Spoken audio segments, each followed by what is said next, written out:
Hello, everyone. How are we doing? Sorry for being a bit late starting. I know I moved it early, and I thought everything's fine. And then the Iron Brew delivery was late, and it was a case of, World, you mess with me, you vex me. Currently having fun. As you can see, I've got lots of these orange shirts to sort out with. And someone, a very nice person, let me make sure I get the name, Bree Jeffrey on Twitter, has done a whole load of graphics for me and you've been commenting about the new image at the front and that's been on display and you've been able to see it. Well, that's courtesy of Bree. So please say thank you to Bree for that one. Thank you.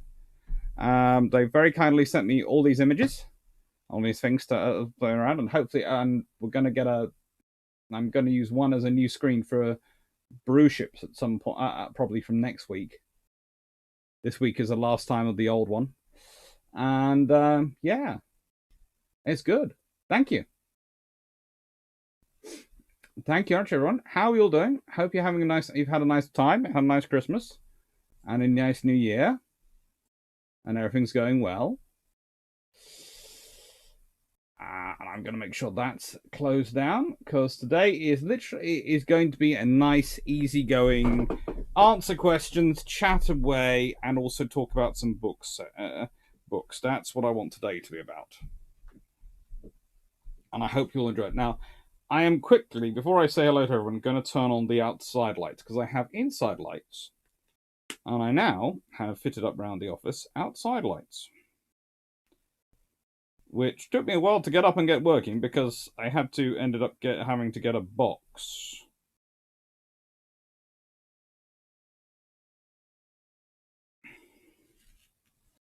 It's quite nice to have them.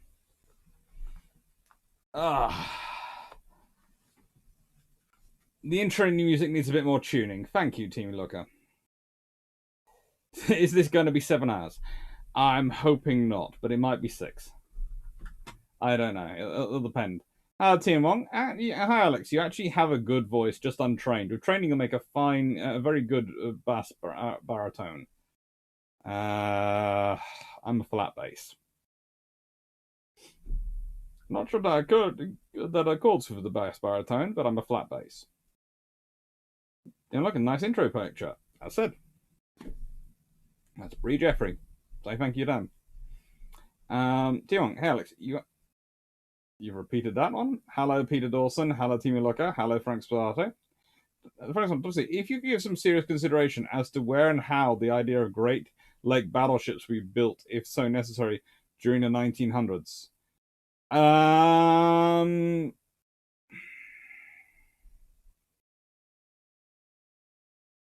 I don't know. If Canada massively industrialized for some reason, managed the massive sort of industrialization, and America's reaction to that was, I don't know, some kind of militaristic build-up in the region, I could see maybe not a battleship, but certainly a very heavily armored cruiser of some kind appearing.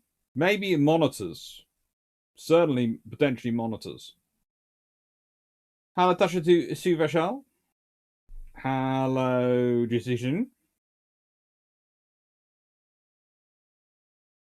Yeah, the reason we were late starting was the Iron Brew was coming on a pop, and well, they were supposed to be here by 10 to 5, and they ended up being here at about 5:01. So, sorry.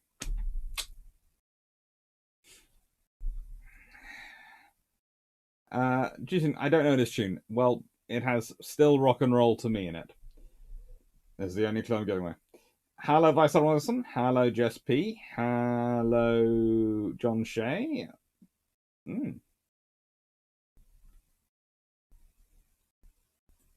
Schematic of Sadelets. Let's see what this is.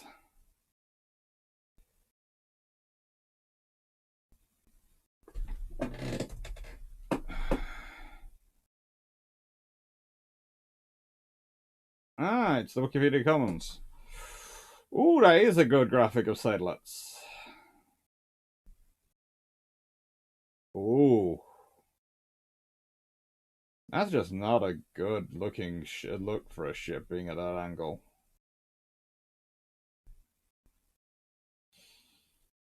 I don't know. I really don't.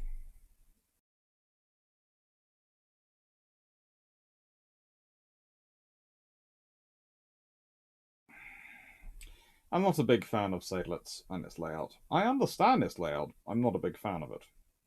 One of those things is... How do I put this politely? There is a world thought in terms of in some of the 1910s where it doesn't matter where you put the guns on a ship or what their firing arcs are.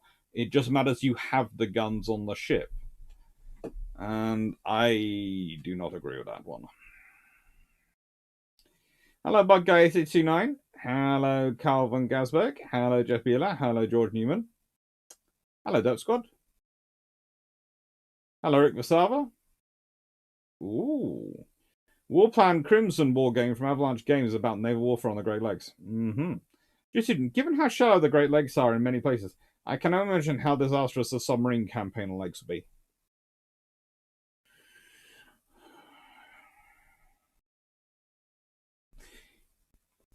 Now, curiously enough, I think I have a solution to that one, which actually is very Canadian, which would be midget submarines.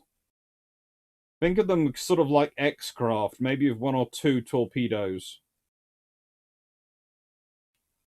Think how that would be, how scary, difficult that would be to deal with in the Great Lakes.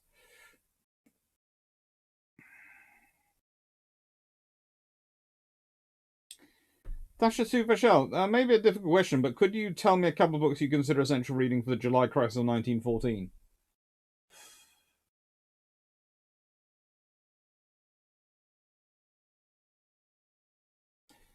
Massey's Dreadnought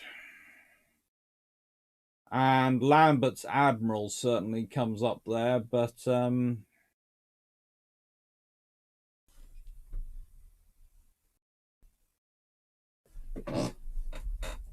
there is actually a specific book which is quite good.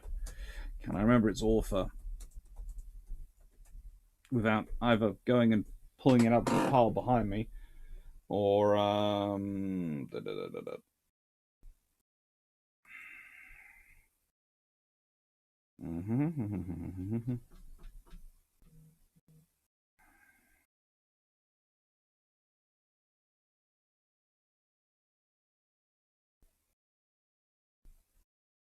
Yeah. Okay. Thomas Oates. That's Otte. July Crisis, The World's Ascent into War, Summer 1914. That's a pretty good one of the options available. And that's one of the newer ones as well.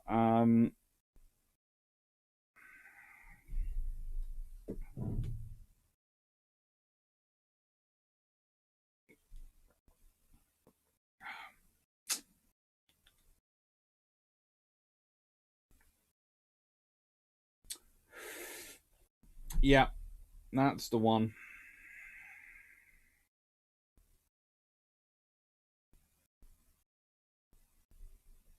I'll see if I can't find an Amazon link for it.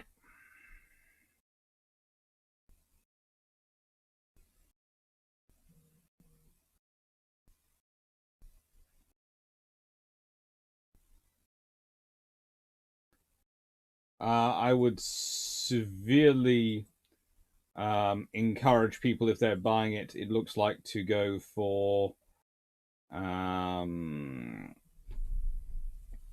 the Kindle variant of it. The rest seems rather expensive.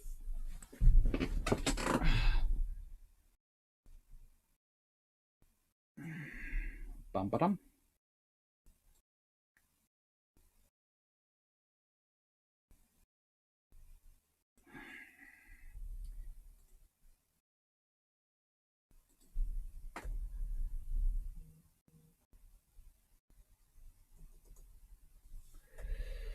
And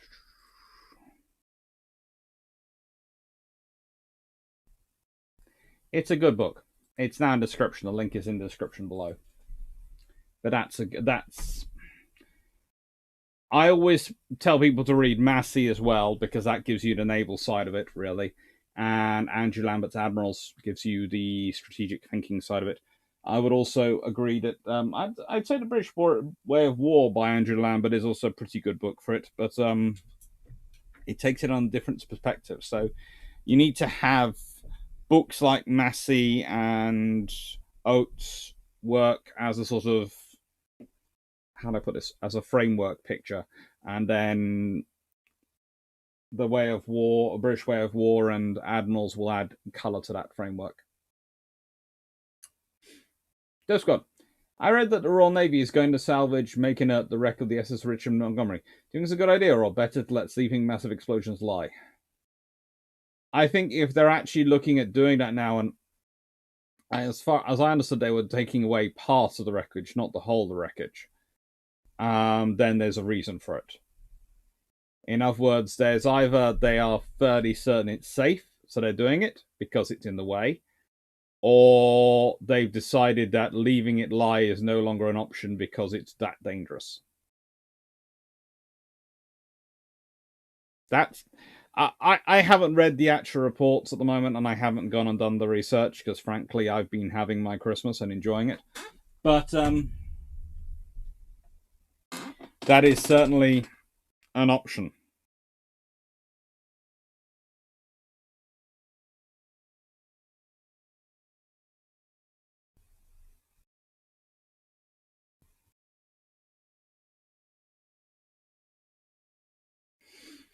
So, yeah,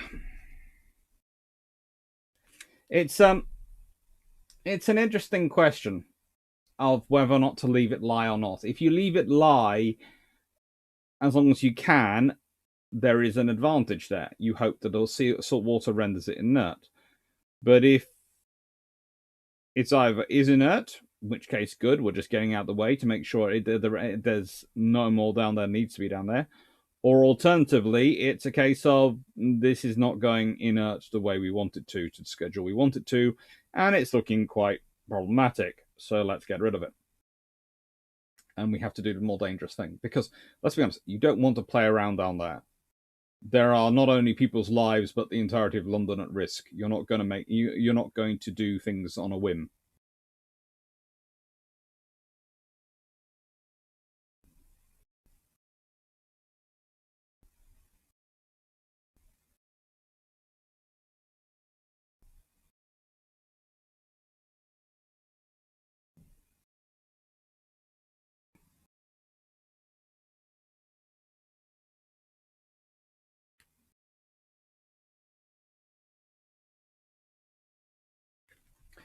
And, sorry, we're just answering a message, which might involve something, a knock on that door in a second. JBL, arm plate manufacturing is the one thing Canada lacks. She's built many ships on lakes over the years. Yes. Ooh. The Fanta's yours. It's Sprite. It's Fanta. No, it's Sprite. It's supposed to be Fanta. Do you want it? No, it's Fanta Sprite. Terrible. Well, that's the refund. That will do. Come on. Thanks, this. Right.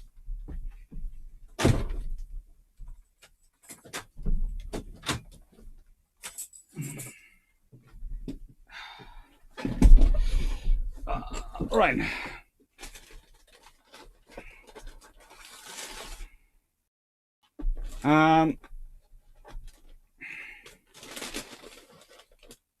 From I'd like to see what ships from World War II today would you give the Soviets to fight the Germans in the Baltic Black Seas?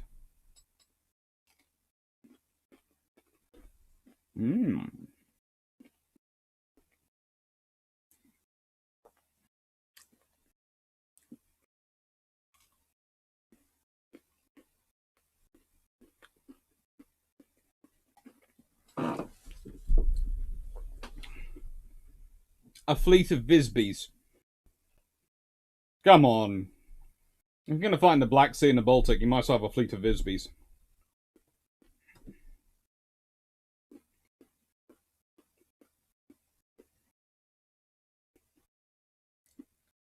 If it was during World War II, and I could just magic them any ships, it would probably be a horde of Fletchers.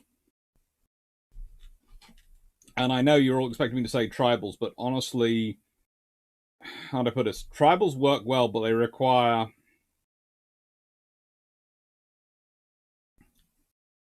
a very well trained, very well drilled, and motivated gun crews to get the best out of them. And the Soviet gun crews always seem to be at a premium on their ships in World War II. They have some good ones, but they also have a lot of turnover.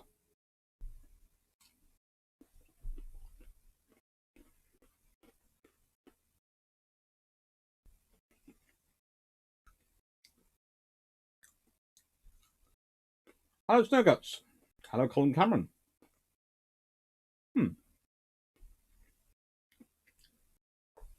Jabila, you class subs, I think. Potentially, but probably something smaller than that.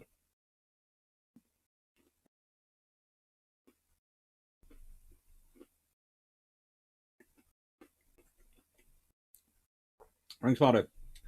I might well need your timeline chart for the big book, which is coming.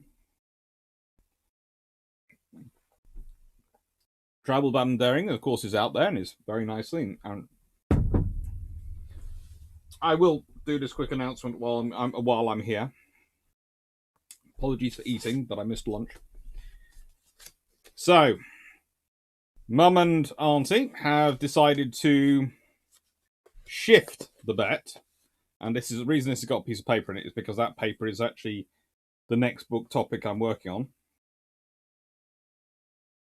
The next book, the title and all the details for it are being stored in the first book as a bit of a good luck token. They've now shifted the bet that it's between my mum and my aunt to if I get enough 5-star book reviews for this book on Amazon, and I don't.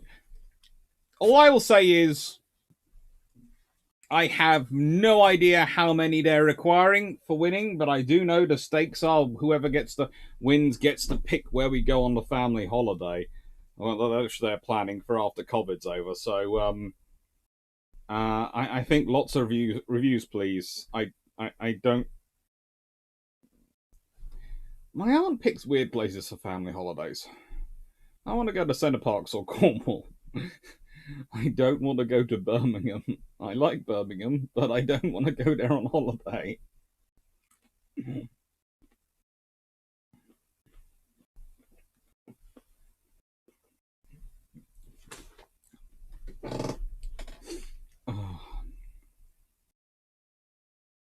So, Naren, you can refit 2 World War I ships in 1914 with unlimited budget from tech of any year. You have 2 years to refit. It will seem like the ship is vanishing and the refit version appears 10 seconds later.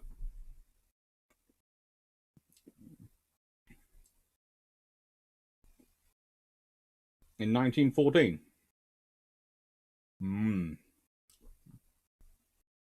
going to take HMS Agincourt and her 18-inch guns, because I think she had them. I was going to have them, and I'm going to complete her, of course. And possibly I'm going to magic. I can't magic up a sister, but I could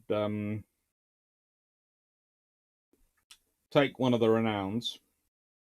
Take the third potential renown, resistance, and I would complete them to 1950s level fire control radar standards with their guns. So I'd give them all the 1950s era tech. And I would give resistance to Hood, who would magically have taken charge of the battlecruiser fleet because Beatty would have had an accident. I know that's not part of your conditions, but I'm adding in. And Agincourt would go to Jellicoe as his flagship.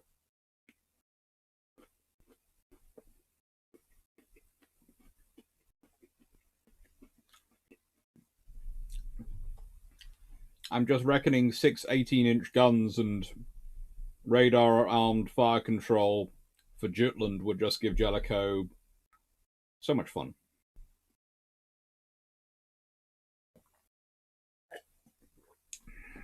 And Hood having a fully topped up, fully armed up, fast battle cruiser with 15-inch guns with all that joyous entails would also be quite happy.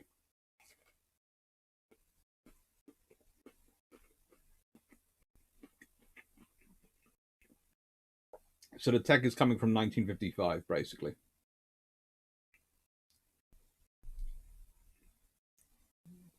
Any good books or articles on the German Brandenburg battleships and their free turret layout and why it was not repeated?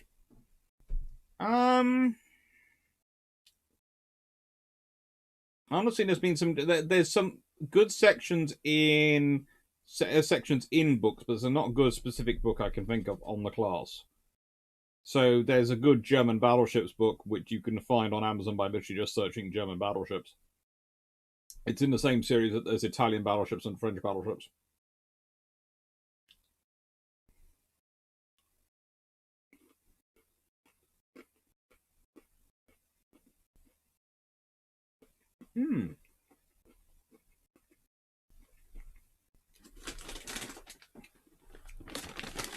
Do you know any books surrounding the South African Navy during World War II? No, I'm afraid I don't. I'm trying to think of them off the top of my head, and I cannot, for the life of me, think of any. Not only did they bring the wrong drink, they also didn't bring any barbecue sauce. I'll be waging war on McDonald's slightly. Hello, Jonathan Burrow.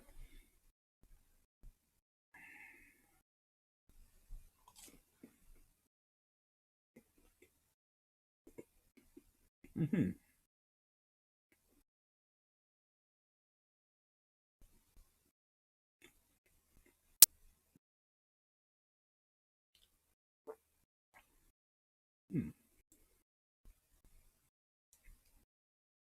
Joe Biller, Canada has the Welland Canal to get around Niagara Falls. An advantage.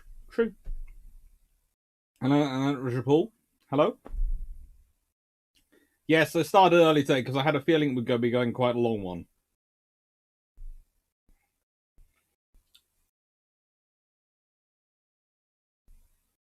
John Barrow, can I heard that Canada was planning to buy some battleships or battlecruiser? Can you tell which one, please?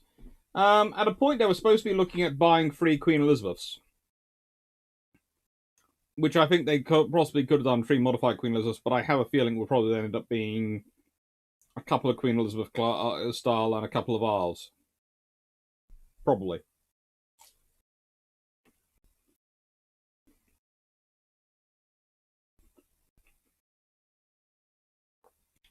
Or perhaps a Queen Elizabeth ship with an R-class style armor rig. It's debate is all around that, and honestly, it's one of those great things. If Canada does have those, and Australia is not the only dominion with its own real sort of capital ship force. Even if they just have a couple, it probably changes the treaties to include them as separate powers with their own alliances.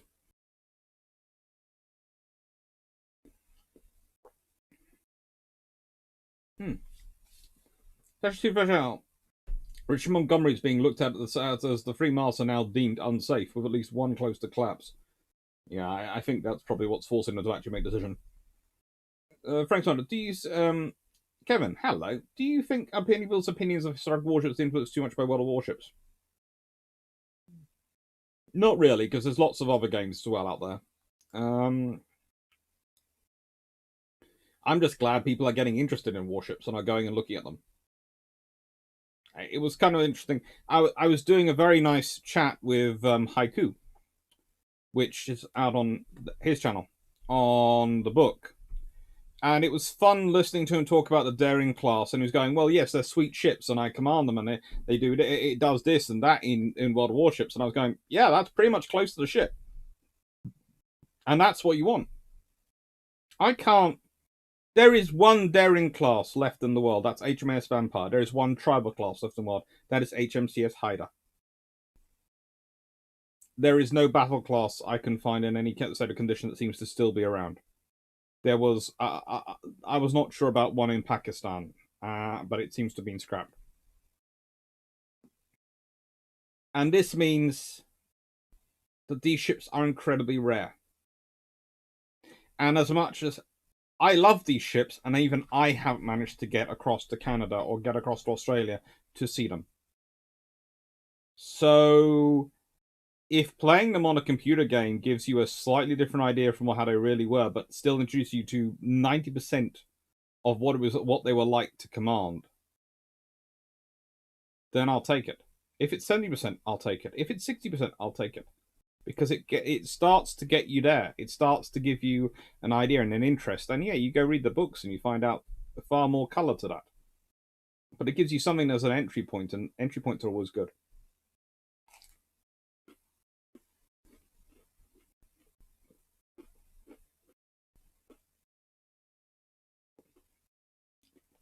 So, Nick, if the Richard Montgomery goes off during the live stream, we're going to hear it, right? Yes.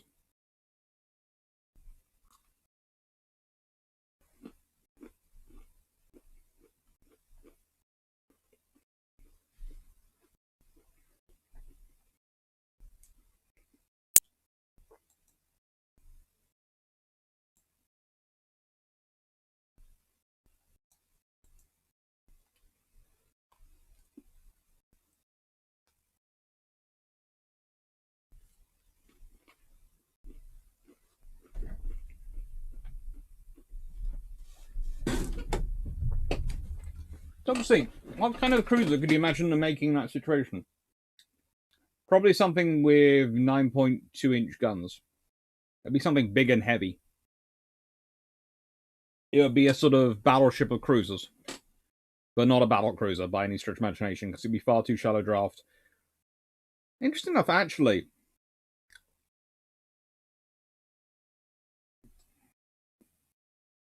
Honestly, if you were talking about Great Lakes battleship, for the shallow waters in the lakes, Courageous, Glorious, and Furious might have a role. Probably Courageous and Glorious more than Furious.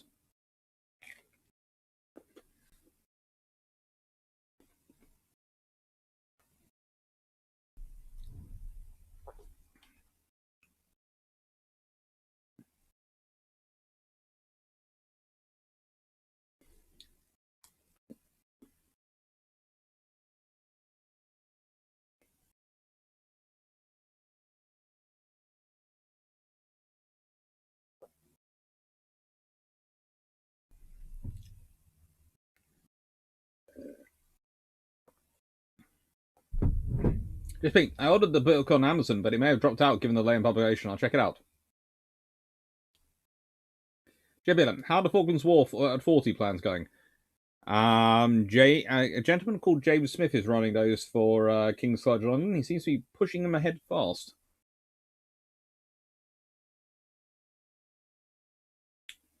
Why not try a holiday in Sweden this year? I don't mind. I just don't want to be going. Don't take this wrong way, but as I said, I like Birmingham, but I don't like the idea of taking, well, at least 3 dogs around the city for a week.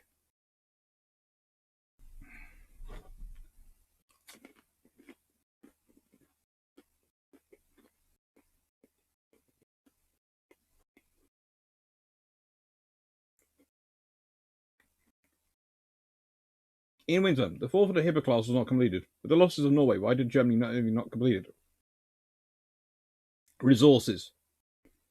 If you're under the 5-year plan run by Hermann Goering, you can imagine where most of the resources are going. His wine and butter bill. For the rest of the things, it's just, yeah. The German Navy is never going to be the priority instrument in terms of funding of the German armed forces. And they really weren't. Dogsy, if the UK had time to mass produce any type or class of ship escort size for Falklands War, what could it have been? Probably the Type 22s. If they could have got a lot of them, especially the batch freeze, if they could have got some broad-beam 22s in service before the war even began, i.e., guns and Seawolf missiles, they'd have been very, very happy.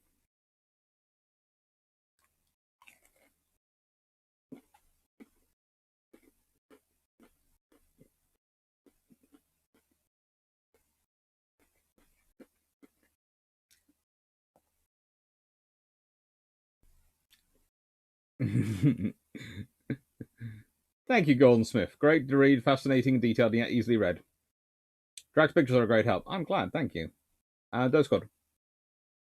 The suburbs and commuter towns of Thames Estuary would be at risk of a resulting wave. Fortunately, a shockwave like in Beirut would most likely be absorbed by the water.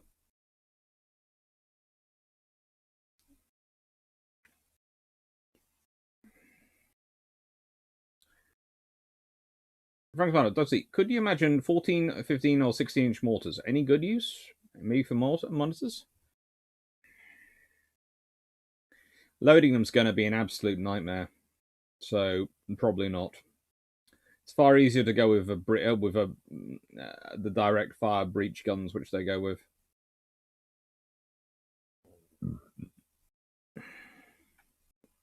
Seneca, would you stick Admiral Hood on HMS Hood? Would that be too weird? Well, if he survived, yes. It'd be quite fun.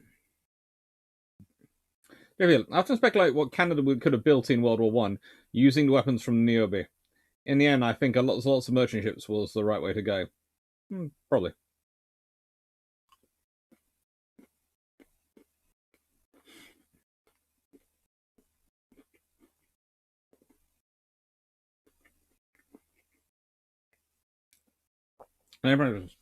Hi there. Happy New Year. I'm sorry to ask, but I haven't kept up with build prompts. How's the episode that covered the what ifs around the Far East conflict come out yet?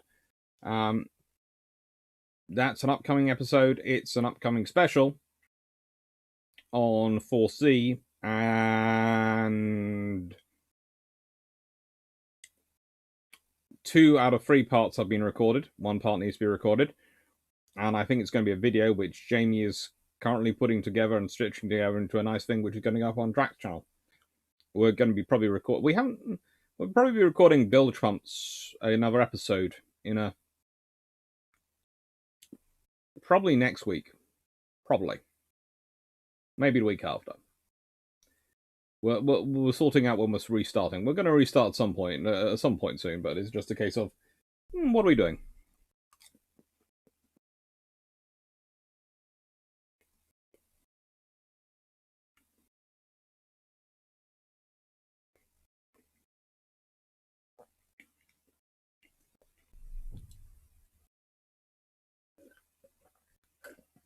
Frank Stradato. Thus, see, it seems most naval innovations begin with technology from something from land.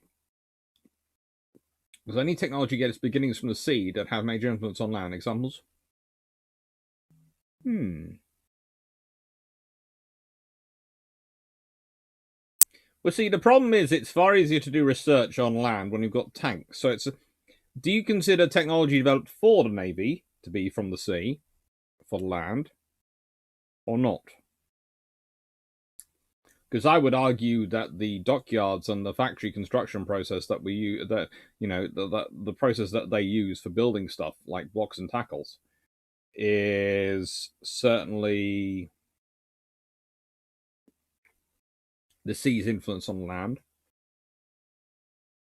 I would argue a lot of the integrated power grids we're now dealing with in the integrated systems networks that we're dealing with start off on ships first,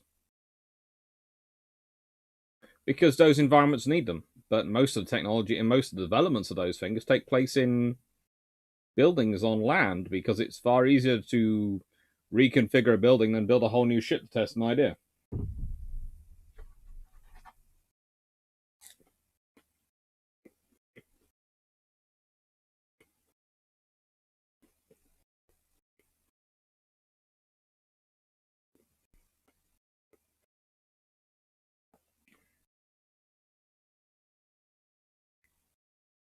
I've heard that one of the limiting factors when upgrading the Audacious Plus carriers was that they were utilizing direct current and not alternating current in their wiring. Why was DC preferred over AC in ships of the era? I imagine accounting for battle damage and ease of repair? To an extent, but also it was the traditional system. The battle class are a good example. The daring class, I'm sorry, are a good example because they basically end up building in effect. They're building 8 ships, but they basically end up building in effect 4 groups of 2 because they each have their own factors of whether they're using alternating current or DC current and what type of fuel, what sort of various other things. That means it ends up being, well, 2 of the DC current also doing this thing, 2 of the DC current are doing the other, 2 of the AC current are doing one way, 2 of the AC current are doing the other, and so they test the combinations out. So really, it's the daring class which test AC as it's practical, and daring class are what make it possible for us to move on to AC because they iron out all the problems. The audacious class are of course built before the darings.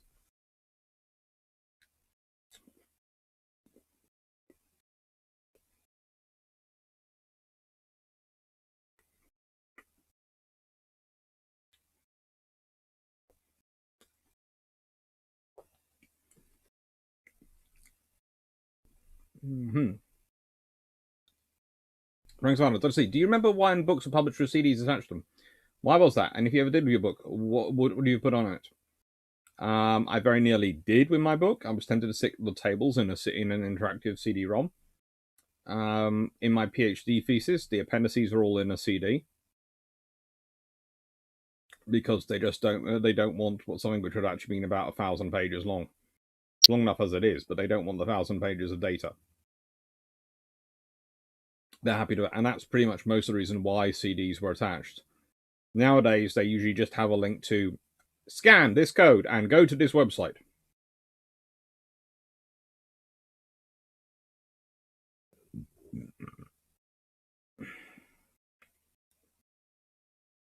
Senator, any German 12-inch armed battle cruisers got replaced by Alaskas before World War I, but they could only use the tech, not reverse engineer them. Well, that's going to be painful.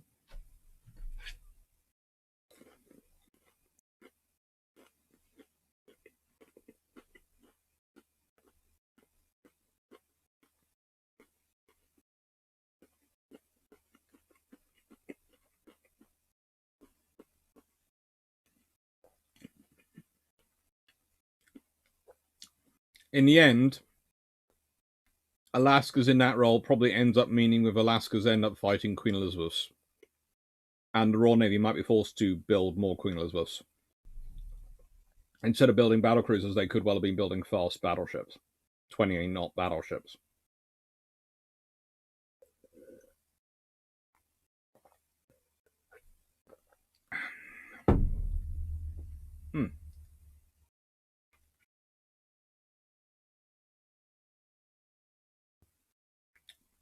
Ring Spanner, Dr. C, which class of warships in World War II are most like the tribals?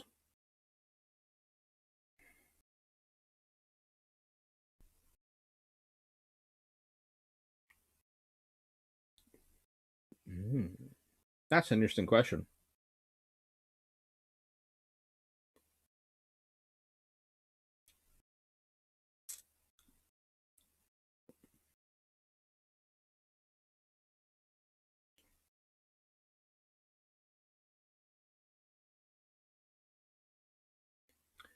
Probably the broad beam Type 22s. I'm trying to look for it. In my mind, the Arleigh Burke is kind of a modern equivalent of the Fletcher class, in that they seem to be oversized dreadnoughts. No, oversized as destroyers, and that sort of they take what everyone else would put in a destroyer, and they just add more of it, and it's the Arleigh Burkes. Then they build them in a horde, but the Type 22s, especially the latter ones with their gun and with the 4.5-inch gun, the harpoon, the goalkeeper, and the Seawolf. That's a tribal, because if you think about it, none of those weapons are particularly wow, super duper. That's the high end of high end. Seawolf, you could argue, was, but you know, it's not. It's a point defense system, not an area defense system. So they're definitely a smaller. They're definitely an escort rather than an area defense ship. But they have an esprit de corps and they have a emphasis which gives them a lot of presence.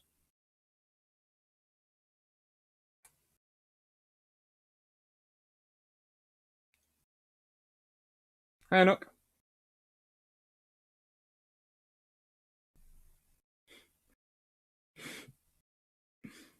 Mm-hmm.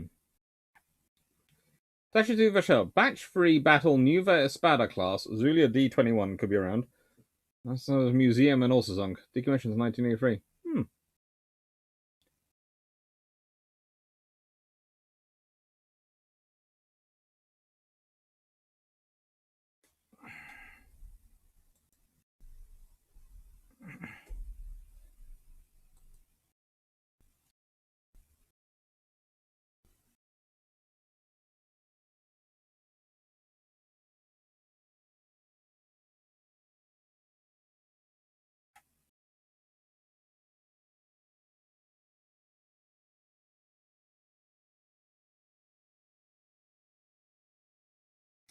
Well, they're an interesting hybrid, the Nueva Espada class, because they're built on the dimensions of the Darings with the guns of the, in many ways, of the battles.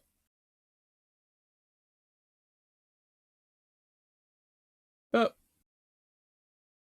yeah, I didn't really discuss them in my book because they're an interesting hybrid, and that's what does Venezuela want from them. Could be still around. Could be.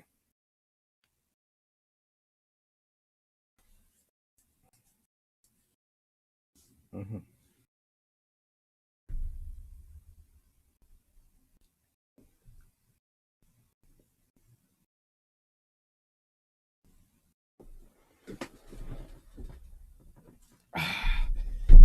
Oh, let's see.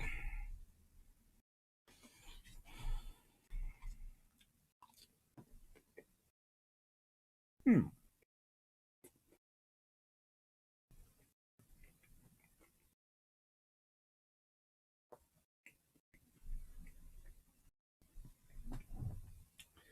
Anok, scanning in the back from the chat. I'm curious. How did the Richard Montgomery sink without blowing up?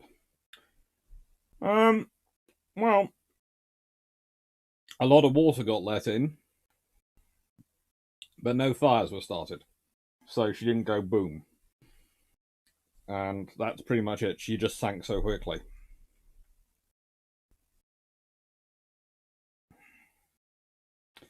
Jeff Beeler, I believe that the plan for the RL on the Great Lakes was to use the Superior Canadian Canal system to flood the lakes with first torpedo gunboats and then later small submarines and destroyers.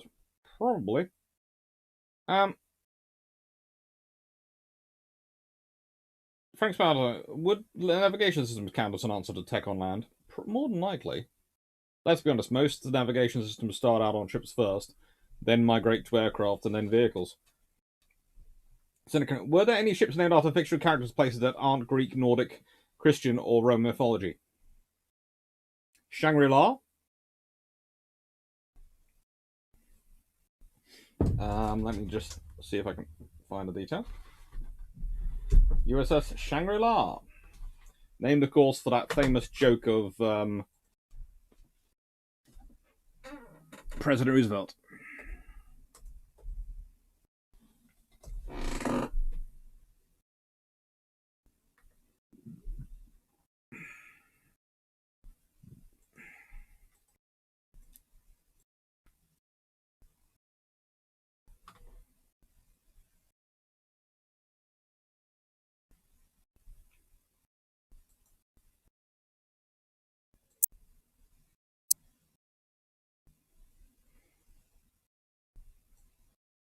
Yep, Shangri-La.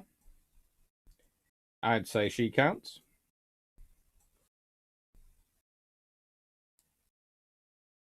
And this is her, of course, in her fully upgraded version, which does look rather cute.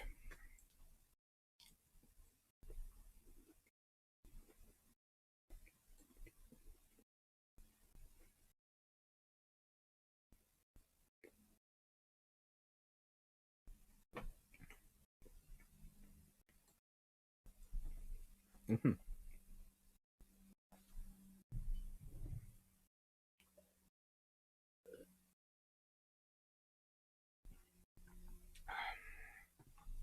Hello, Greg Sasaki. How you doing? Let's see. Mm-hmm.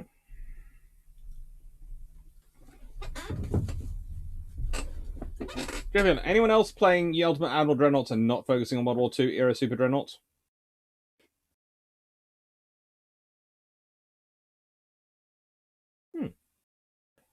Let's see. Hello, Podio is back. Ooh, too soon. Dorsetshire was not a fictional location, as much as many wish it was. No, Dorsetshire's lovely.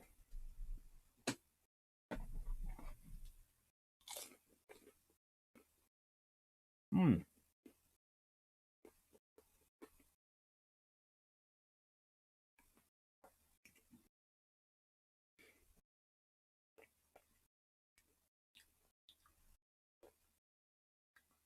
That's vaguely worrying.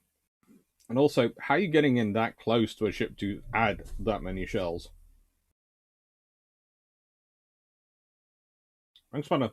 Let's see, how many QEs would UK be prepared to build if pushed?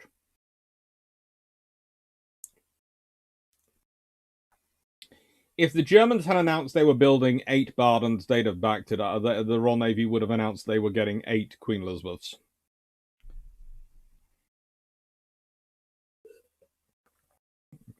Although 2 would have probably been of the Agincourt subclass. And the 8 Rs. The RN wasn't. The British government weren't prepared to lose that battle.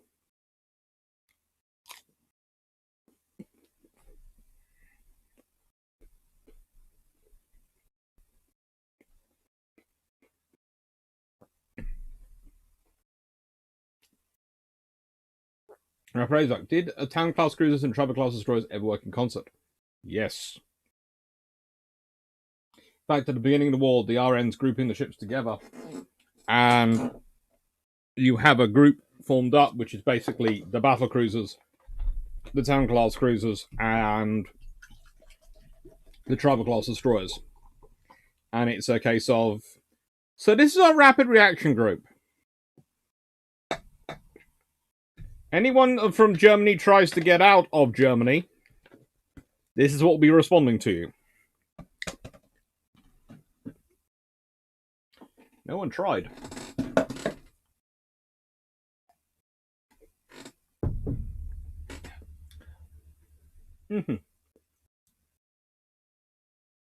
Frank's on it. Frank's on it. Duxie, how well would a squadron or single World War II Iron Cruiser force do on a commerce raid in each ocean? You may pick your opponents. Hello. Ooh, well, that's an interesting one. If I'm taking a pair of town class cruisers, let's say I'm taking Belfast and Edinburgh for a wander around the Atlantic, there's going to be no problem there. It's a British lake. In comparison to anything, Indian Ocean, again, British lake. Mediterranean, not really enough trade to really justify, and you're always in air range. So the Pacific becomes the area. If I'm operating from Singapore, I'm limited to really the South China Sea. If I can manage some replenishment at the sea, though, and I have got my fast leaf oilers, so I can probably assign a couple of those to this operation. If I'm really naughty, then I could refuel and resupply them from the Northwest Territories to an extent.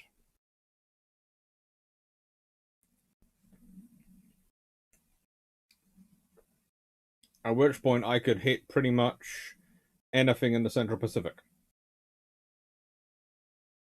If I'm against the Japanese, they've got a problem. Because they're going to spend a lot of time having to hunt me down. It's kind of like what the Royal Navy did. When they, how did they keep the Japanese from attacking them in 1939 and 1940? In 1939, the Tsingtao incident. In 1940, hello, my name's HMS Liverpool, and I'm going to take one of your merchant ships off you right off your coast.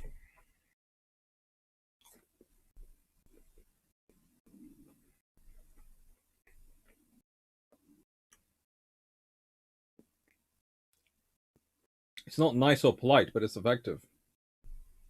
So how well would a squadron or something? I think if you've got a raiding force operating in a pair, you've got a very dangerous circle of operations, especially as you consider they'd have about 4 aircraft, a serviceable aircraft plus 4 spare aircraft between the two of them. And so the odds of them actually running out of aircraft like Graf Spee did on any operation is very, very unlikely. Plus, the British aircraft tended to be a lot easier to maintain at sea than their German counterparts.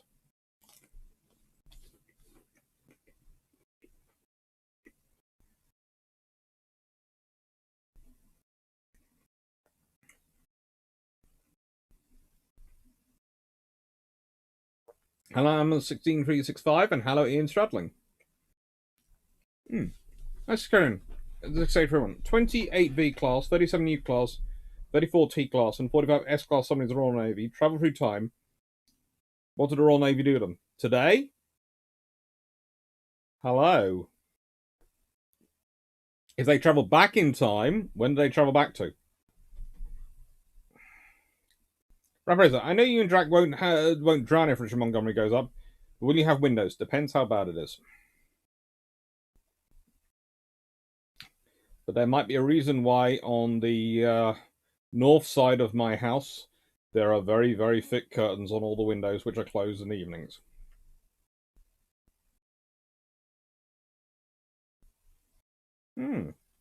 So anyway, I was thinking more not from mythology, but some at the time recent book or classic book like HMS Aragon.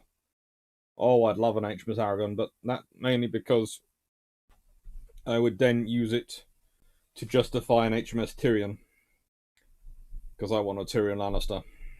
That would be one scary little ship. It would have to be a frigate. These days. But it would be scary. That's Aaron. Why were hood submerged torpedo tubes removed in the late 1930s? Well, it saves weight. It's also one of the most annoying spaces if it's hit, because if it floods, you have a large body of water in your ship. And they're not really that helpful in the scheme of things to a battlecruiser, and you can use that weight for other things more productively.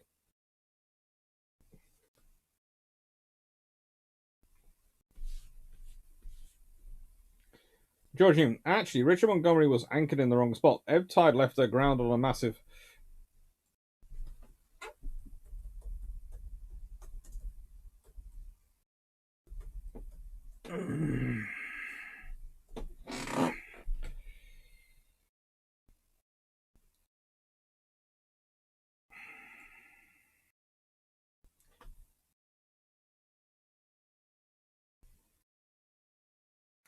Okay.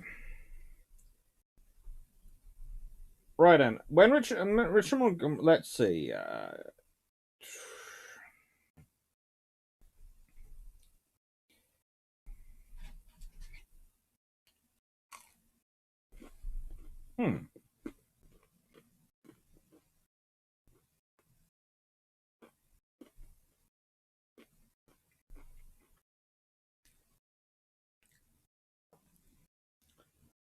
When Richard Montgomery arrived off Southend, she came under the authority of the Thames Naval Control at HMS Leigh, located at Southend Pier.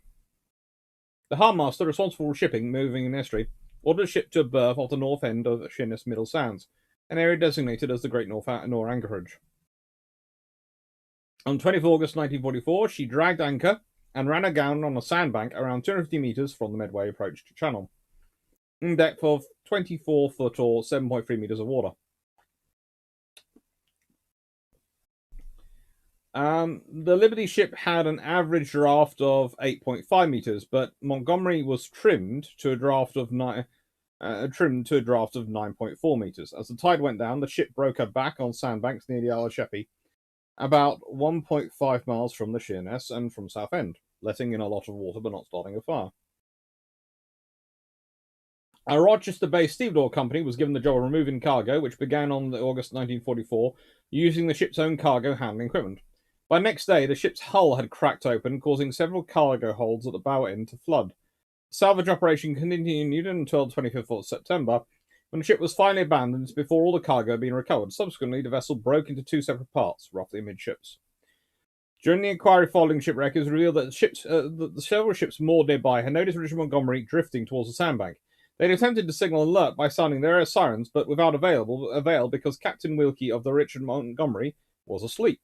The ship's chief officer was unable to explain why he had not alerted the captain. A board of inquiry concluded that the anchorage the harbour master had assigned had placed the ship in jeopardy and returned the Captain Richard Montgomery to full duty within a week. I'd say that's putting a little bit too much blame on the harbour master myself, but I'm partial to these things.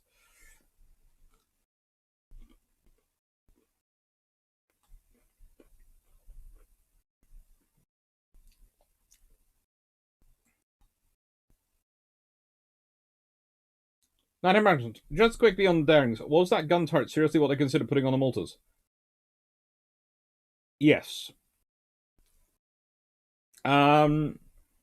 It would mean the same gun, but it would have been in a turrets-like structure, rather like the Battles, not the Malta, not the Darings, because the Darings have an upper deck mount, and the Maltas would have had a between deck mount, so they'd have had a BD version rather than a UD.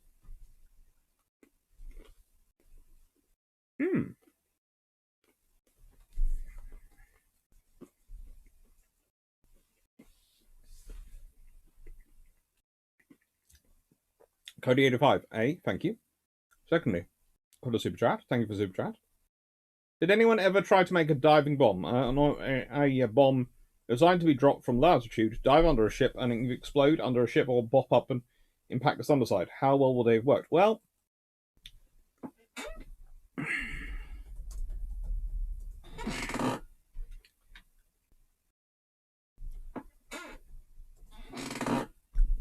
there is actually.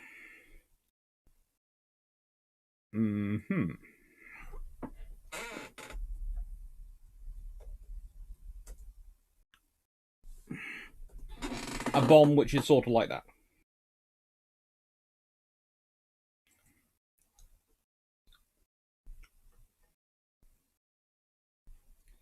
And that is a variation on Barn Wallace's bouncing bomb.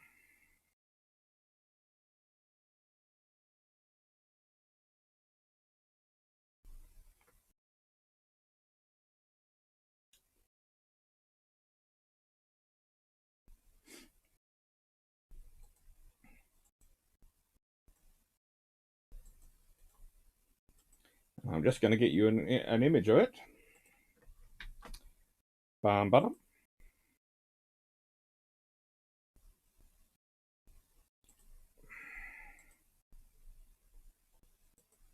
Meet Highball. Yes, it's a variation on the bouncing bomb. Yes, it is rather cute. And it is supposed to bounce along and dive down quite close to the ship. There were other various attempts which were made by various nations at different times to look at it, because the idea of having a weapon which would break a ship's back is always attractive. Ultimately, it was far more practical to go with a torpedo than it was with a diving bomb for this. Mainly because if you drop a bomb in next to a ship, it might go too deep. There's all sorts of impracticalities, and if you do go too deep, your impact becomes far less noticeable the more deeper you go. So it's a nice idea, it's cool, and lots of nations do try it because it's a good idea on paper. Just the reality is less successful.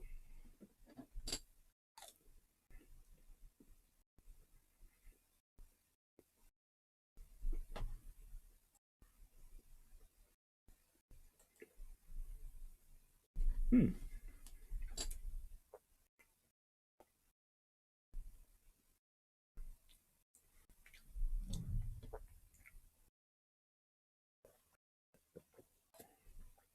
Cranksoda, place the Kurita IJN force at Laity Gulf with the entire RN pedestal convoy.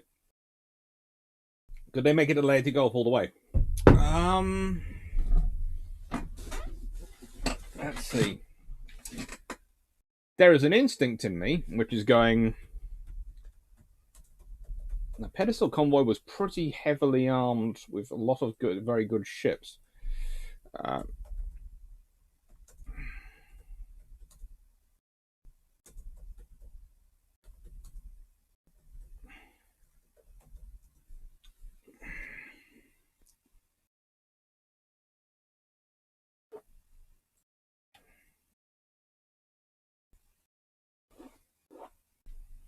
mm-hmm.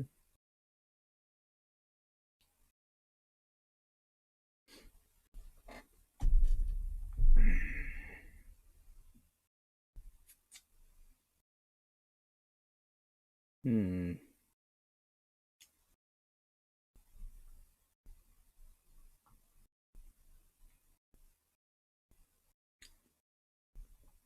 If you're just replacing the center force,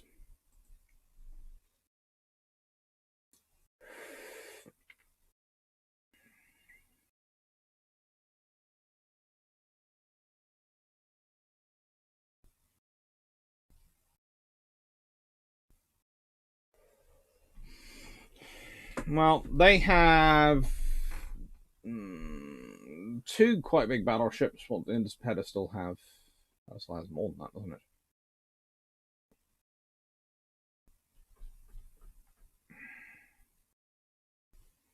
Find my order of battle list in my notes from pedestal. Not that file, not that file, not that file. Why do I have so many files named pedestal? Am I writing an article on pedestal? So,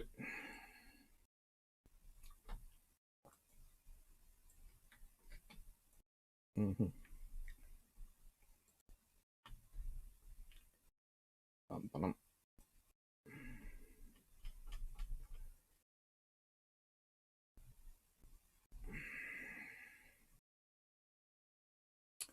So the Royal Navy has less battleships than the Japanese do. Well, they have the Japanese have, let's see, for center force, they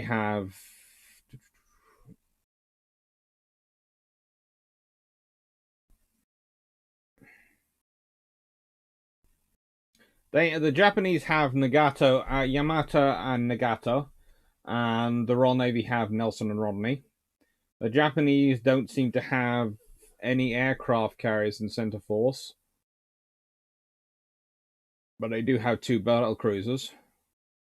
So the Royal Navy has Victorious Eagle, Indomitable, Victorious Eagle, and Indomitable. So that's a fairly hefty air defense.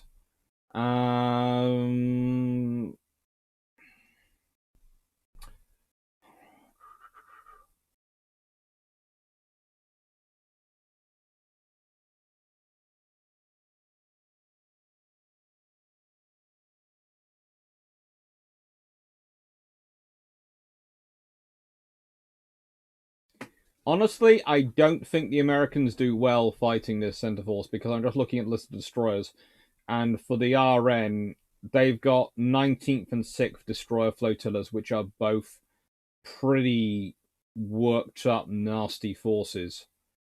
They also have HMS Furious running around, but she's part of Operation Bellows, so let's discount her. But yeah, they have. You are basically.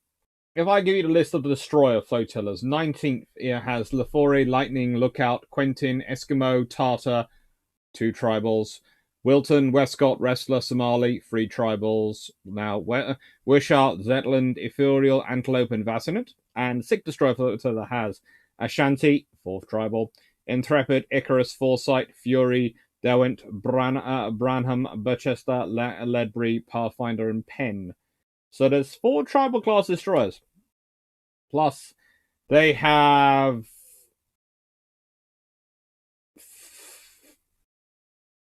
about 7 light cruisers of various sizes: Manchester, Kenya, Nigeria. They also have Cairo, Chabetis, Phoebe, and Sirius. The difference, I would say, is what you're dealing with from the IJN is the force they can have available. What you're dealing with from the Royal Navy for pedestal convoy is pretty much everything they have. It's a case of this is the pick of what we can get together. So yeah, they have an 18-inch gun battleship, which is pretty darn cool. But the British have have Nelson and Rodney, who are their own kettle of fish. But it's mainly the destroyer force. The RN destroyer force for pedestal is the RN's been at war, fighting a war for a few years, and knows the value of its destroyers, and it's really pumping them in. Whereas the IGN's forces represent these are destroyers we have available.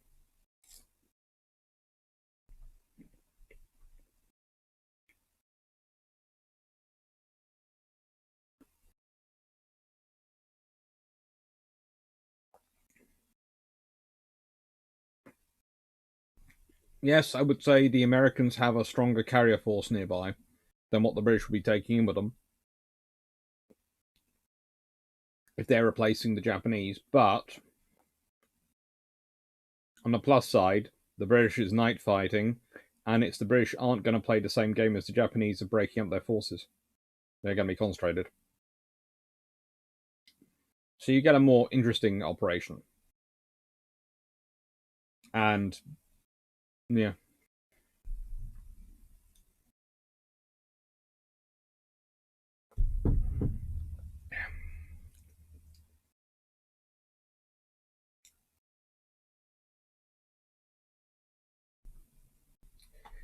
How many copies of books will be printed, and how many have been sold?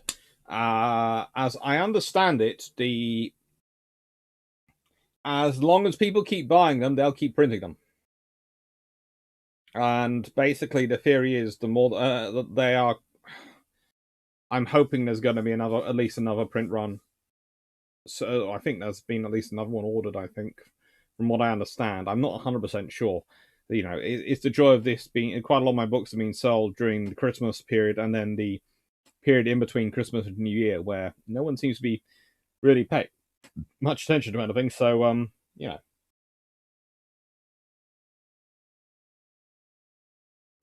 who knows?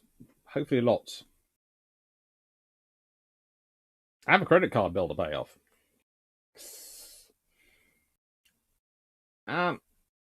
Animal 16365. When I was younger, I was reading a book that included the Hipper class heavy cruisers. It said that they had cramped living conditions. Is this true? Yes. They were not exactly comfortable. They were not things you wanted to be in long range missions in. There again, I'm not really sure the Deutschland class were that much better.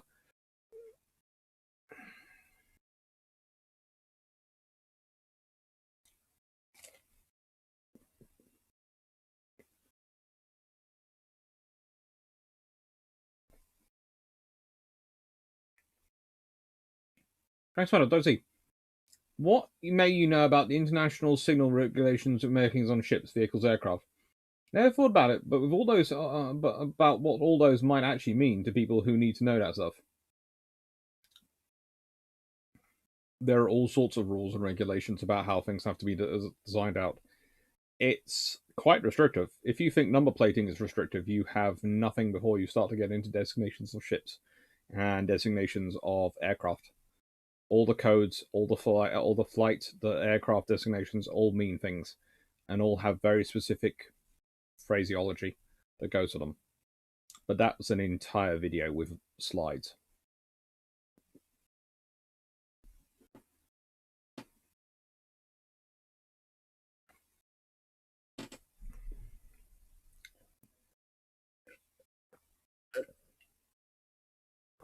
Let's take from just work out from that. Were hoods to above water twin torpedo tubes just useless deadweight?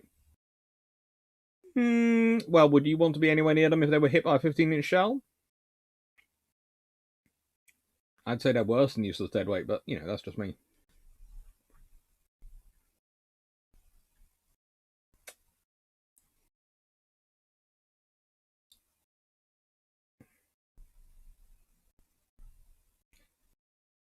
Rapper, I just bought Max Hastings' new pedestal book in hardcover. Have you read it?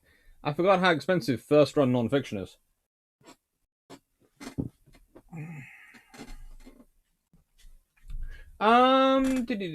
Decision. Which pre-Steam Power era RN Admiral would do best against Command of the RN in 2022?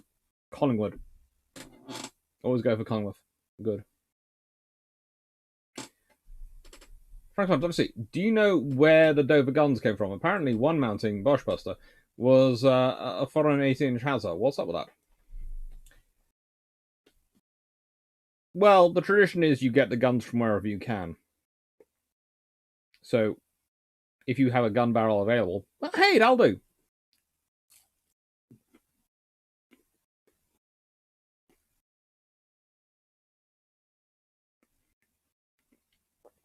That's the point, though, really, when you're dealing with land-based artillery. It's far easier to upgrade than a ship-based one because you have more space. It also means you sometimes tolerate things like, oh, we'll have one of this gun and one of that gun and one of that gun. And you go, but that's terrible logistically. How are you going to maintain those 3 guns? Well, we'll have 3 different warehouses for them. You can't do that on a ship.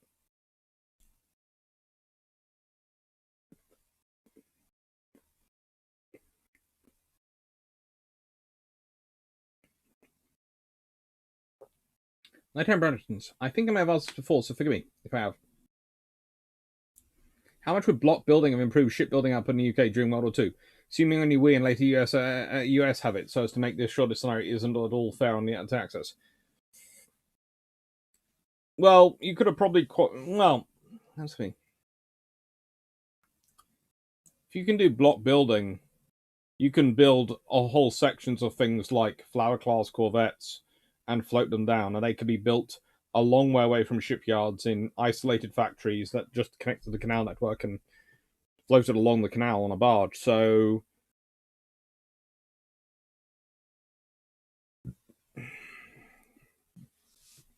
you could have had multiple parts and multiple supplies, multiple factories churning it out. And instead of having to, and people could work 24 hours a day, undercover, no effect of weather, nothing at all. You could probably quadruple construction speed. It would be a swarm of small ships coming out.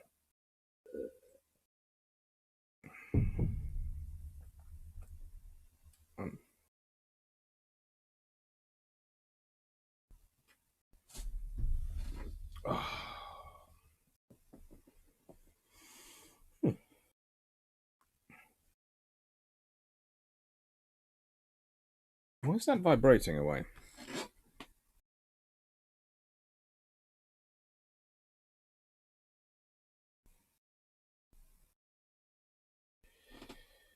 Okay. Sorry about this. We'll be back shortly. I'm going to do what I did last time, which was pause it. And the reason I'm going quickly is because the same thing's happened again. It's happened earlier this week. Apparently, there is something wrong with that chair. Sorry about that. I'm not sure what keeps causing that trouble, but sorry, I had to go. Some of you will know from previous times.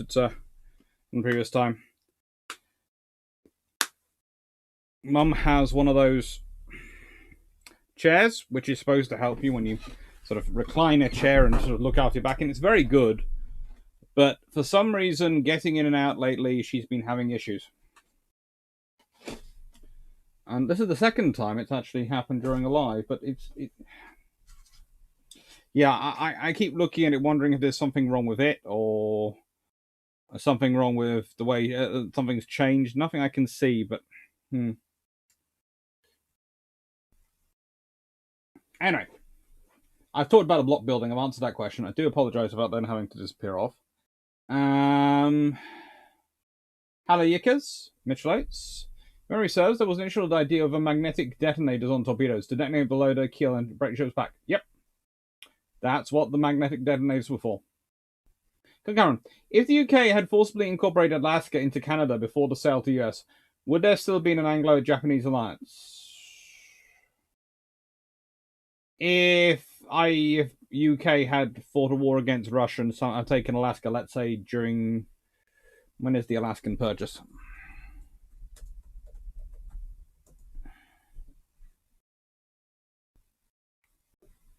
They purchase Alaska in 1867.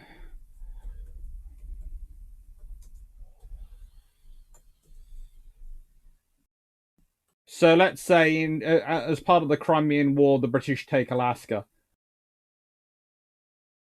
I think there still would have been the treaty. Honestly, the treaty was about balancing France, Russia, and America. So yeah, there still would have been the treaty.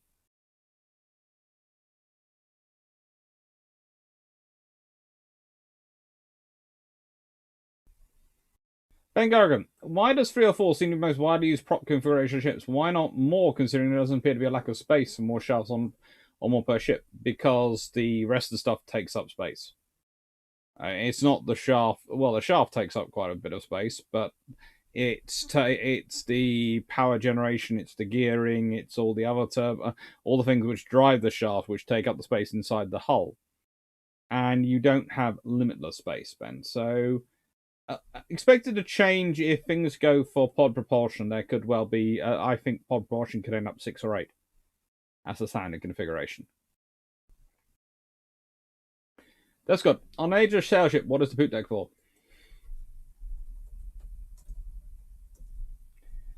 Well, for starters, the poop deck is a deck that forms the roof of a cabin built at the rear, or the aft of the superstructure of the ship.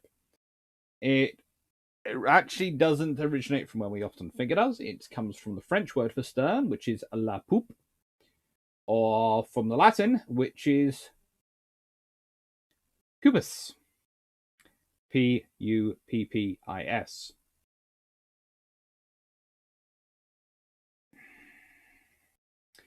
It's the deck where often the helmsman is, well, let's say,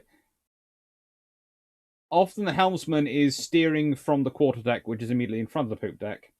And basically, the poop deck is an observation post. It's the highest post on the ship that you can get to without having to climb the mast, basically. Yeah.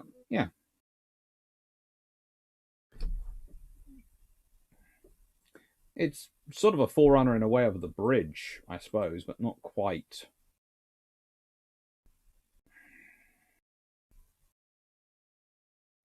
Do you know, if I wasn't working home, I'd be staying home reading. Ah, cool. Ah, well, thank you for the video. Thank you for what I'm told is an unboxing video. That was good. Take care, Lugashant. Enjoy your Warship Clan battles. The stream will be as long as I have questions coming in. I'm not planning on a specific length this evening. I'm hoping not to be interrupted again, but you know, hey ho. It depends on what gymnastics my mom does with her chair. Night Clearon, I heard that after HMS Hood sank with only 3 survivors, the British Army decided there would never be a new HMS Hood. Is there any truth to it?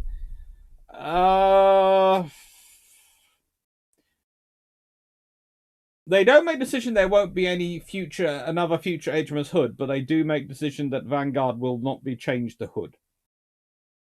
Because some bright spark had that idea and they decided no.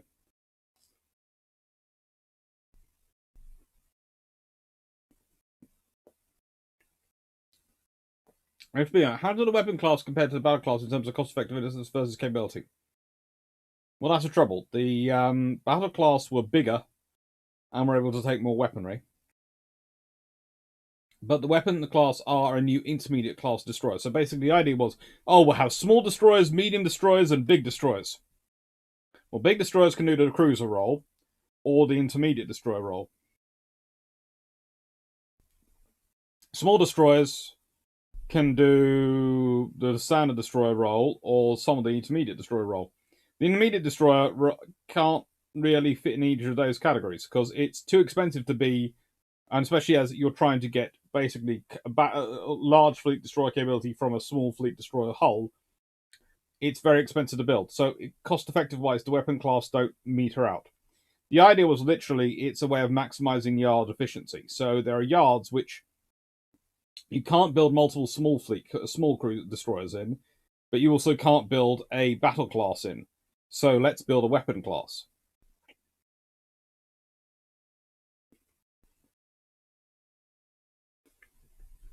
Hmm.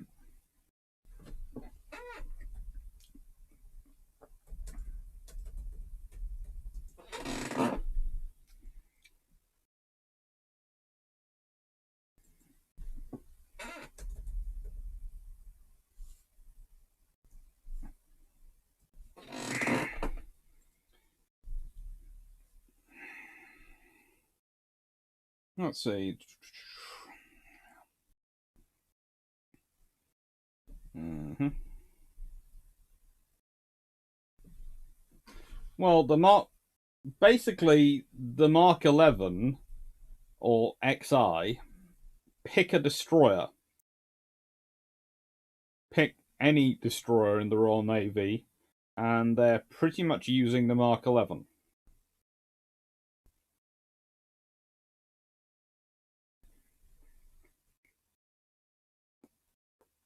Occasionally, some of them did use the Mark 8, and some of them used the Mark 10, but usually they were fitting the Mark 11.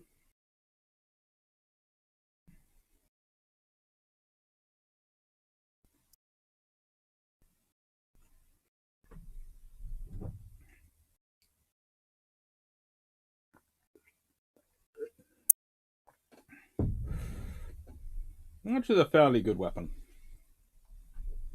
It was a fairly good system, as they go.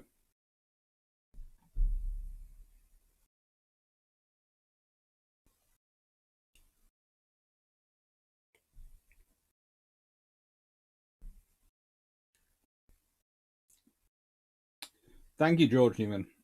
Rapido, if the tribals were so useful, why weren't they kept in production to replace losses, and why did it take so long to get a balance and airings? That's where the RAN and the RCN productions do come in, but also the RN had the L class, the M class, and some of the other larger destroyers they were building, which they were sort of testing out the idea of, oh, shall we build these instead of can these do the job of the tribals? When they realized that actually the large regular destroyers couldn't do the job they wanted from the tribals, they then go back to the drawing board and build the battles. But the battles are sort of a case of let's add in every bell and whistle and every cram of deck space we can, and then wonder why it takes so long to build.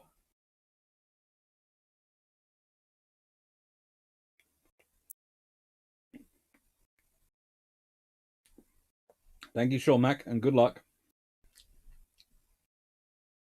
Alright, I did a little reading on War Emergency Destroyers.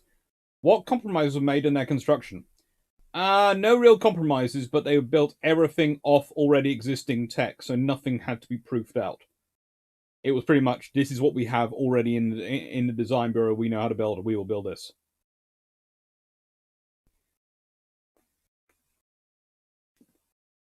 Let's find out. How would you build a modern Harwich force? What would you use for it? For the second time today, this big class corvettes. No, seriously, if I wanted something like that,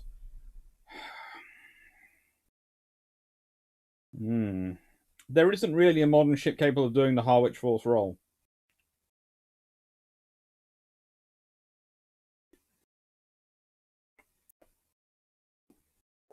We don't fight those wars anymore. These days we'd use SSKs, probably to block off as a defensive tool, rather than the minefield. And we'd use, for defensive role, probably aircraft. The Harwich force is not really, the roles will be done in a different way these days. The naval force part of the Harwich force, and especially the bombardment and those roles with the fleet, would be taken on by the modern Type 26s and Type 23s, which currently those, but Type 26s as well. You know, they'd fit that role in terms of the fleet. So the role would be wouldn't be one force; it'd be divided between three different groups now.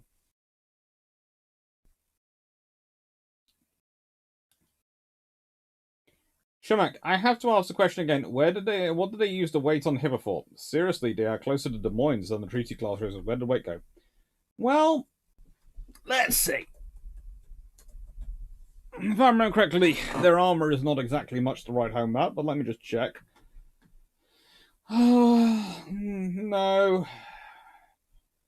No, the armor is not much to write home about.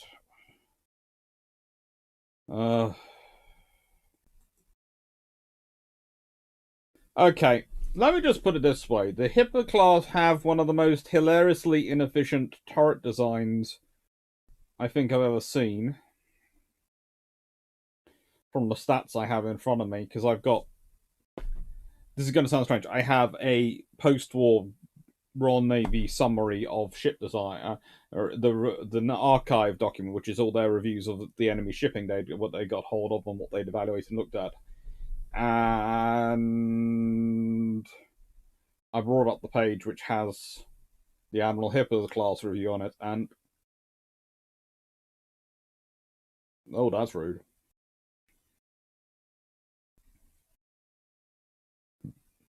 That's a bit nasty. They need to be quite that mean. Sure, they tried their best. Yeah. It's a very inefficient ship.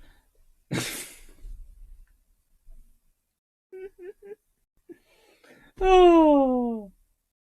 Even commenting how the forward turret, that they say that in practical purposes, the forward turret is heavily obscured by the Atlantic bow. That's just rude.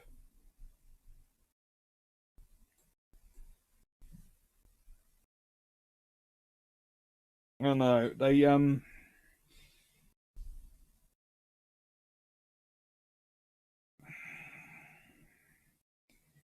not seem to have good reviews of these ships at all.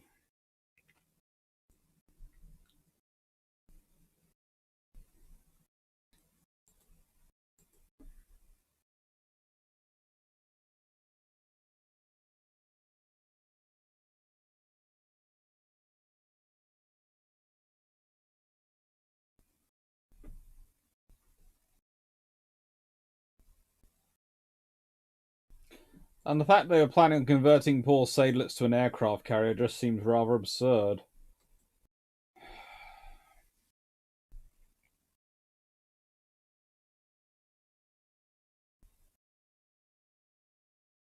JBL, link for the Falklands at 40 conference. Apparently Andrew Lambert's involved.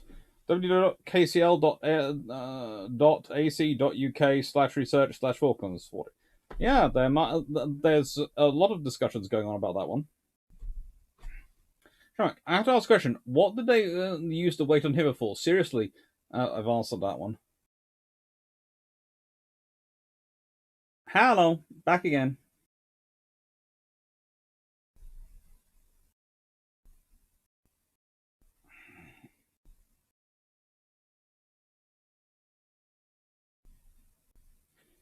Frank, Dodgy, what class of pre-war ship turned out to be best designed for World War II? Preferably something from the 30s. I would say pre-war ship designed for the World War.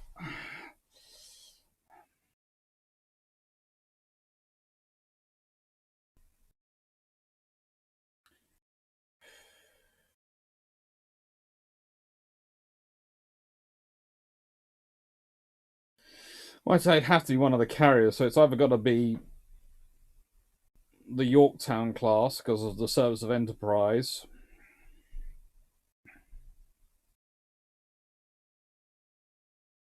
or the Illustrious class because of the whole class's service. One of those two.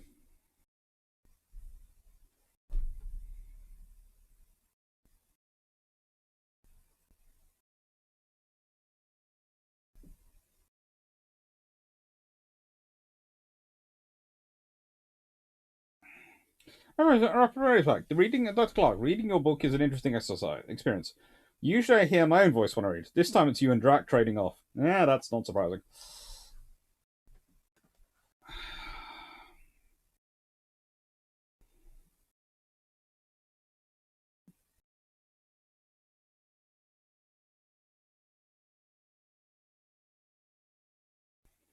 Smith, why does the chat always stall when Doctor C is grinning wild-eyed like a serial killer? I, I never grin wild-eyed like a serial killer. Never do that. Don't know where that's coming from.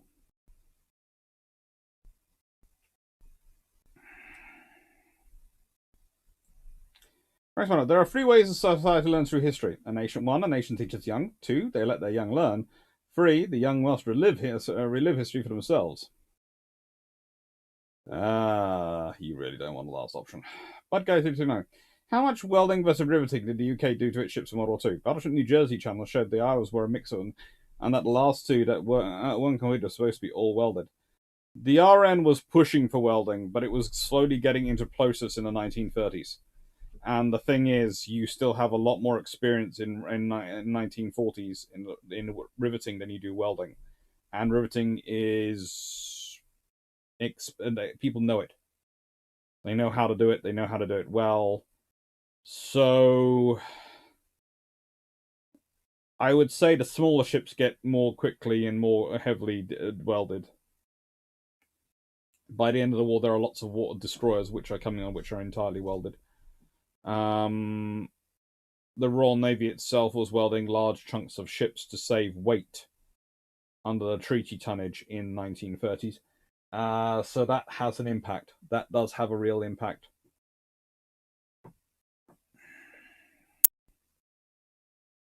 So I'd say roughly on any individual ship, probably more than 50% of it's welded by the end of World War II. But in some cloak groups of ships, some destroyers, etc., and some smaller ships, you're probably looking at 100% weld.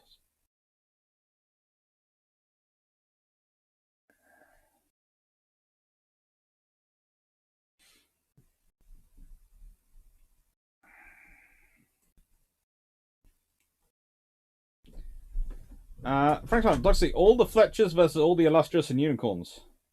Illustrious class and Unicorn. How far away are they when they start this fight? Is it at night? Is it which year is it? Is it pre the Fletchers getting a radar upgrade? Is it post them getting a radar upgrade? If they're within 10 miles of each other, then probably the Fletchers. Anything greater than 10 miles, we're talking 30, 40, 50 miles, the Illustrious class and Unicorn are going to be fairly capable of launching off quite a hefty airstrike, which is going to keep the Fletchers busy. But there are a lot of Fletchers, so let's put it this way: best if it's 100 miles away, then the carriers are probably going to win. If it's less than 100 miles away, then it starts to get very, very tasty for the Fletchers.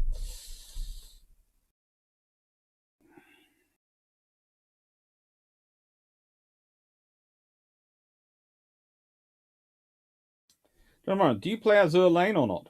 No. I don't have time. Moment.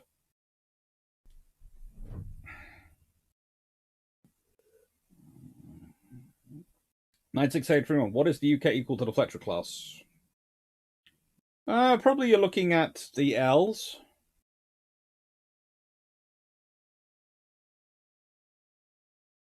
Not in numbers, but in terms of what the RN's getting out of them. But, yeah. Hey ho.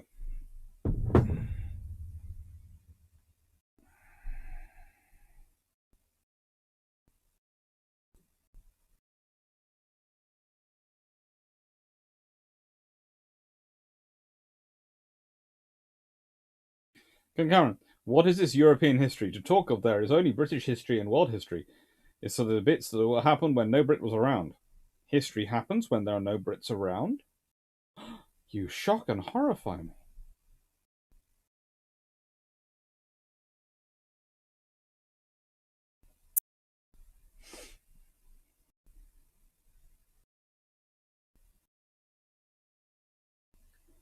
Congressman, Real Alaska taking my British at Crimea War. It might have some butterflies of our one alliance structure. Probably not. There again, it might have an impact today, because imagine America without Alaska, but Canada as part of Alaska as part of Canada.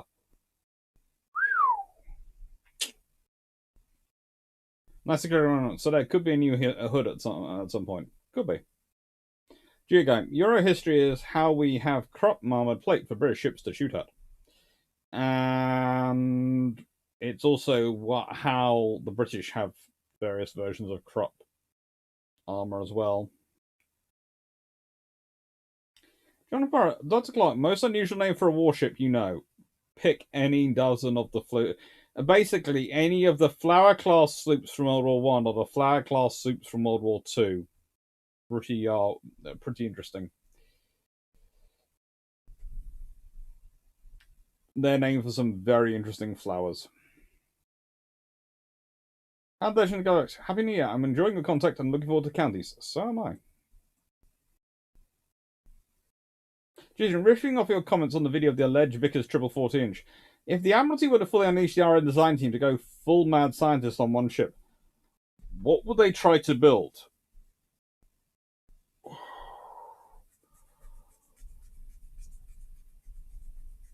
It depends. If this is prior to World War One, let's say, so it's battleship or battlecruiser, they probably try to go for the completely oil-fired treble 15-inch 12-gun battleship which can do something like 30 knots. It's a theoretical idea which they were working on at some point. Have you or Drac made videos about the Harwich Force? Drac might have done. I don't know if I don't think I have yet.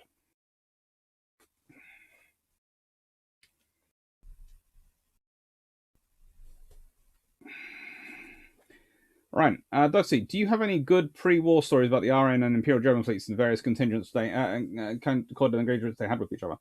The newest of the new Royal Navy battleships were actually visiting dreadnought battleships were actually visiting Kiel not long before World War One began, and they had a huge dinner party in very, very friendly time. Basically, the two fleets were still getting on quite well. The RM was half expecting the next war to be against the French because of something the Russians did.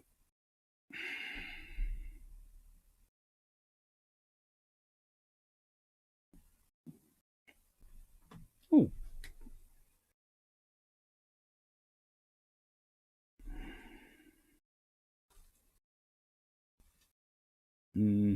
Hello. You got a 5-star review from me on Amazon. Thank you.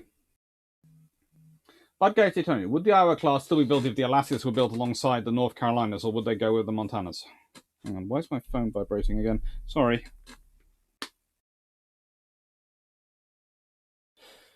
What's happened? It's happened again. It's happened again. I do apologize. I will be back as soon as I. But I'm going to take my screwdriver with me this time and check that it's all tightened up. So I apologize, but I'm going to go check again. Sorry. I do apologize.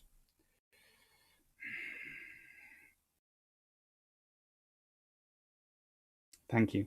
Take care, and I'll be back shortly. I apologize. Which screwdriver? I'll probably need that one. Thank you. Hello.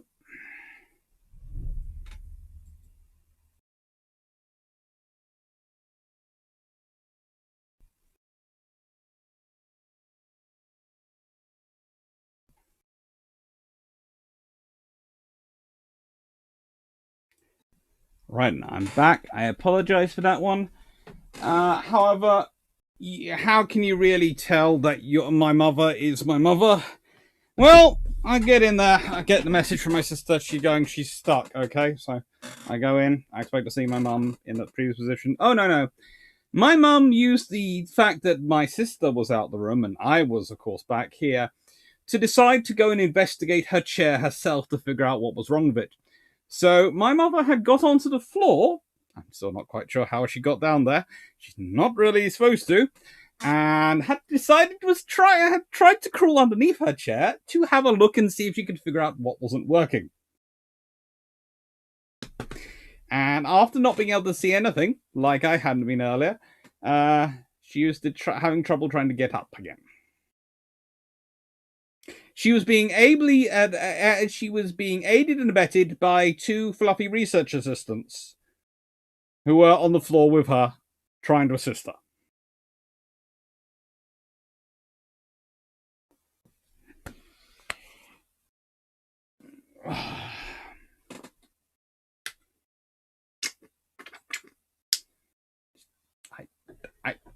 I don't know. I don't know how to describe it. Okay, so we're up to 6:55 p.m. Hello, Stafford. I'm glad you're here.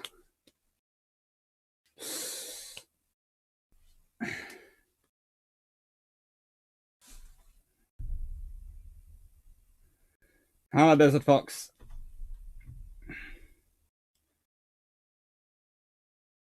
Thank you, Tomo Burka, for the 5-star review. I'll answer that one question. Nice agreeing. Would a modernized World War I capital ships that the RN had in their fleet still have had World War I Mark IV torpedoes, or would they have upgraded to Mark IX torpedoes? They are upgraded to Mark 9s. you don't have.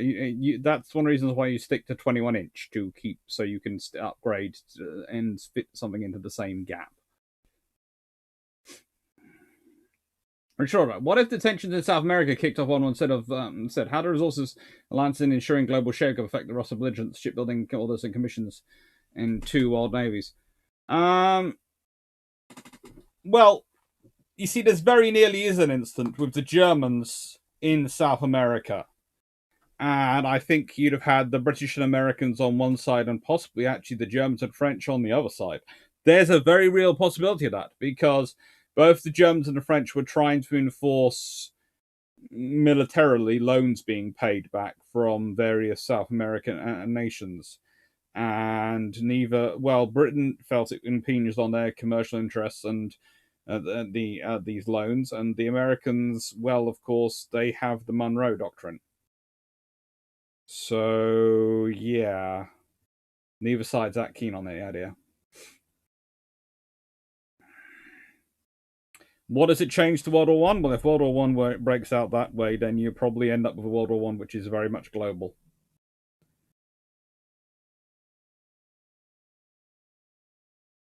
Hello, Stafford. Right, it's good you're here because I can unbox your box. Unfortunately, it wasn't the Fox.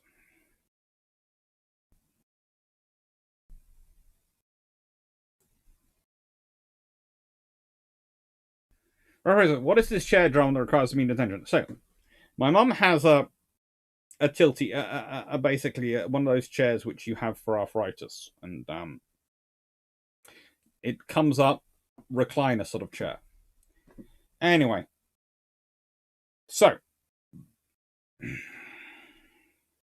early in this week during another live, she had it collapse underneath her to the extent when she was getting down on it. Today, when she was trying to get up off it, it suddenly decided to pop up and cause her to be caught in midair. And I can't see anything wrong with it. And I've tried that myself a couple of times. It seems fine. And then, as I said, Mum was down there investigating it herself.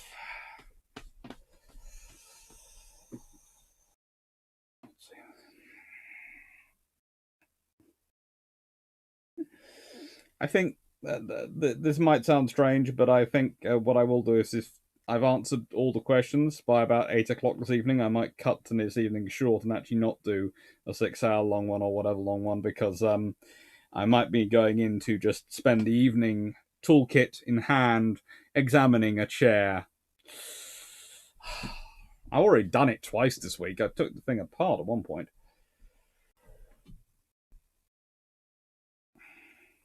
Mitchell, a triple turret for 14-inch guns, yes, but they hadn't yet developed a triple 16-inch turret. They'd only finished testing the 1645 in 1913. I doubt they even had a design for a triple 16 yet. Mitch Lopes, one thing I would be certain about it is I've looked at it is I'm fairly certain about now the triple turrets, and the more and more stuff we've looked into the triple turrets, the more and more I'm certain that the RN has a triple turret program and has various major industrial partners looking at their own triple turret designs from about 1906. In fact, I'm almost tempted to say the RN has an ongoing triple turret program from 1905. I can show, I think, in the archive documents when I get to National Archives, I think I can show they had one from 1906. But I think they might have started it earlier, but I can't, not sure if I can prove that. But I'm getting more and more certain there's an ongoing triple turret program, which makes it even more interesting that triple turrets were never adopted. Now, it could be because they keep setting up, for political reasons, the full stick to me between shall we build a treble of our existing gun type or shall we build a double of a bigger gun type? Which is, of course, an interest is an idea, but it does, yeah, create an issue. It's a false dichotomy.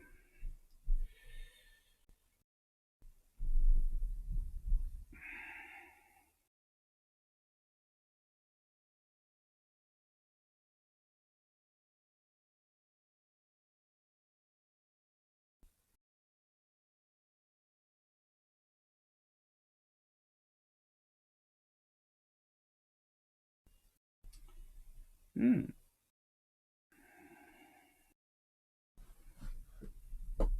See, I think I finished that iron brew. I'll find more armor.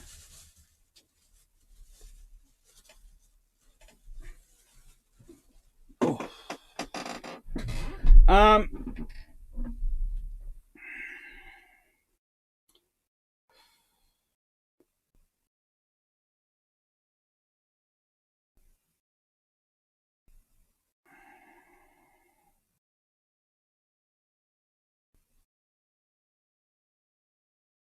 So, Johnson, why weren't more monitors built of the Roberts class in, say, a batch of 6 every 10 years, focusing on targeting updates whilst keeping the guns and adding some missiles for extra range?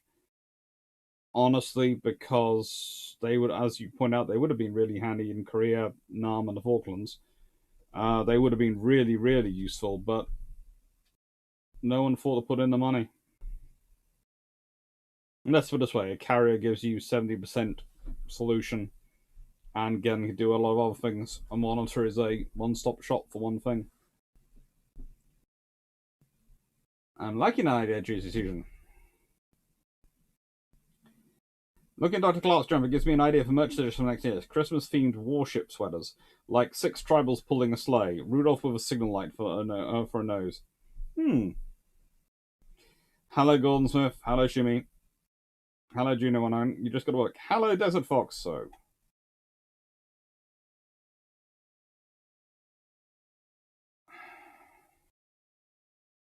of course, the FRAs will be in Clarke Climate Yes, FRAs.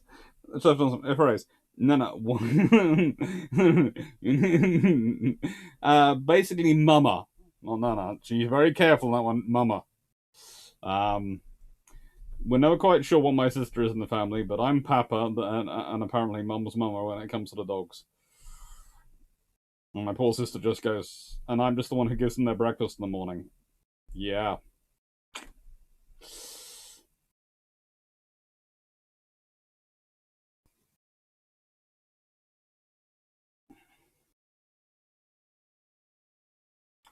Do you know what? Well, um, I hope he gets some fun.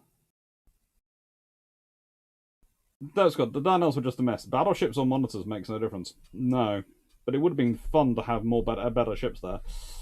Although M33 is a wonderful ship to visit, and I highly recommend going around her. Oswilski, what if ships instead of water sailed on iron brew? How would that influence their design?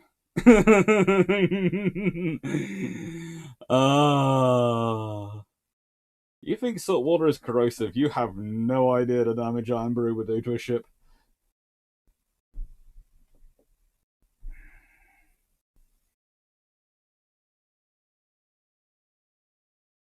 I thought it was your office chair. Getting parents to roll back and stuff.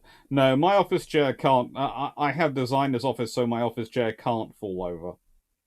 I had that experience in my when I was working from my bedroom in my office chair, and it fell over at one point, and I was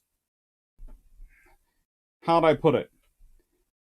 I'm still to this day not quite sure how it did, but it ended up falling over, and there was no way for anyone in the family to be able to get into me because, of course, where my bed is versus where the desk was. So, yeah, it was me having to figure a way out, which I did. But it's meant I've designed this room specifically so the chair can't fall over.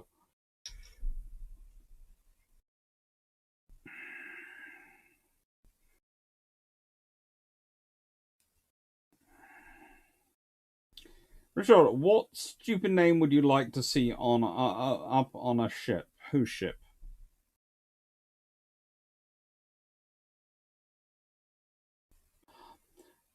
It's gonna sound strange, but I always wanted a ship in Star Trek to be called Firefly. I just thought it would be funny. I know, but I just thought it would be.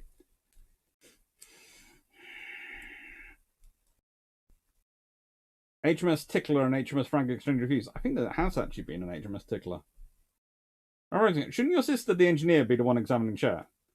My sister is a wonderful civil engineer, and yes, she would examine the chair, but when it comes to mechanical engineering or electrical, that tends to be my area, or carpentry, or anything which actually involves actually doing the building.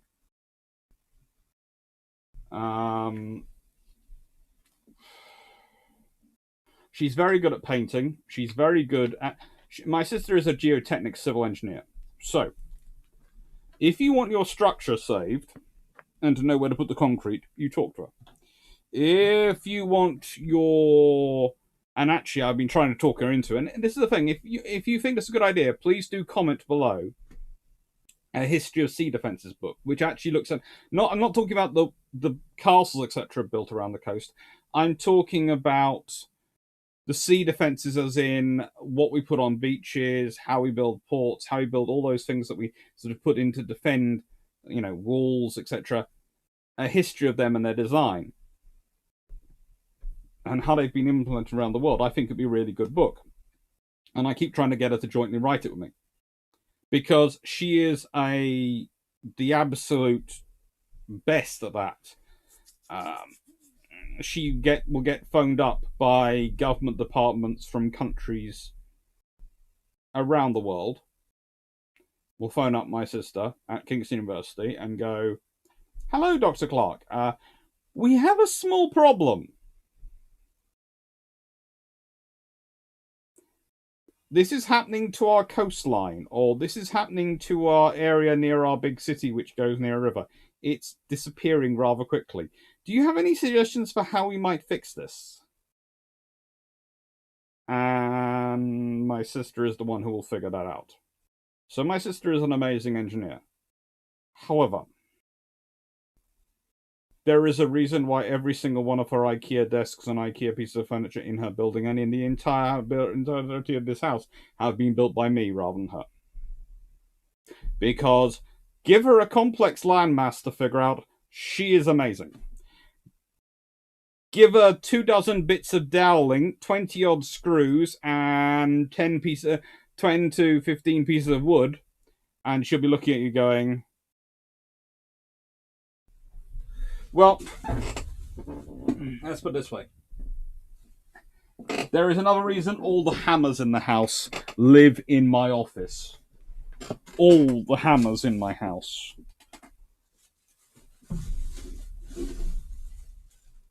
They're all kept nice and safe, nicely locked up in my office. For a very specific reason. To some people, everything is a nail.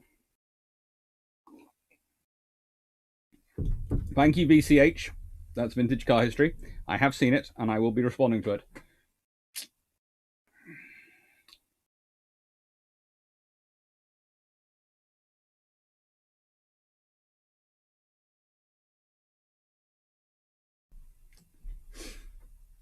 Right, are there any current ideas for double or triple gun mounts? There are lots of ideas, but actually implementing them is a completely different matter. For starters, I would like to have a double 5-inch available. I think it'd be a very sustainable method of increasing the firepower available for troops going ashore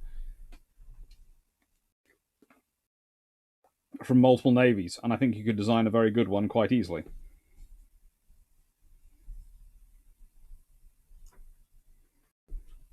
But it's fun times.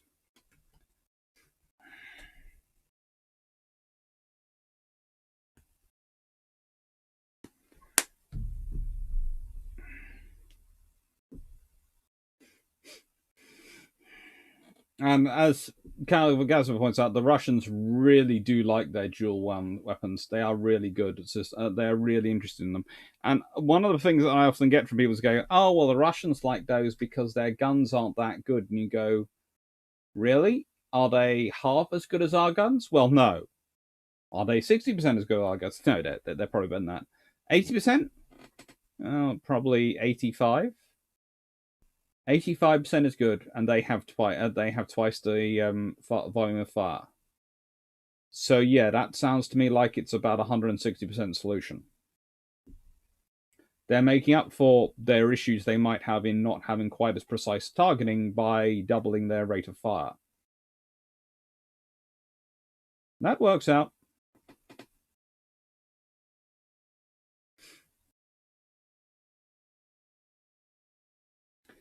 Next one. Okay. Discord. Were the dockyard facilities big enough to handle the beam of a triple turret of the bigger gun? Yes. They were. There wasn't much work needed to do to understand to deal with the beam of a King George V class, and that had the beam of a quadruple gun, or the beam of the Nelsons. So, yeah, they could do it. Roxanne, let's see. If you were sent back in the 1900s, 10s, 20s, or 30s, how well could you acclimate? How would you be able to enjoy it? Probably.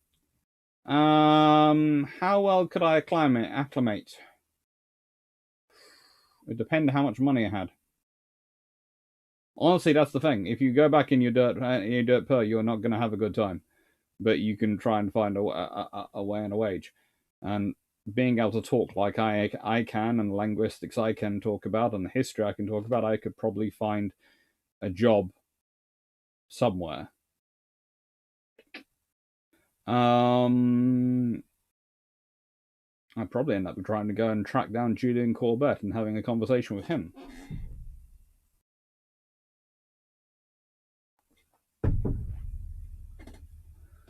Mm-hmm. Sean Mack is having fun this evening. Frank's Banner, let's see. How can warships be used as bargaining ships when war is over and one side surrenders?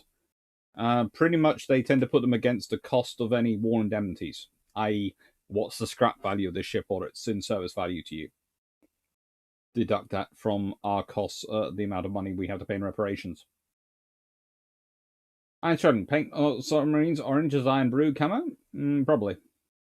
Oswaldski, where are the fluffy dreadnoughts? They're currently with their mama under orders of not to allow her to try and inspect her own chair again.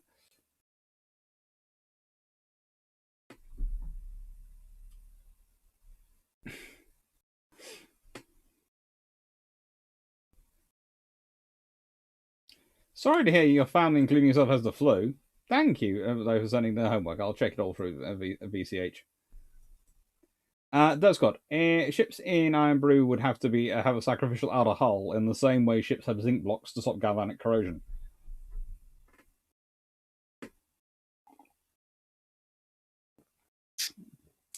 Or they might need a glass hull.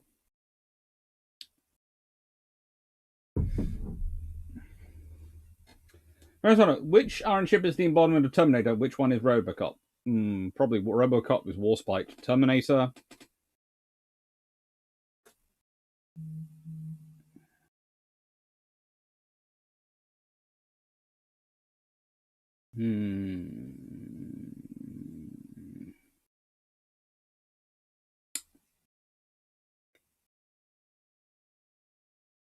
Rodney.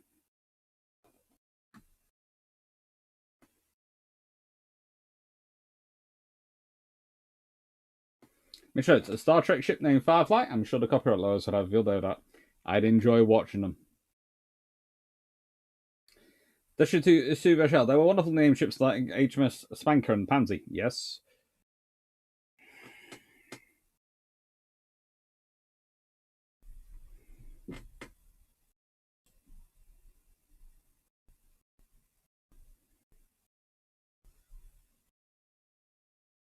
The squad. Your sister would criticize the design as this needs to be more rigid. Don't get me onto that. I love my sister, this darling, but no. Mitchell, it's basically the history of coastal defense fortifications. More the coastal defenses, how we defend against the sea.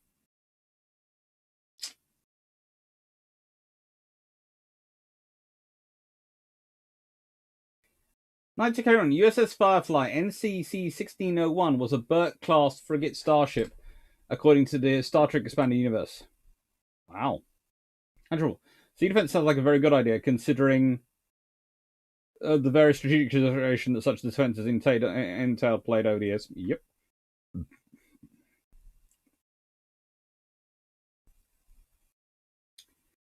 Don't see. What are some of your most favorite post-war non-tank vehicles? M13s, LAV 25s. I think apparently pretty awesome.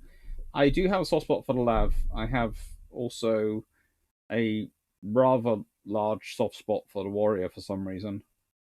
I've even been known to be quite nice at the Stormer, but my favourite ones, by far and away, are the CVRT family. Scorpions were just cool, and I think honestly we should have kept the CVRT family going and kept upgrading the hull, because I think we could have turned them into some great uncrewed vehicles by now. Have a commander control vehicle and have 3 or 4 uncrewed ones, truckling along missiles, etc.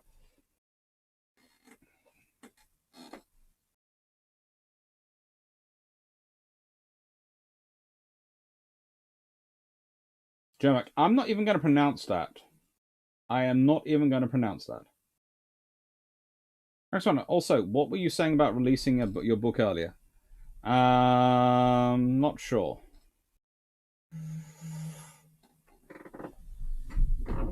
The pen. I'm not sure which section we're talking about. Do you know what? It's IKEA furniture. It has the most simple instructions ever. I have often come. This is okay. If you've ever watched the Big Bang Theory episode, where all of the engineers and scientists are sitting around the instructions, and they actually get quite patronizing at several points, and working out how they could do it better and what materials they could do, and they could produce it a lot better, and they end up going off to get more materials and do it themselves, and Penny is just building in the background. Yeah, I've experienced that a few times in my life.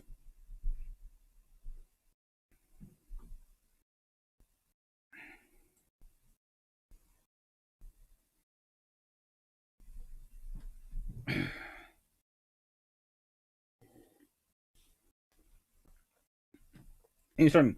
Some nails have spiral corrugation, so grip better. True. That's good. Any two metals in contact with a solution will create a current. Zinc is more reactive and will erode before steel or copper. So if you put blocks on your hull, it will erode before the hull. True.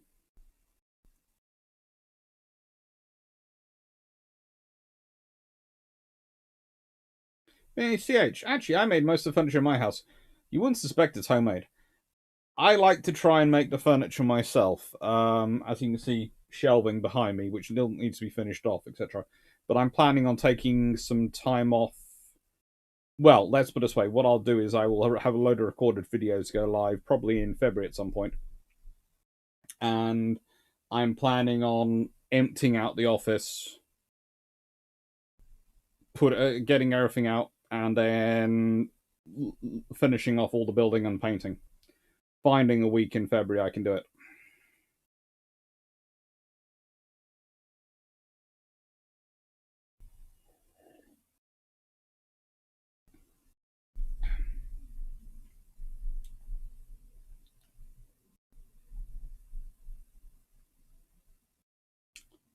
That's good. Russian young CIW a close to one system. There's no to kill like overkill. Nope, there isn't. It works.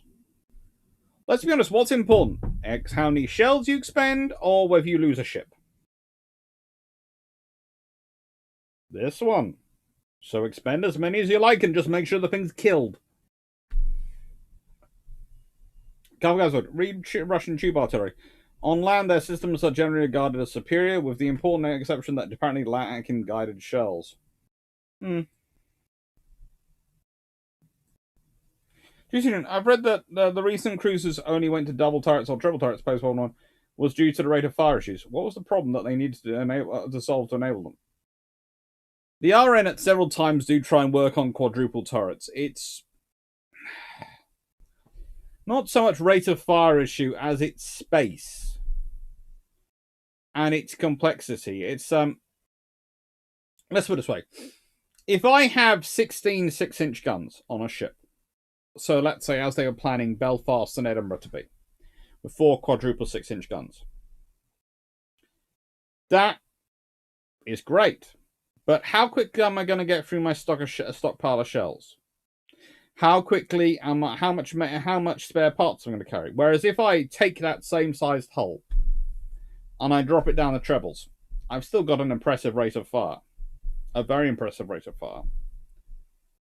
I've got turrets which I can build slightly more spacious per gun, so I can actually speed up their rate of fire, but I can also put more protection around those guns. It's just the debate is whether it's twins or trebles as the sweet spot in these gun factors. If I was talking about 18-inch guns, then normally I'm going to be talking about twins, because I think that's probably more a sweet spot for an 18-inch or 20-inch.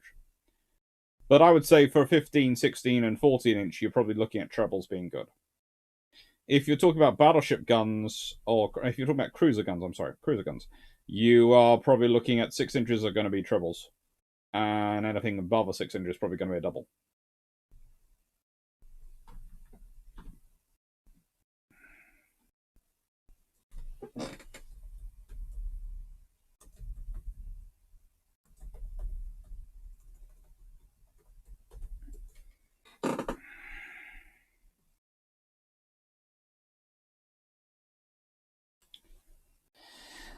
Well, the Gale class, or Gallant class, was supposed to be an improved version of the weapon class destroyers, and well, let's be honest, they're pretty much a return to tribal size dimensions, but they're going to be armed with 4 quick-firing 4.5-inch guns in dual-purpose mounts, penetrating mounts, DP.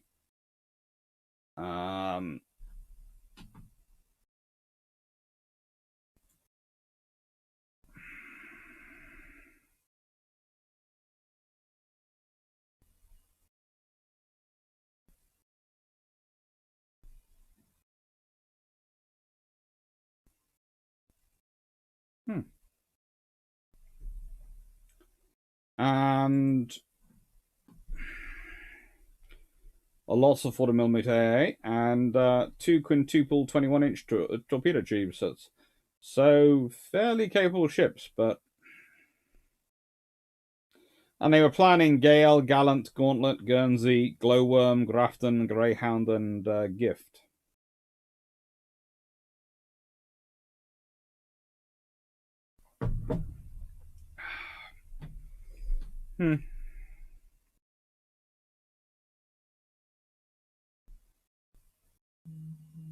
It could be interesting.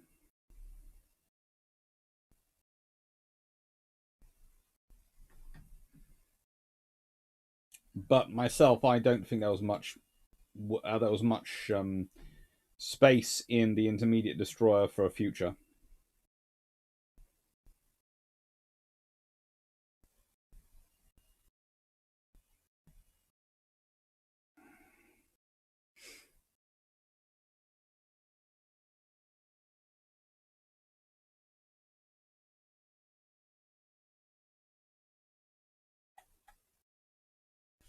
Don't forget, glass hold the ship brings a whole new meaning to the phrase glass cannon.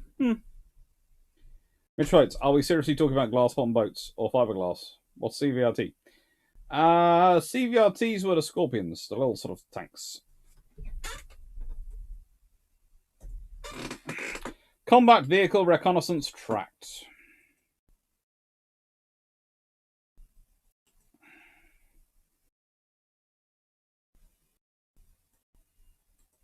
I don't want a GIF image.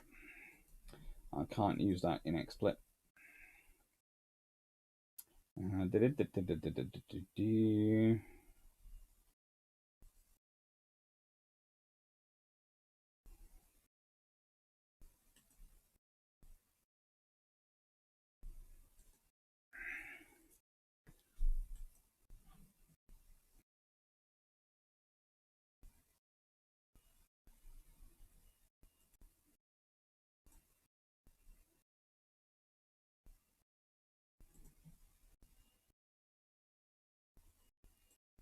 This is a scimitar.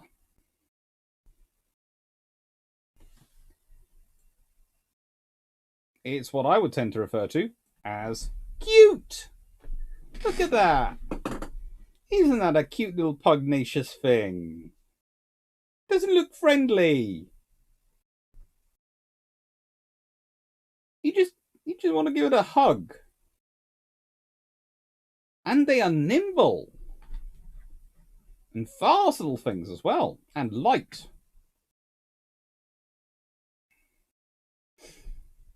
They weighed in at 8 tons, roughly, or 17,800 pounds.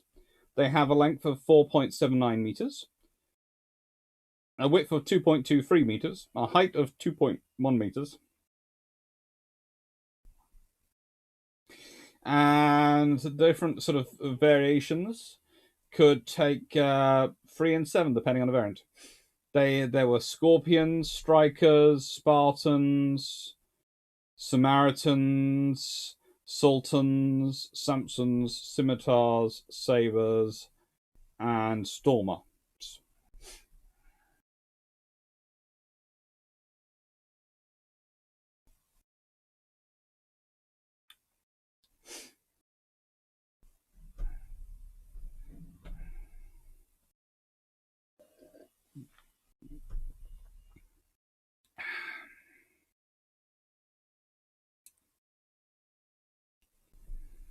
Mm-hmm.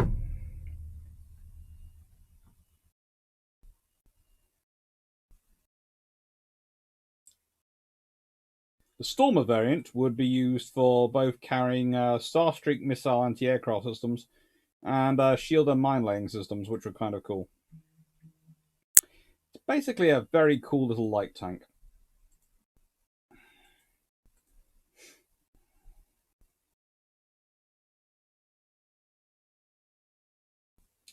Senator, what was the dumbest weapon a Navy tried to use on a ship? The dynamite cannon?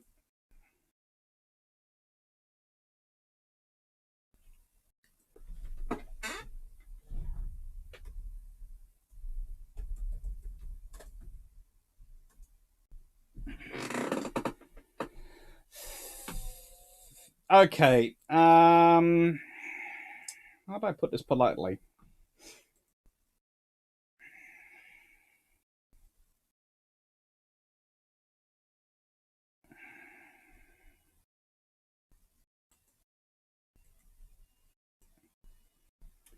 So yeah, you could certainly argue what you have pointed out as being the most interesting weapon put on a ship. But I have one which I find slightly more annoying. Now, you're going to look at this and go, Alex, surely you love the 16-inch guns on Rodney and Nelson. And I go, yes, of course I do. They're wonderful. But have a look at what's on top of them. In fact, I'm going to make it as big as I possibly can. On top of them are the unrotated projectile launchers.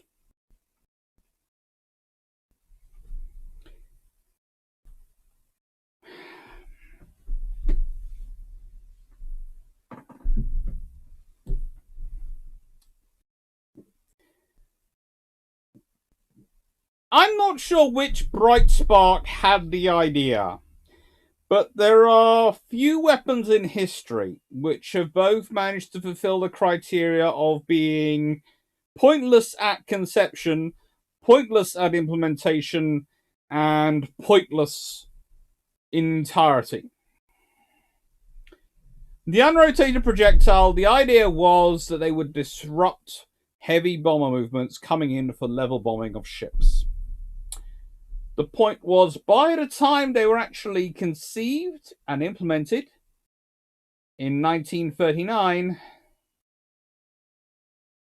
the only person who's really pushing for them is the brand new First Sea Lord, and it's his first memo is Winston Churchill.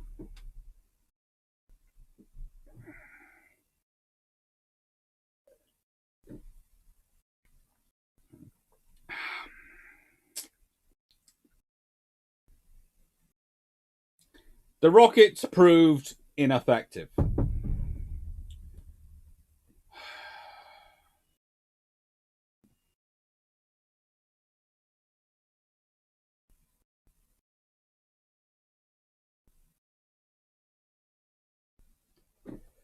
It's just they just they're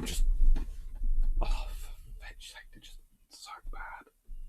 Seriously, there are naval officers who actually come up with this idea. So, and the scientists and engineers who are, sort of. Now, Churchill doesn't get this from anywhere, but from nowhere. But seriously, there's lots of people going, "What?" And it's interesting to note that really a lot of this emphasis of this takes place after Henderson is no longer available to go. What are you wasting my budget on?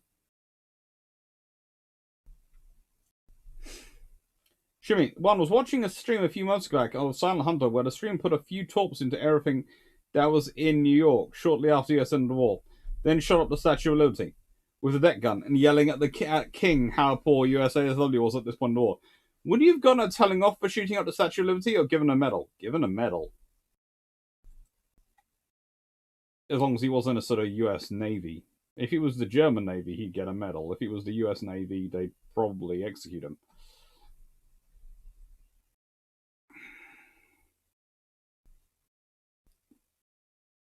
That's good. I was looking into what's going on with the US's Bonhomme Richard trial. The prosecution case seems to be rather light on evidence. Looks like an attempt to save face and cover up. I'm going to keep off that subject because I'm fairly certain at some point we'll be recording Bill Trumps and having to go into that again. Hopefully you like the unboxing and Artist likes the comments I made on this artwork. Seriously, is a baller. I'm fairly sure he does because I sent it to him and his response was a very big smile. Michelet. In my previous life, working at a truck manufacturing plant, the plant manager had no idea how one was built, and we tried to keep him as far away from the assembly line as possible. Sounds sensible.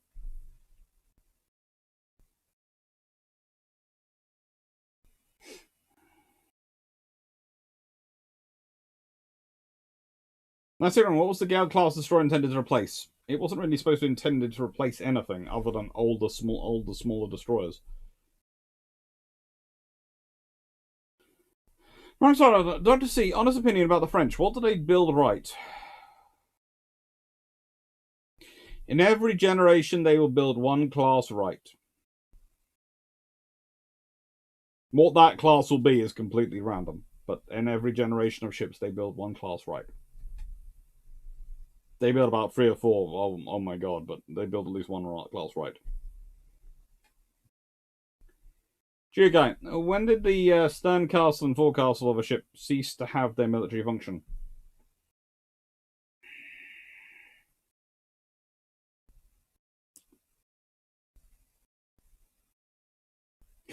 Well, you can't say the age of sail at any point when you have guns in them, they cease to have a military function. They still have military function as sort of raised bits of the deck which can fire down and help you control the main and waist deck and all those things to support the ship. So, not then, but probably. Well, HMS Warrior doesn't actually have a forecastle or stern castle, so I would say you're probably looking about the 1860s.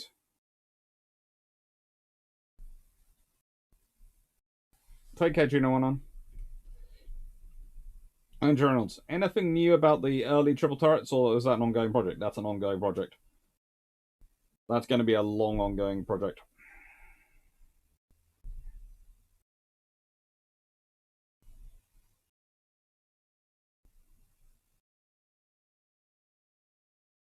Haglyph, I know the Chinese are certainly pushing out their landing ship docks a lot.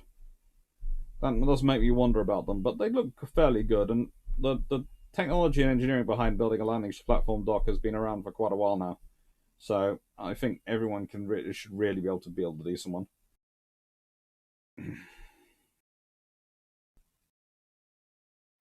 Good luck, Harglyph. Hello, Vasaski.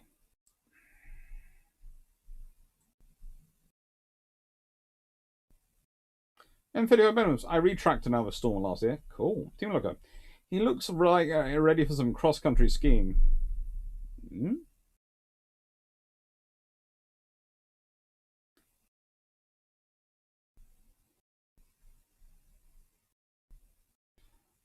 There's got the Scimitar. Is that thing on it really called a gun? It's just so small, but effective. And yeah, as Abzaski cutie indeed. You can put it in your backyard, It'll be fun. A vintage car history. As an FC qualified on the M39 GM FCFs, I had an opportunity to serve in US Pegasus, but turned it down. I considered it a sports ship, not capable of anything but coast service. Fought on it.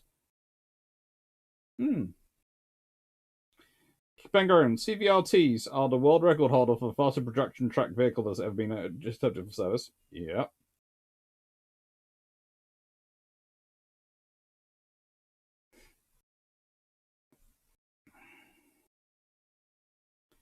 No, you haven't missed the unboxing stuff, and I was making sure you were on here before I did that. Dr. C, Frank's one, Dr. C, where would the UK fight if the US and the USSR went to war? Probably northern in Europe and the North Atlantic, especially Northern Europe.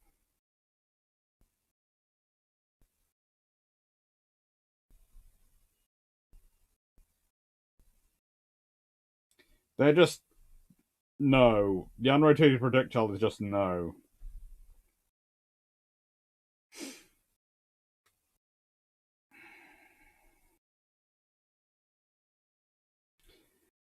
That's good. There's another system that traps level bombing the ships. It's called a rudder. Yeah, and it takes up a lot less space.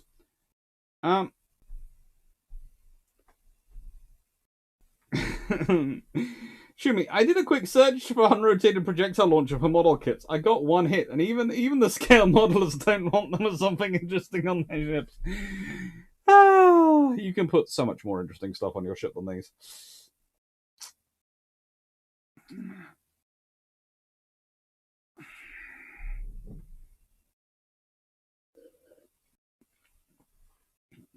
No, take around. If they'd used UP rocket launcher with unguided rockets instead of wire-connected rockets like the IGN, does it make the weapon in use? Nope.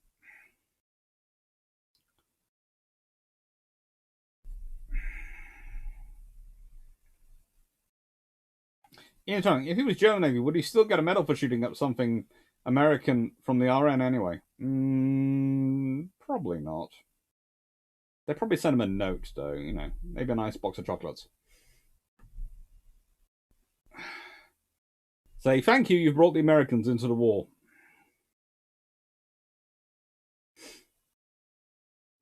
At least the wind did blow back those unrotated projectile explosive packs on the ships occasionally. Yeah, occasionally.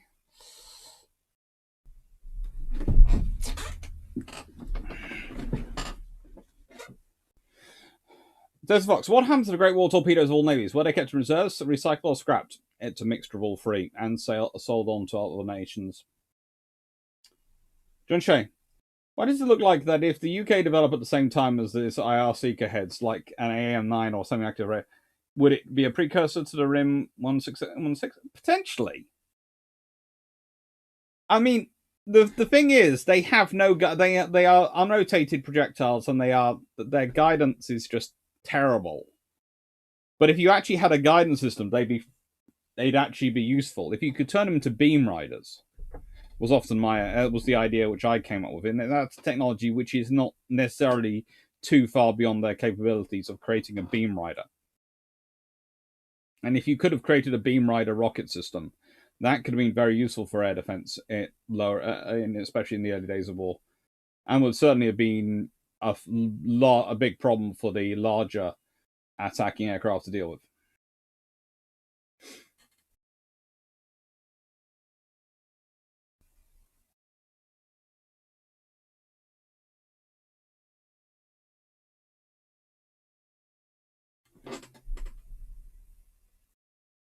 These are the things that I thought about when someone asked what would happen if all our weapons development worked and they went without a hitch.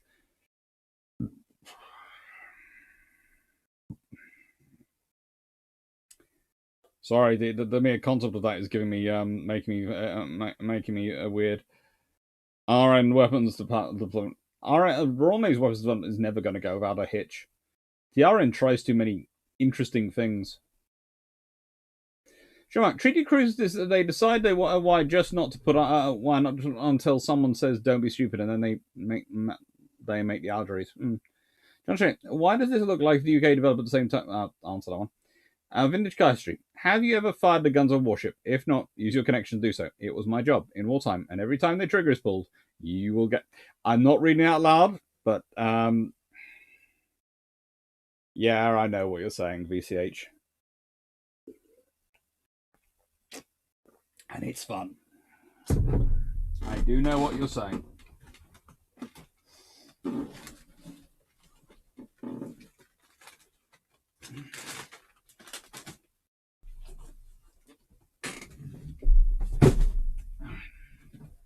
So, I have Stafford watching.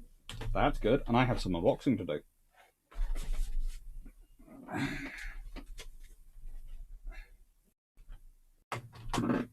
That's it. How come the IGN make the UP rocket launcher work when the UK couldn't?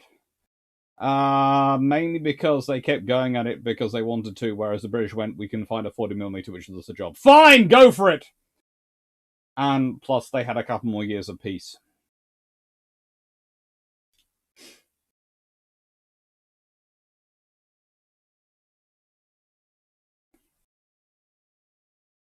Andrew, I believe I read that the Polish Grom-class destroyers were based on Travels. What do you know about these ships and their relation to design and age? They have some similarities in designs, but they also have some big differences. They are large destroyers, and they do share some parallels.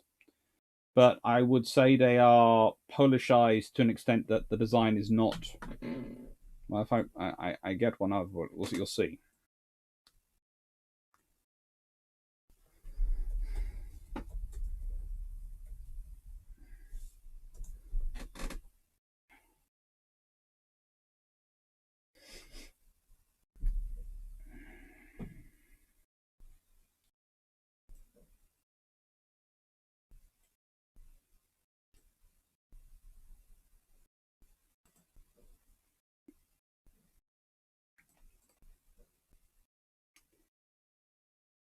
Now, this is the one which I have to say I really want to go and have a look around at some point, as I think she's a beautiful ship,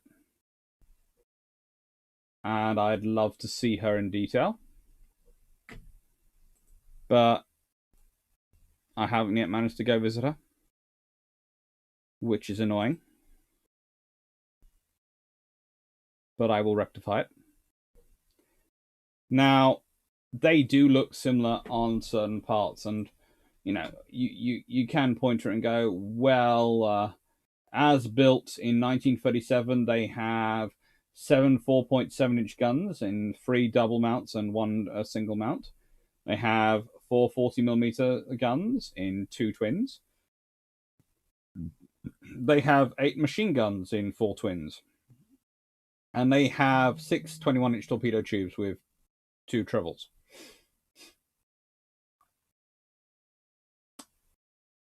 By 1941, they're at 8 4-inch guns in dual-purpose twin mounts. They've still got a 4 40mm. They've upgraded to 4 20mm, and they still have the 6 torpedo tubes.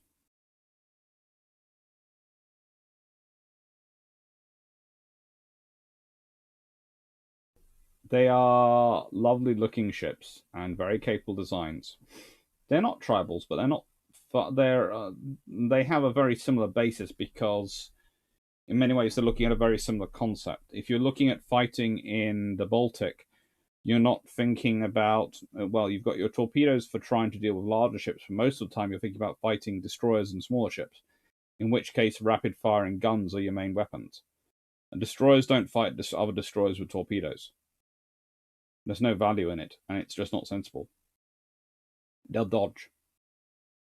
Destroyers fight cruisers and battleships with torpedoes. Other destroyers, they fight with guns. And that's, in many ways, what the Grom class is built around.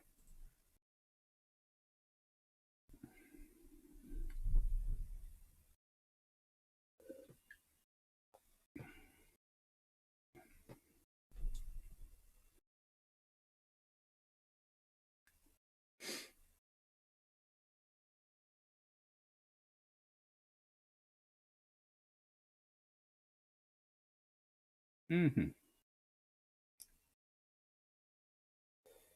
JB, torpedo gunboats, underrated or the most underrated ship class? Underrated and most underrated ship class, given their actual performance in Chile in a hot war. I like torpedo gunboats, but I like the ones which serve in World War II better than the ones which serve prior to that. So let's put it this way: it's a design which it's a concept which takes some time to mature, and has a period when it's really good. But trouble is, before that and after that, it's not as good. But Gator, what would you change about the Alaska class?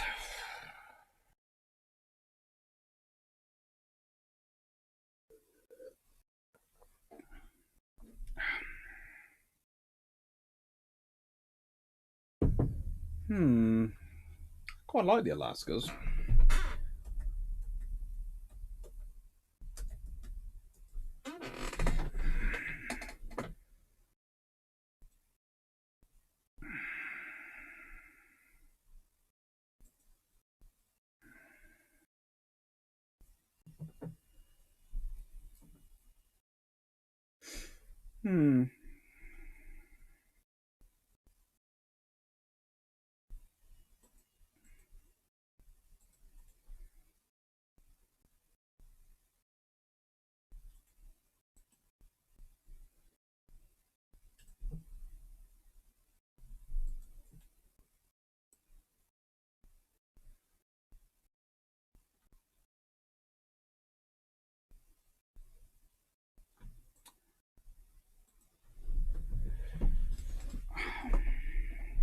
Pick is okay. It is almost a temptation to say, but let's think about it.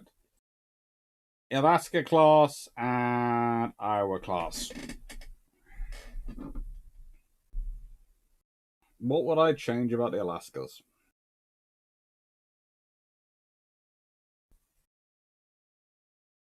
They're a very interesting and very capable little design.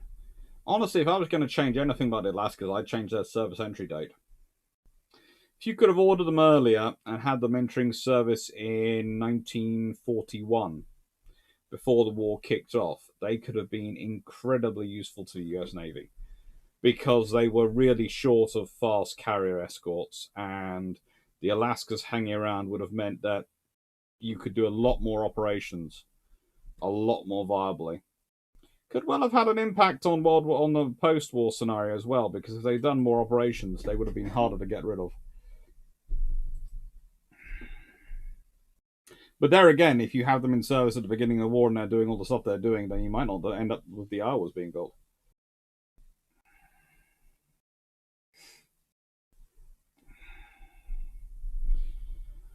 Dirt Squad, I still think if a U-boat captain shot the Statue of Liberty, it would make the US very determined to sink every U-boat possible. Publicly gets a medal, privately reprimanded. I don't think Germany has that intelligence to start to do the private reprimand. They just do the public medal thing. There's a Fox, though. What is the best drive me closer? I want to hit them with my sword moment in Steam and Steel naval history. Also, HMS Glow versus US Johnson in a measuring contest. Oh, they're both quite equally massive.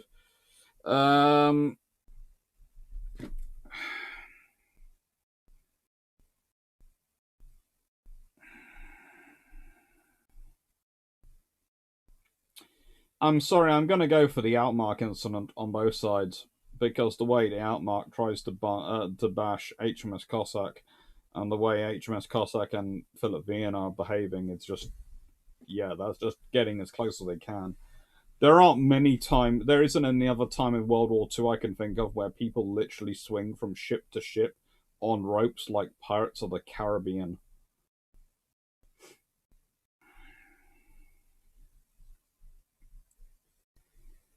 Cheer guy 8001, do the Hippers use the same breach system as Bismarck? My feed is lagging. It's a very similar system. It's not the same system, but very similar.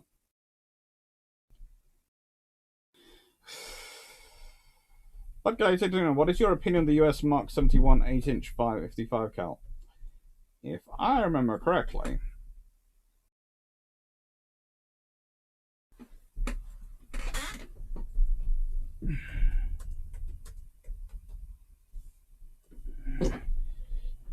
that is one of my favorite weapons. That was the lightweight gun.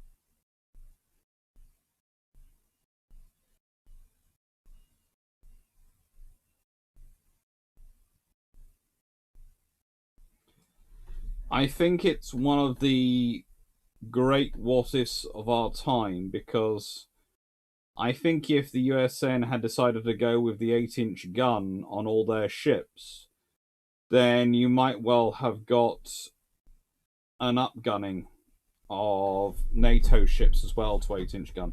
And it's kind of an interesting idea because you see, okay, so the program's cancelled in 1978, but it's fitted in being designed in the late 1970s. If the USN goes for it, then the odds are the Royal Navy puts it on their Type 42 destroyers. Odds are.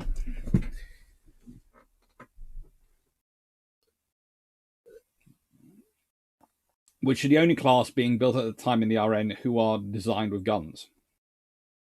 Remember, the Type 22s don't have guns at this point. And that could have been really interesting because if it works well in the Falklands War, you suddenly have a big advantage. The RN has a load of 8-inch guns. You also have a thing of the, you know, the Belgrano probably keeps further away because there's no chance of it winning in a gun duel with that many ships with 8-inch guns. Because yes, it's got probably more guns than they have down there, but it won't be able to engage as many targets as will be shooting at it.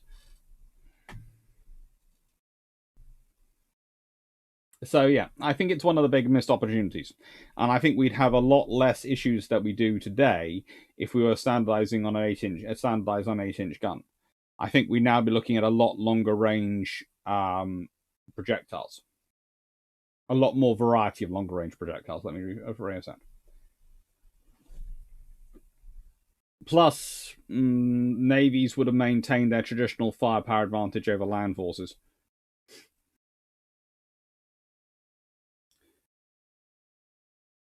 Frank Smaller, does he? Are there any weapons or ships or aircraft or tank that was tested on too much? I think there was. I seem to remember there being a tank, a Centurion tank, which was tested with turrets until eventually its own suspension collapsed underneath it, but I can't remember the exact story. Frank, does anyone here think that tank destroyers are worth making? Well, we do. We call them anti-tank missile systems. That's what they are. The trouble is the tank destroyer doesn't need to be a dedicated vehicle anymore.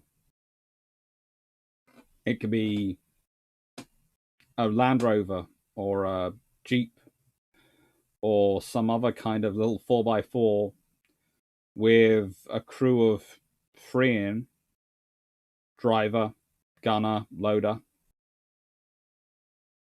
Just driving along. Pop up. Couple missiles. Bug out. And add in drone support to actually do the peering and perhaps even the targeting over the hill. So you'll literally just mow a transportation unit for the missiles to get them within range. That could really sap out an armed force very quickly.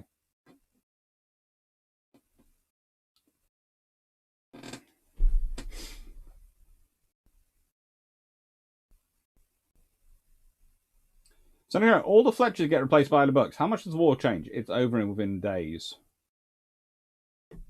Seriously, the sheer amount of firepower Bucks have versus a Fletcher.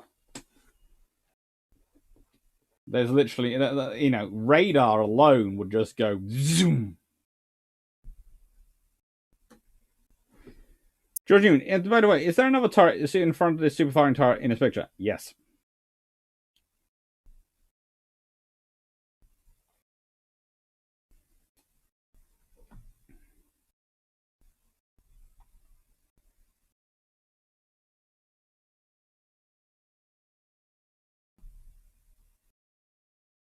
That's Aaron. Why haven't we had a new HMS Javelin? We haven't really had a new J-class. Andrew, my impression was the Grom design was that the weapons were the biggest difference, mainly being Swedish, Bofors, especially by Polish. I was really wondering about the hull design and power plant. That is pretty similar, but that's pretty much British destroyer standard based on that one.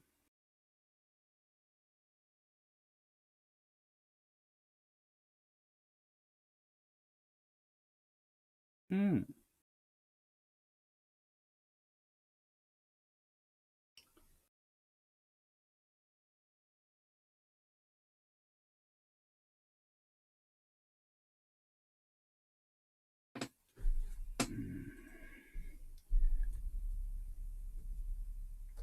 I'm getting up my list for the tribal class destroyers because coves.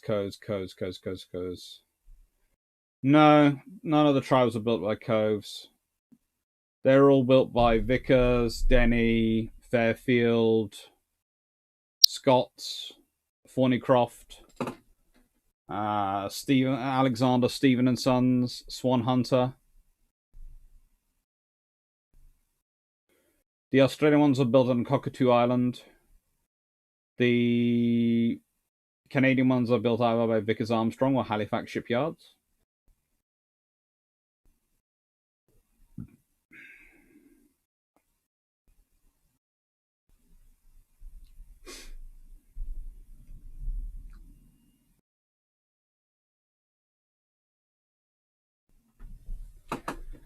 Ooh.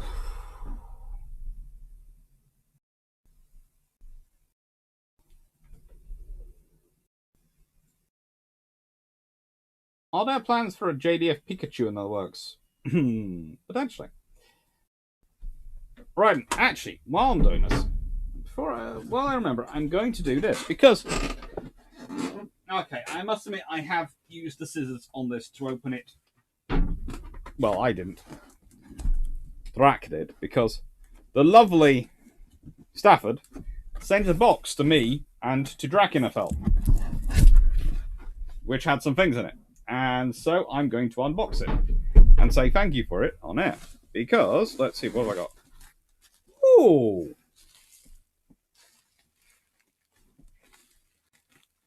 That is cute. I've got a little wooden sailing ship. Oh, that's very cute, Stafford. Okay, don't take this the wrong way. It's going to be left in this bubble wrap because when I put the shells in on here, on this wall, it's going on this wall so I can look at it while I'm working. I know you're all probably thinking it should be behind you, like Drak does, where he has them all behind you, but I'm selfish. I like to look at pretty things while I'm working, and so they're going up on this wall with the paintings. So it's very, very nice, thank you. It's going to stay in its thing to protect it. Let's see, what else do we have? We have a card. Oh. Very cool. I will open that later because it says it's to the Clarks as well, so It's to my mum and sister as well, so I'll open it with them. I'm presuming this is my mum's pack of After Eight, because I seem to remember you saying there was going to be 2 packs in there, and I'm guessing the 3 pack is for her. She'll be very happy with you. There's like 4 of my viewers she knows by name. Stafford, Paul, Melanie, and Knight are the 4 she always remembers the names of. She sometimes gets Carl. She's picked up Carl, but no, the 4 she remembers are the 4. I seem to remember at some point. I think all 4 of you said something nice about her at something in the chat when one of she was watching and goes, "Ooh, yes. Well, that's cool."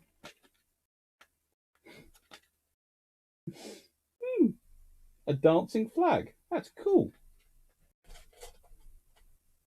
I can have fun with that. Crisps. Woohoo! After Eights for me, I presume these are.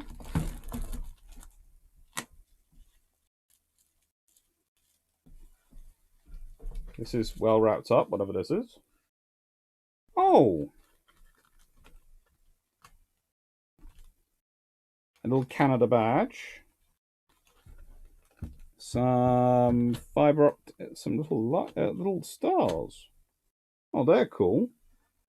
I'm in trouble. Those at Christmas. Those are Christmas decorations. Ooh, I have a place for those to go up. I might save those for something else to go up on the Christmas day, and then put them on my Christmas tree. If I have another idea. What's in this one?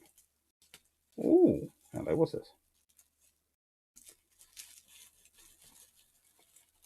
See, I never expect any gifts. It's always incredibly nice, but oh, that's a Canada stone. That's a little beaver on it. That is really cool. That's going to go up with the steam train in a bit when I can clear space up there and figure out how I can do it so it's going to be visible without it falling off. Thank you. Thank you, Stafford. Stars and all Canada badge.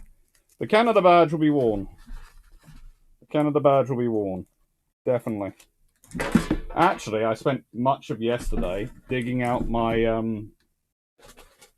what do you call it? Make sure I put mine back in here, because otherwise my mother will be upset with me. She'll be after that mine, but you know, anyhow.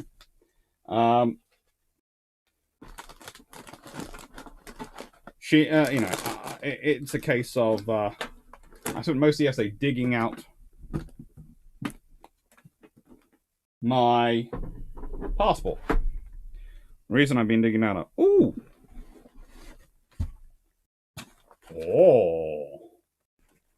Oh. That looks tasty. Oh. What's the date by? Use by. Best before. Oh, I got plenty of time. That's good.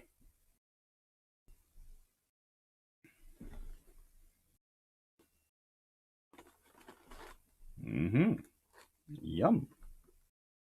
Thank you, Stafford. I'll put these back in the box quickly to protect them.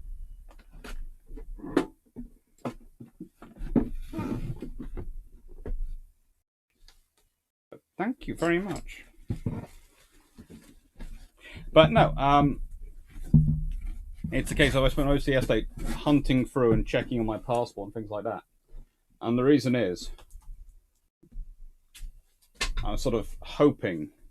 I put in for a TV program yesterday, which might involve me having to come out to Canada and actually do some filming on HMCS Hyder. So, never know. They're looking for some historians to apparently talk about her for a TV program, and we can always hope. We can hope, right?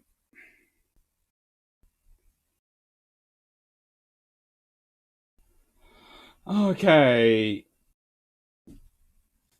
True student, if you were given control of the island's construction plans in 1997, what would you direct to be built, not including battleships or battle cruisers? And thank you for putting the battle cruisers correctly. Hello, Melanie1640s, while I'm here.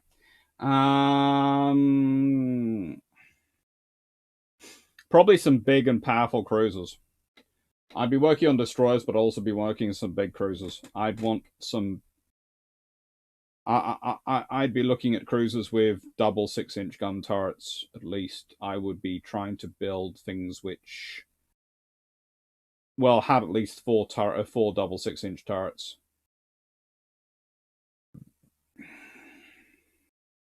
So a pair of turrets fore and aft. I'd want them big and fast, and loaded with a lot of torpedoes as well.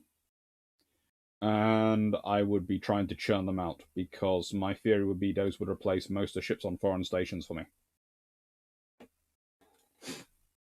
So I wouldn't end up in a scenario like we had at the Battle of Coronel, because instead of him being in that scenario where he has several older ships, he would have 4 or 5 newer ships with torpedoes. And yes, he still might find himself in trouble because the Germans do have more firepower, but if he's got fast ships which are able to lay down a heavy base of 6-inch fire, and he can blast in with into torpedo range, then he could well win that one.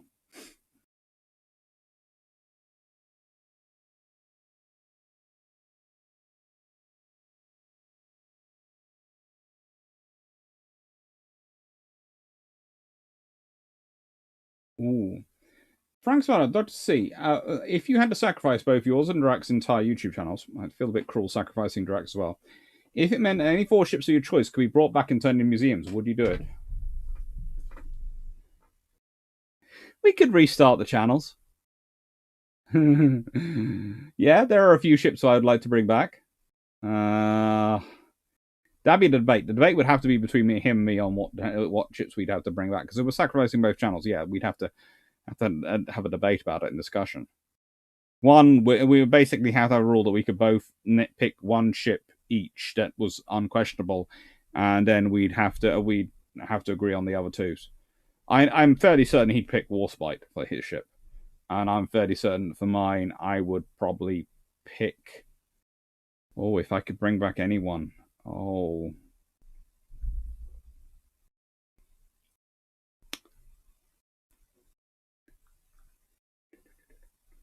Eskimo? Or Nubian? Tartar? Ashanti? Afridi?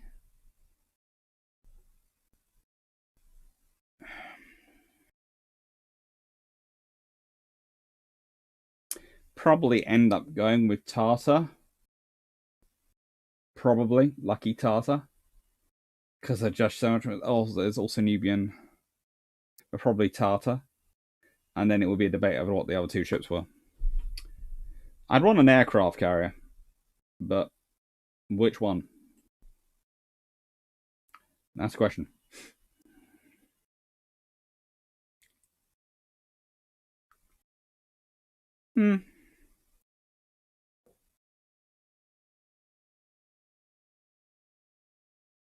Just gone. It would have made the argument between New York and New Jersey about who owns the island rather moot. Yeah, it would have been interesting. Make notes. I'm having to take breaks from watching every few minutes. I've been tasked with making my seafood chowder for dinner. Ooh, yum. Enjoy.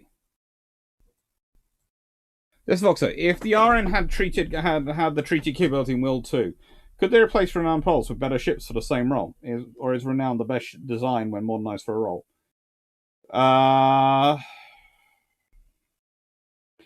The only thing I'd like to have done with Renown and Repulse is I'd like to have kept the speed and up them to 9 guns. I'd like them to 3 triple turrets, because I think that would make them into the best ships that they could possibly be. But, you know. And 15-inch 45 caliber. Which I was having an interesting conversation with Knight 6831 about earlier. But yeah, I would have liked the 15-inch 45.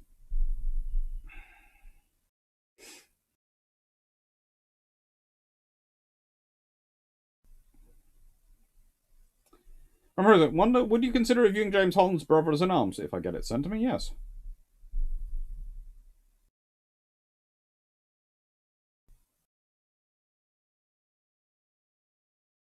So Johnson, an obscure little box lying in out in the middle of nowhere, filled with with an iron storm system.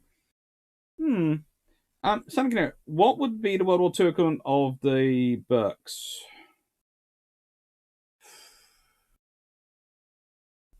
You're probably looking at one of the cruiser classes.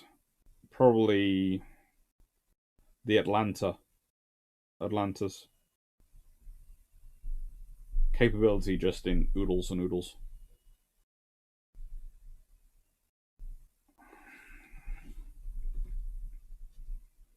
Or Cleveland class. Oh, probably Atlantas.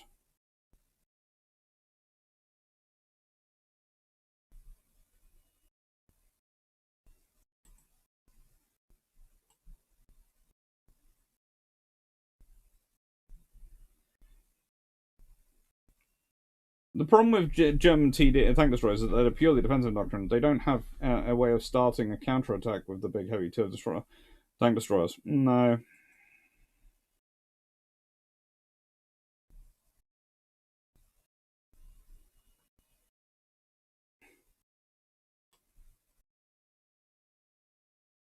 But I don't know, were there any other drum-like forts that were built? Not really, but a lot were considered. Featuring all dressed ruffles, the most Canadian flavours. It does look very nice.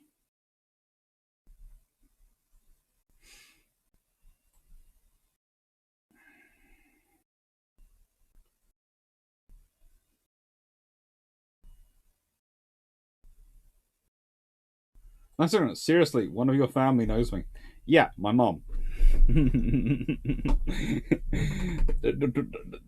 Just remember, there are little cousins who watch this channel, and so I think fairly certain some of the older members of the family watch the channel as well. I know my aunt does. Hello, auntie.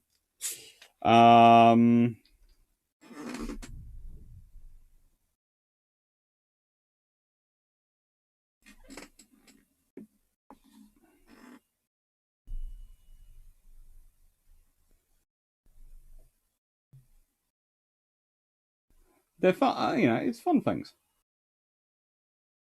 All right. Nice everyone. In your pre-tribal destroyers live from last year, what was with your whole that you didn't listen to bilge pumps? The council shall decide your fate poster. At various points, people like to send me memes about bilge pumps, and they put them on the memes, the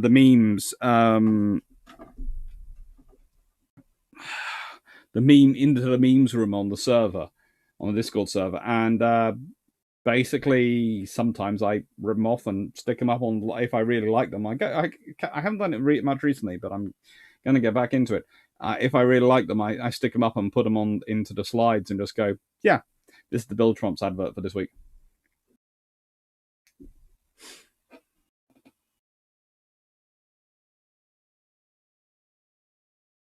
Hang on.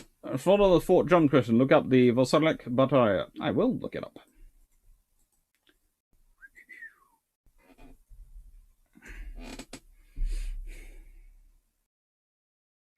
Ah, yes, the Russian Vladivostok.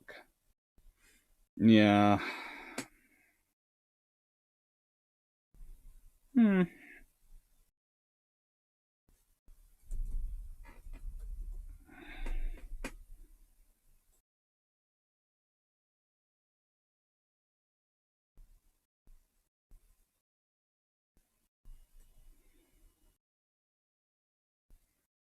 Ah.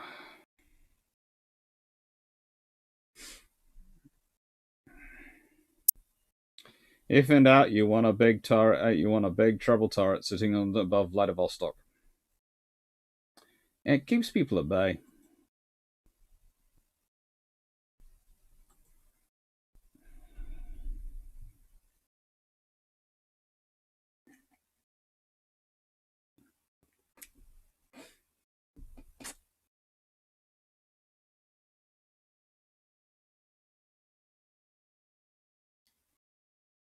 Sometimes, thank you. Glad you like them, and stars have two written on the board under them, so you have who's and who's in theirs and a Discord message Reader Stone ships.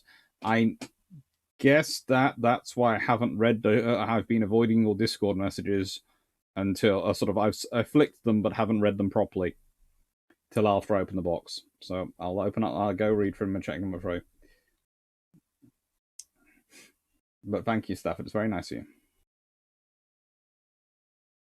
That's good. The distinction I'm making is between a doctrine and modern equipment. The Chieftain has a talk on tank destroyers, where he shows two M10s. One is self-propelled anti-tank gun, the other is a TD. Yeah. Justin, if you do wind up on Hideout, I can give you your restaurant recommendations. I did my MA in Hamilton. There are some great little places. If I wind up on Hyder, I'm doing a book signing event on her. I'm going to organise that with it, and I will invite everyone there to come see me who's in Canada, because I know I've got a lot of. I know because I look at my stats. I currently do better with Canadians than I do with Brits. Thank you.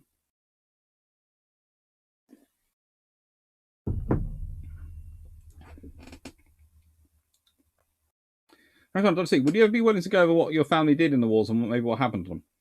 I will be doing that a little bit at some points. I'm still sort of putting together some of the family history.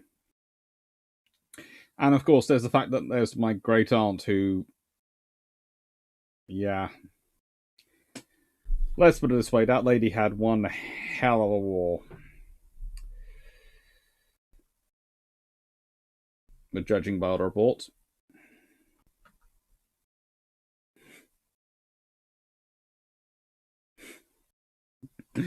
Thank you, Savage. But no, that's my basic point. If they have it, there are some great Canadian historians. And speaking of that, I've been reached out to by the very nice Canadian historian who actually wrote the Ildebass battle paper. So I've been chatting with him. That's been a lot of fun recently.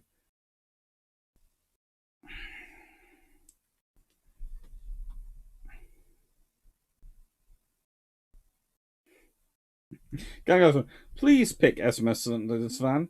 I would just want to see some politician's face when she appears on Lenny. That could be quite fun.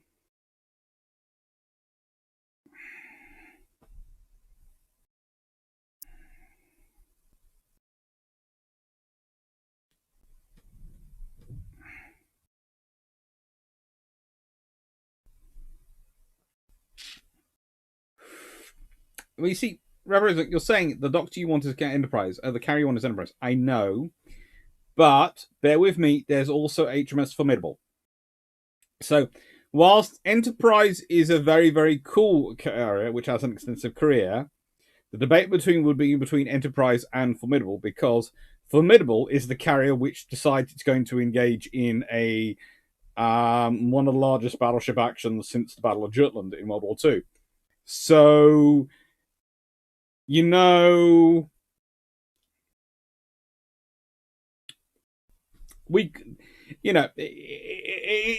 something to debate, and we are both British, so you have to expect Formidable to be in the mix somewhere. Plus, if we didn't bring an armored carrier back, Jamie would be really, really upset with us, and we'd have to deal with an upset Australian sending kangaroo assassins at us every other day of the week.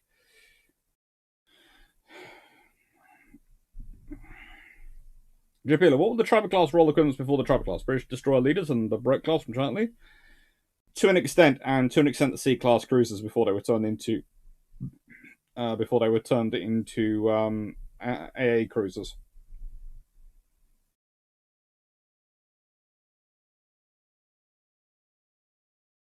Sorry, pardon me about that. This is the trouble with not having a forgotten tweet today and then eating and drinking while talking. And you suddenly get burps coming out and you apologise. Especially if you don't realise you've done them afterwards. This goes Fox. Is there any group of people in the history community more annoying than the Wereaboos? And do you think they damage historical debate? I think there are groups which damage historical debate. But I don't think they really damage it as much as from the perspective of actually mucking up the history. I think they damage it from the perspective of discouraging people to take part in it because they just don't want to engage with them. I know on Twitter, one of the things I've noticed is that once you're fairly recognized in your field, and I think it's more a case, and I find this annoying because, as you know, I have most of my cousins are girls. and they're like my sister, incredibly well knowledgeable in their fields.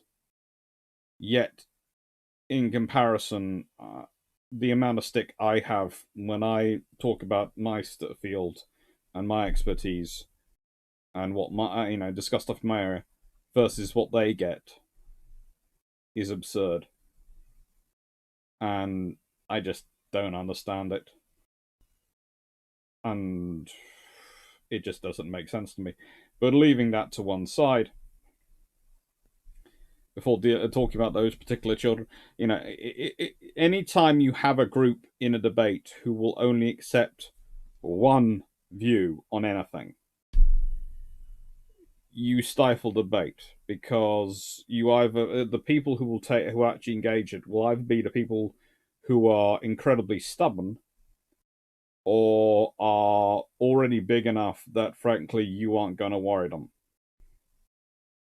which means I watch Twitter debates. I don't engage as much on Twitter as some of my colleagues do. I watch them. I sometimes take part, but I watch mainly. And when I do like to retweet stuff, and I do like to tweet stuff out and talk about it and etc. occasionally, but on the big debates, I tend to watch more.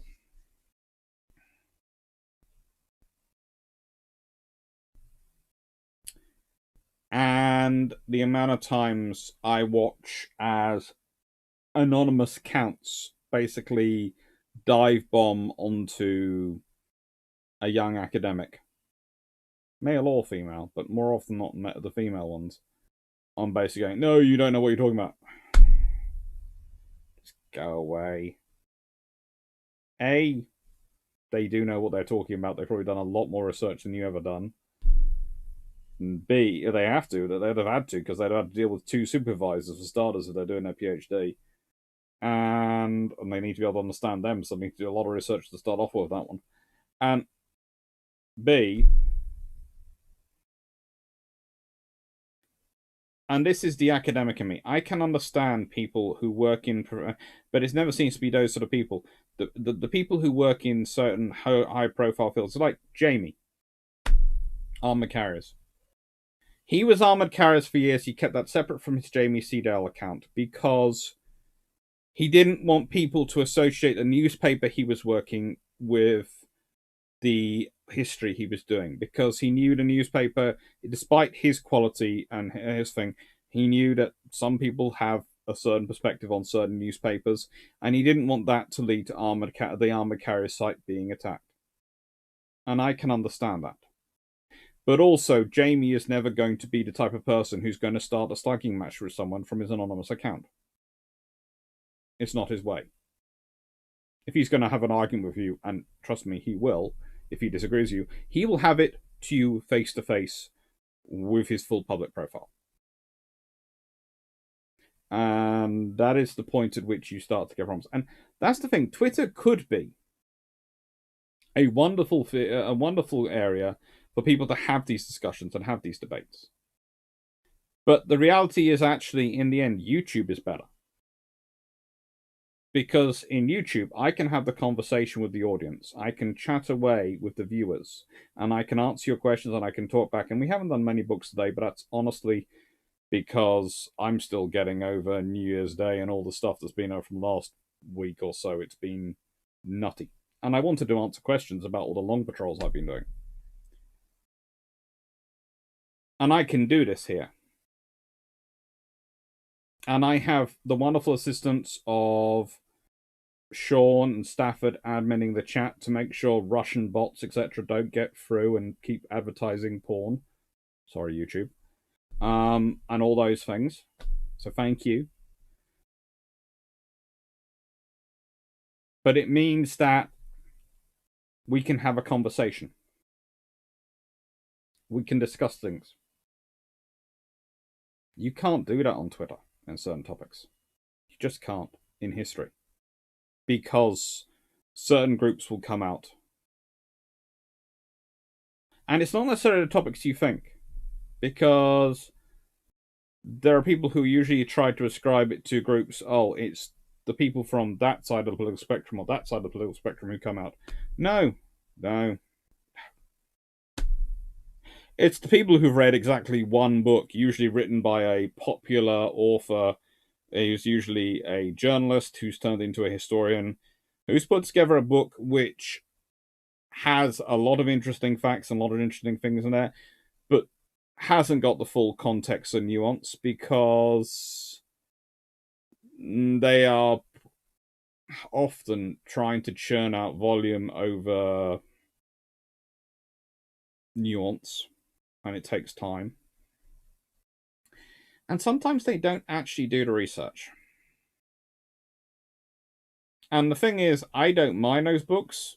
I like them, but I see them as starting point books, and I see them as books which people should read and then go and, if they're interested in the topic, go and read other books. The problem comes, and this is the thing, those authors themselves don't claim they're the be all and end all book. It comes when you get people who say they're the be all and end all book. And therefore, if it's not in that and not written that way in them, it can't be true. And you're going, you're arguing this with someone who's written a PhD topic on this, a PhD on this topic.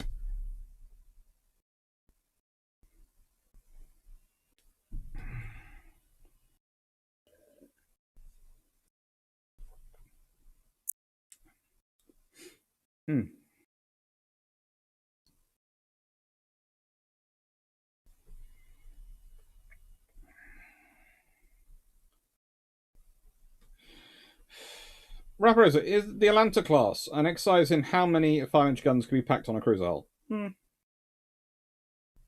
Interesting. They are monitoring your iron brew consumption. A scientific study into how much iron brew can be safely consumed before the test subject turns orange. Well, I am gonna point this out to you all, and it's something which is worthwhile remembering. Now, I'm finishing the Christmas period, and by tradition, after the Christmas period, after sort of the first, after January the 2nd, usually, when I go back to work, I go back down to a rule of only one bottle of iron brew a week for January. That's basically me trying to get take the sugar out of my system and lower it down. So expect to only see iron brew in the Bruships on Sundays for January. Probably normal service will be resumed in February, but I am, conscious of these things, so I'll probably be drinking water.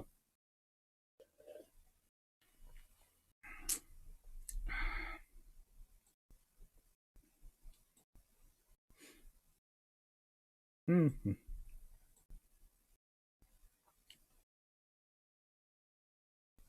But guys, did the USN have anything that dealt with the Admiral Spey? They didn't have anything that actually ran into the Admiral Spey, but any of their 8-inch cruisers could have probably done quite a good job if they needed to.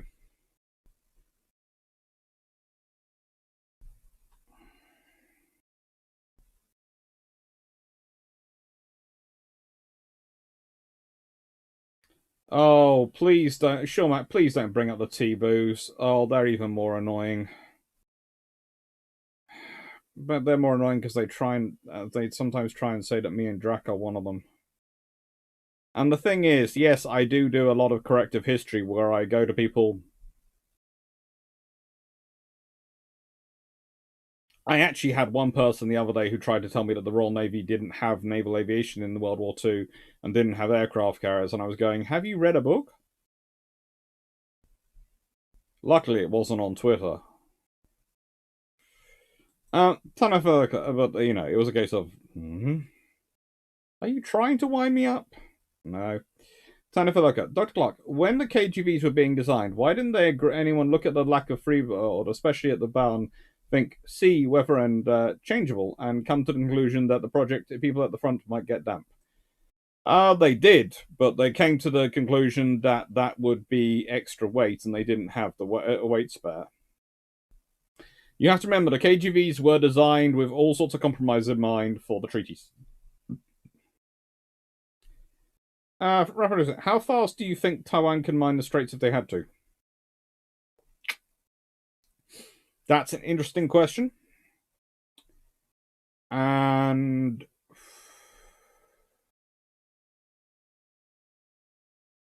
I'm not sure. It depends how they do it. Are they planning on seeding from aircraft? Are they planning on seeding from ships? Do they have submarines? Do they have systems already deployed that they can just press a button and go out and seed the ocean? There are many options you could build. And remember, though, Taiwan's been thinking about this for a long time, and the easiest way to defend that strait is a whole load of mines. A lot of mines. Just I think if I could have any one ship brought back, it would be Mogami or Taiko. Just because of how little we really know about them. How much were they cheating? Or Tayo? Franklin, don't you see, how well can a Panzer Chief deal with submarines? Not very well at all. Franklin, get any books for Christmas Boxing Day?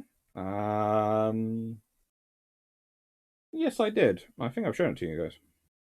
If I haven't, I'll talk about it. That's that one. Oh, that's Kaigan. That's not that one. Not that one. That one, I think.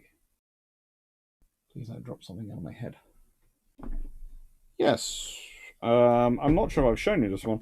The Imperial Japanese Navy. It was the book I gave myself from patrons. And it's a list of all the officers in the Imperial Japanese Navy and where they served, when they served, exactly, from 1900 to 1945. And it's also got a load of pictures of them in. So it's not a book you want to buy to read, because it literally is a list of names. But it's an exceptional book to buy as a reference book to try and find out and track down people, which is what I bought it as.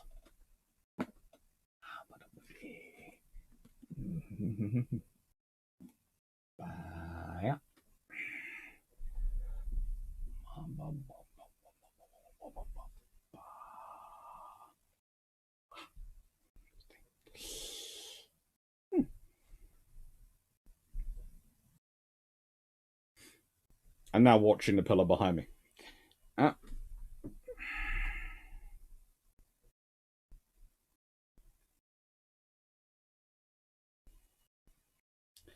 Team look at how we Finns in the stats. The last ones? Not quite. That's it. Would you agree that ideology blinds people from seeing how complicated some of their ideas are? Like how logistically and economically difficult removing the Queen is, and you probably saw the list.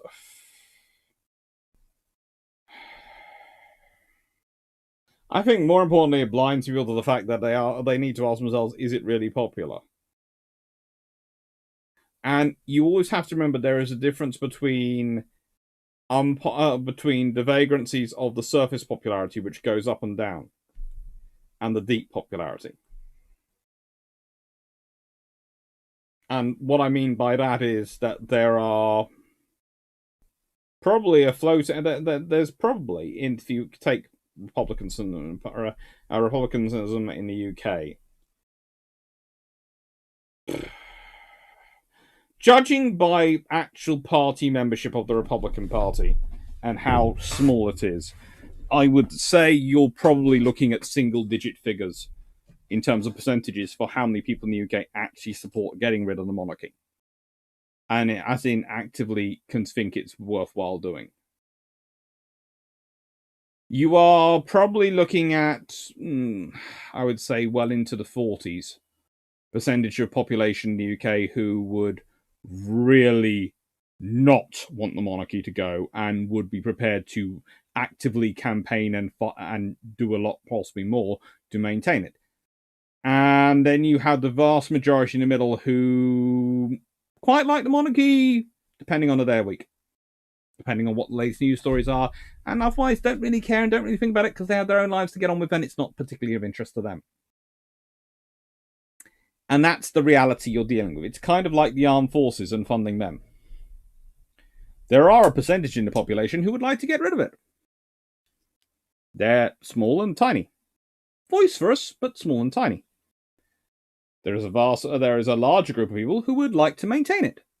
And there is a vast majority of people in the middle who won't really think about it from one day to the next because they've got other things on their mind. There's nothing wrong with that. People are busy. People are human. But it means I always tell people to be very careful what they read in opinion polls. Because you also have to ask yourself, is it an issue people are going to vote on? Would someone in the UK vote for a political party based on their proposal of getting rid of the monarchy? Probably not. A very small percentage. Would a number of the people vote against that? Well, considering most of those people probably vote for one particular political party anyway, unlikely. But you also have the fact that the monarchy in the UK has, how do I put this? A lot more reserves of support than often are seen. They are very careful in their charitable works and in the stuff which goes on under the surface. And you then have the problem that turns around for any time you want to be a Republican. This is one of the things that happens to the UK, the voting system, of course. Not many people like that. There are lots of people who have problems with the British voting system. The trouble is, no one can be quite sure what's going to replace it. Some people like proportional representation. Some people like additional member system.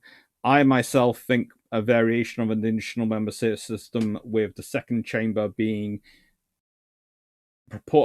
elected by basically everyone votes for the House of Commons, like they do now, first past the post for 600 seats. And then you have a 400-seat second chamber, which is made up of the people in percentages according to the national percentage vote for the House of Commons. So that percentage is taken off, and then the people who actually fill the seats, you're given the seat in order of people who've lost, but got the most votes running for a House of Commons seat. This is to try and prevent a PR system involving where the political parties pick who's in there, and it means every vote matters, because even if the person you're voting for isn't going to get in your area, if you've given them enough support, they'll get into the house. They'll get into the second chamber. I like that idea, but there are lots of people who will pick that apart and go, "There's a lot of problems with that." There are, but I think it's a good idea.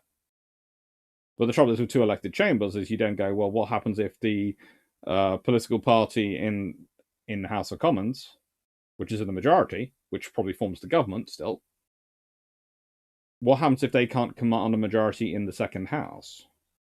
Do you have to have a top-up system where the party which wins automatically gets 50 extra seats in the second house, so they can guarantee a majority of votes? Well, there's not much point in having a second chamber, is there? Again, when it comes to replacing the monarchy, what do you replace them with? Do you have an elected president? The moment they're elected, they have democratic power. They have a mandate. They're not going to be a monarch. That means which prime minister is going to want to have a president created who has more power and has power to tell them what to do?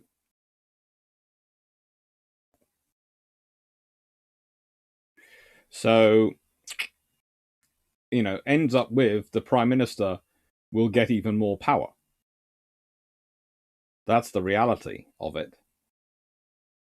They'll be head of state as well as head of government. And at the moment, they're just head of government. And there is a difference. And it's useful. So it's a problem. So I don't see it's going to change. I think for it to change, it's going to have to be a fundamental change in the whole nature of British politics.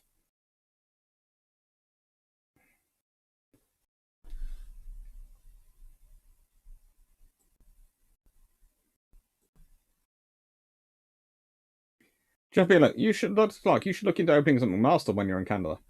I'm always happy to go and teach there. They're a lovely uni, but I wouldn't want to stay there. I've got family, but I've got family in Canada. I got family in South Africa and family in Australia, but my mum and sister and family are all back here. So I wouldn't mind doing short-term teaching abroad, but I'd always want to come back to the UK.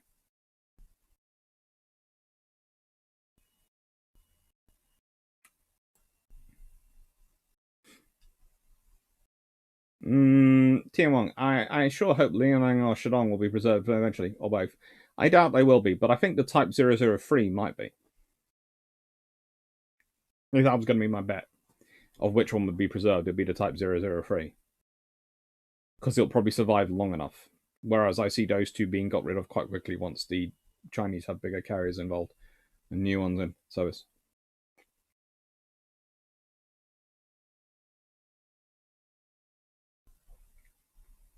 Respondent, how good were brain gun carriers?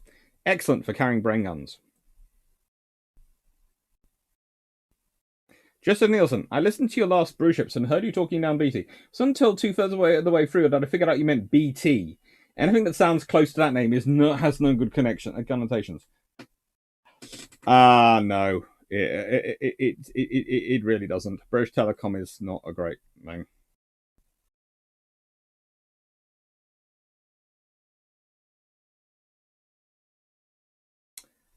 That's got the 37mm on a Jeep was designed for that role. It wasn't good at it and was withdrawn, but yes, it was a tank destroyer, just not very good at role. Yeah. 9681, why do we forget that Switzerland has a navy? Why do we forget that Mongolia has a navy? Colin Cameron, I know that during the Age of Sail, cheese was used as ammunition during one battle. Has Coot Dumpling ever been used the same way? I don't think so. Duckland 95, what's the most overlooked naval unit we UK had in World War II?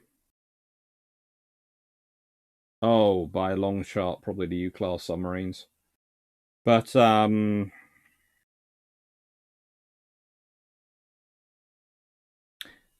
Hunt-class escort destroyers. The Flower class get all the credit. The Hunt class did a lot of the work.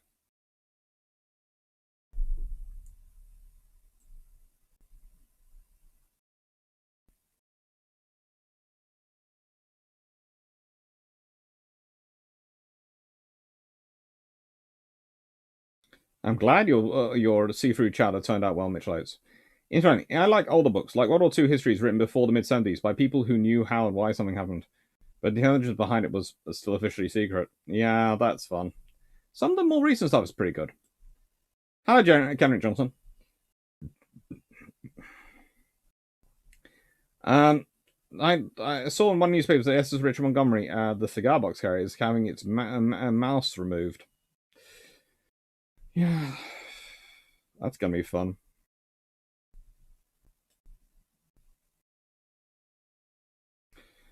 Shamak, do you know what's worse than people who have read one pop history book? People who have read one memoir. Oh. Yeah, that's always fun. I don't think he is addicted to Iron Brew. I don't take this the wrong way, but Iron Brew is known to stimulate creative thinking. And I have a lot more, how do I put this politely? There is one thing I haven't seen from any US president in the last. Well, I don't think I've seen any US president in my lifetime exercise creative thinking. Some have been smart and capable people, but they never seem to exercise creative thinking once they're in office.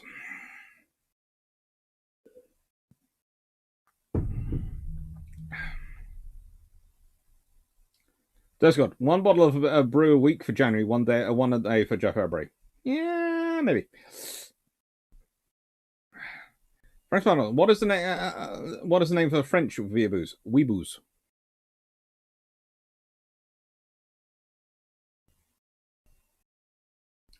Rapper, I have deep reservations about historical books written by members of press. I've just brought one I suspect I'm going to have deep major issues with. I'm guessing I know who wrote that book. Bum-ba-dum. And not yet, sure, Mac.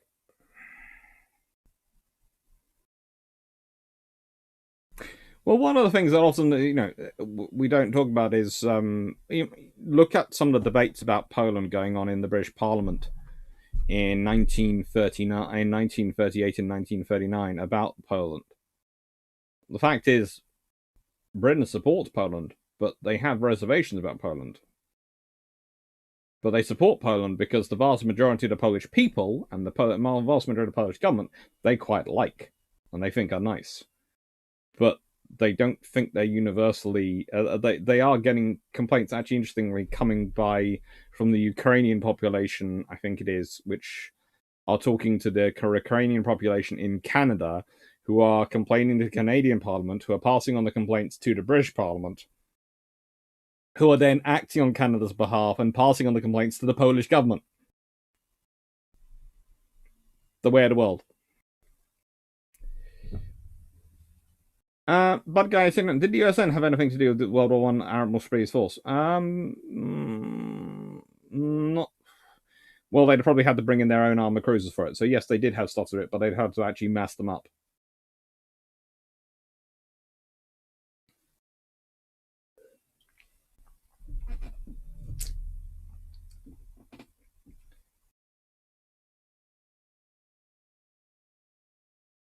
There's a Vox. So Drac brings up racism about the Zero in his video on it. Is there any other case in Naval Steam and Steel where the same happens, where a ship or aircraft is unrated because of this and cam hits? So many. Me and Drax favorite talk about is the Regia Marina, because we love to bring up of them because people underrate them so much, and they really shouldn't be underrated. You have the entire issues of the Austro-Hungarian Navy in World War One, which is often forgotten about just how good they were.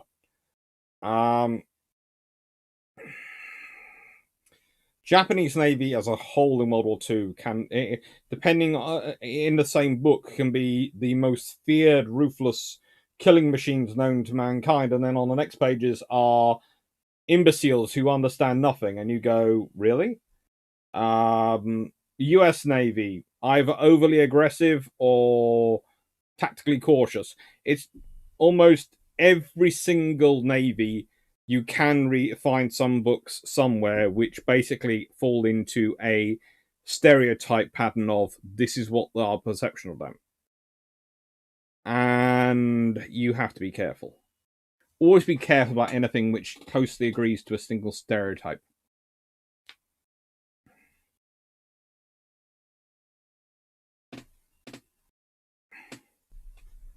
Thank you, Stafford.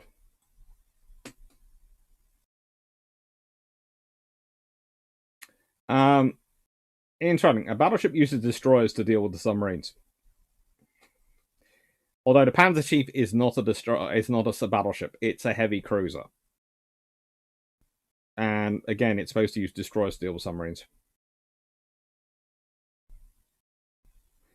No, seriously, Royal Navy no carrier. How does the UK get render carrier? Going to say, no. This person, to be fair, this person also, and God love him, felt that the first aircraft carriers ever built were the Essex class.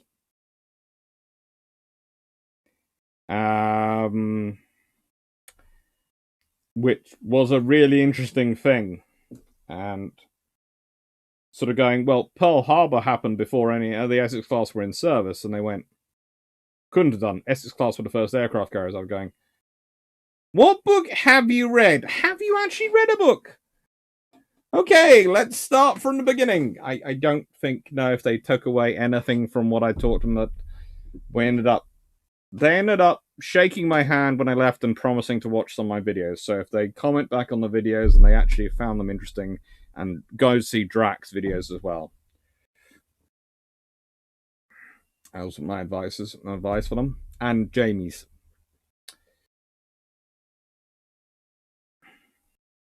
The KGB class, because Bismarck propaganda has run amok for 70 years. Oh, don't get me started on Bismarck propaganda. For the last 15 years, I've dealt with numerous people who think master's degree in history is useless. Beyond teaching. Thoughts? No, it's fun. Look, a master's degree in history is teaching you more research skills. It gives you a lot more stuff to pass on and gives you something to stuff out. But also, it's a lot of fun. I didn't do my master's.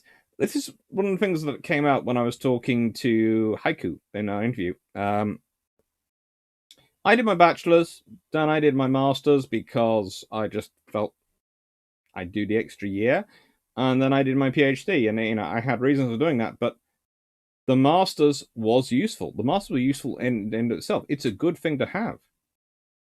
and it's a lot of fun, and it's something which I often get people who are, how do I put this, doing things later in life, who just want to get some of the skills back up and get their research and their referencing and all those other skills up before they want to write a book or something. I often tell them to go do a master's because it's a year or 2 years, it's a discrete cost, and they can often have a lot of fun with it. And they can come out and they've made some connections, they've got something behind them, and it's a case of, yeah, I have my master's. And it's one of the things I've noticed in history, especially.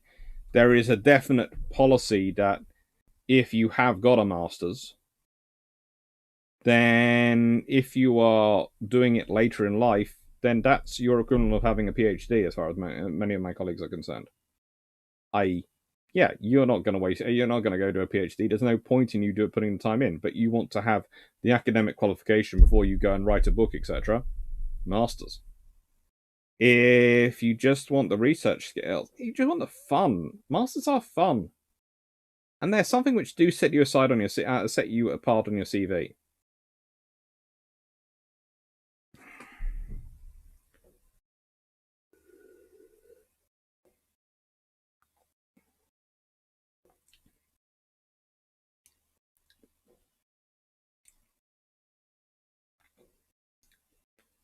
Dr. Clarke, how are minesweeping techniques different today from World War II? In World War II, we actually did minesweeping. These days, we often do mine countermeasures, which is instead of the vessel sweeping, things are sent in to sweep the minefield.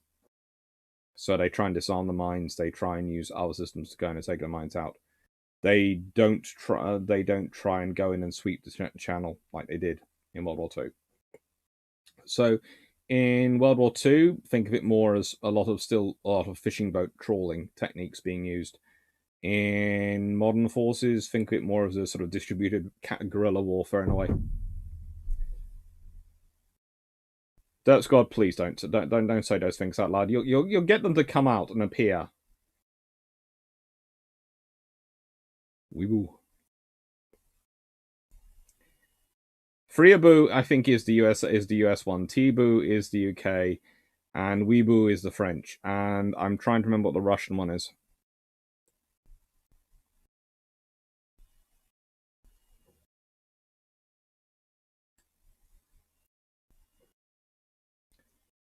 Thank you, Drat. Thank you, Stafford. So thank you for that. The card is more for you. Oh, thank you.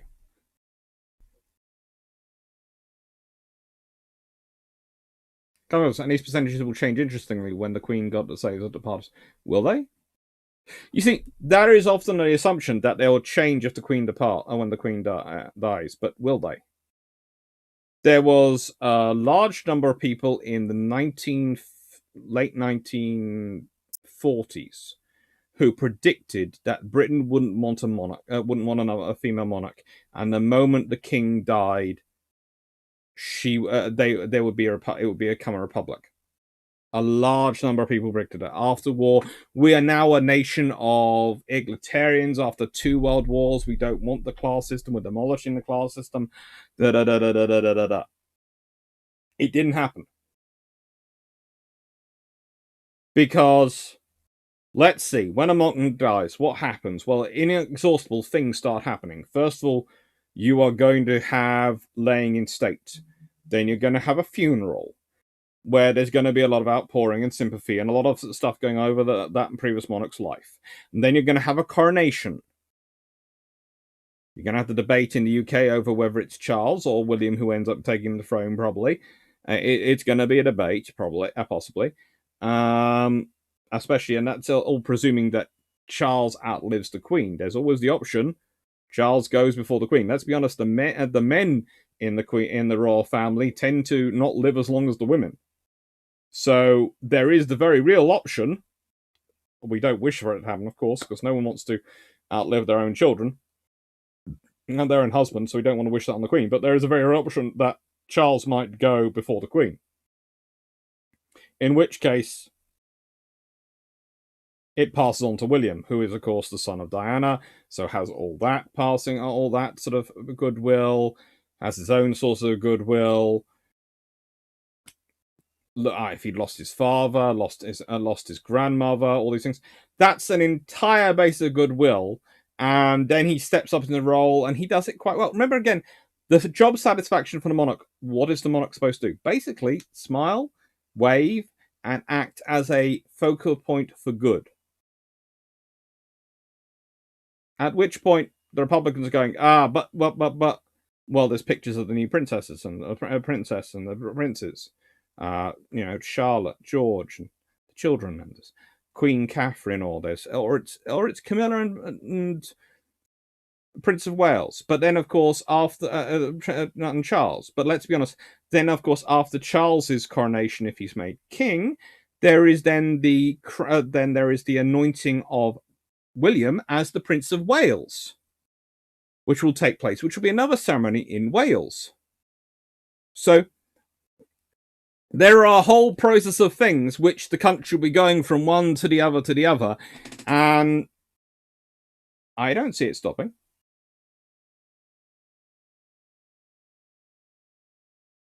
I don't see anyone standing up. Who's going to stand up and say, let's stop this? Is there really such a groundswell of support? Would Sir Keir Starmer, let's say he's currently, let's say he's Prime Minister, would Sir Keir Starmer, peer of the realm, Knight of the Realm, and all these things, would he stand up and say no? Because unless the government are the ones who stop it, unless the government think there's enough public opinion to support stopping it, it ain't gonna get stopped.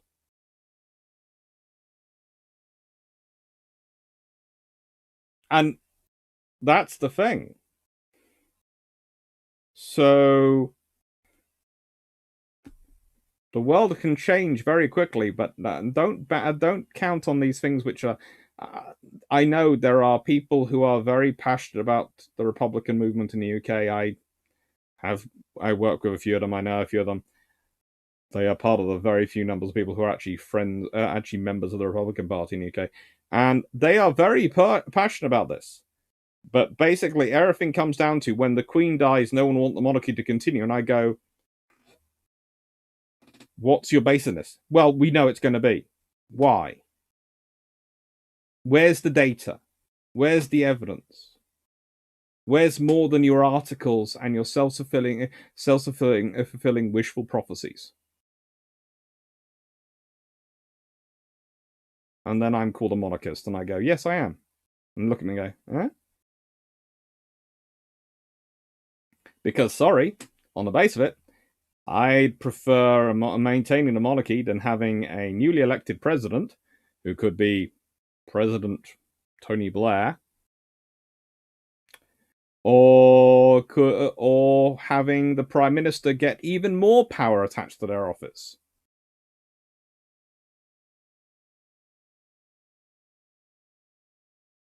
We don't have a codified constitution in the United Kingdom.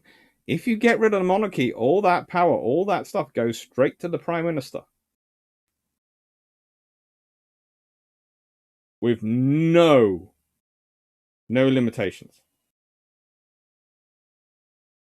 I'm sorry, but I'm going to keep the monarchy quite happily. I don't want the alternatives. And plus, the monarchy creates a huge amount of revenue from tourism and notoriety and usefulness on the diplomatic stage. It's far more useful as a USP than it is as anything. It is getting rid of it.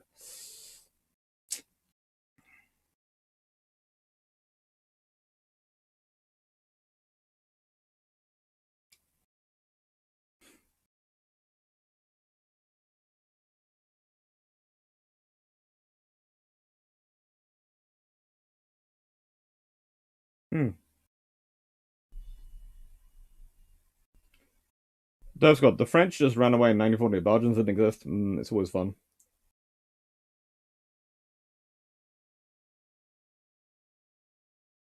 Come on, we tried Republican once. It didn't last long. Only as long as the Long Parliament. Trump was king in all but name. True. That's it. I don't trust Johnson, the power president. Yeah, there's the fun.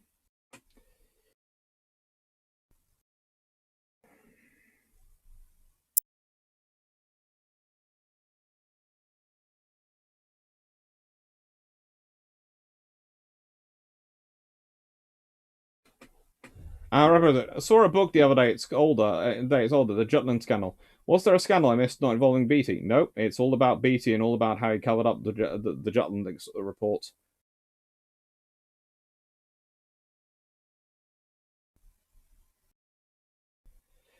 Personally, I think Her Majesty not exercising her powers is one of the reasons we have the problems we do. I think the monarch doesn't exercise her powers because if she does, then she gets into politics and that causes problems.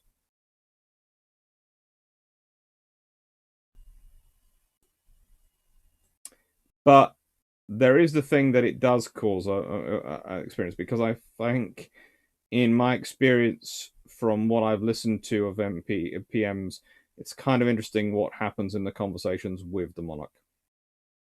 Understand it.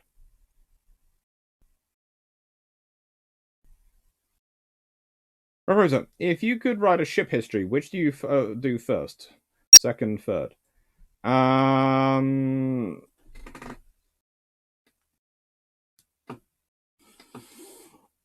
Royal Navy, US Navy, Imperial Japanese Navy, mainly because of the time it's going to take me to get familiar with the IJN's documents.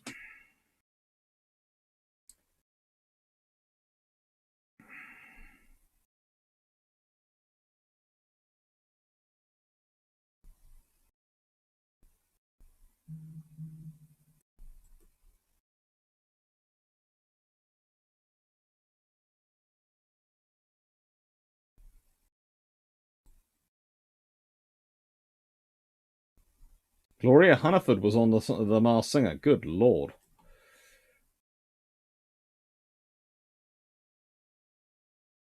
Rabbit, that is true. Frank Connor, what if the guys from Top Gear on the UK? I think you mean the Grand Tour, because I don't want the current Top Gear team to around the country. But that would be quite funny.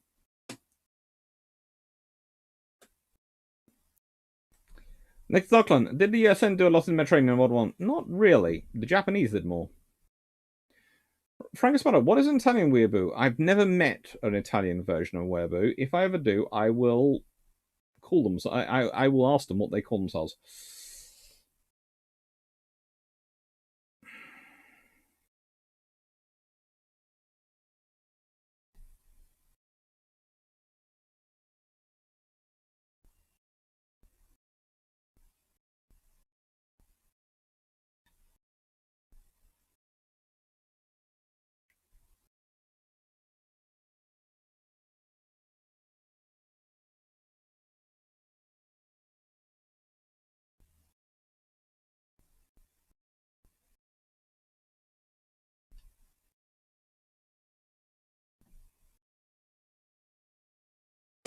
That's Shizu Vachel. I know a guy who has read loads of history but learned little. He thought the US Army in World War II invented a double envelopment, and the USN invented island hopping. Ooh, fun times. Carl Gasmet, to be honest, on KK Kriesman, I don't know why they built the Habsburg and Arensberg classes. The Monarchs are cute, the Radetzky are even cool, but those two in between. Yep.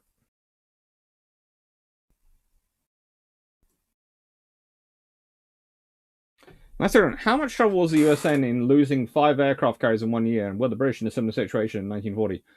Not really, because to be fair, the British always had. This is going to sound strange.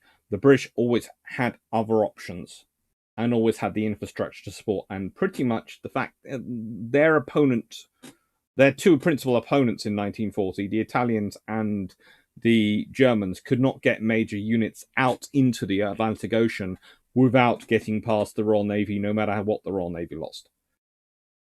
So that helps.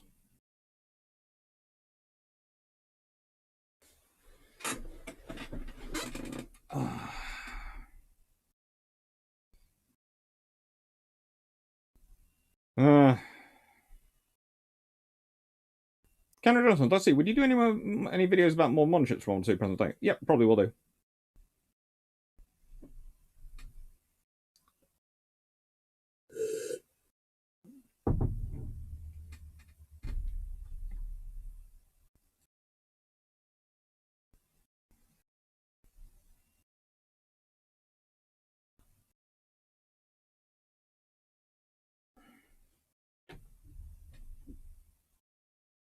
So, Ramek, imagine like all the things that would change. You don't knight people anymore. Oh, imagine all the people upset with that losing their knighthoods.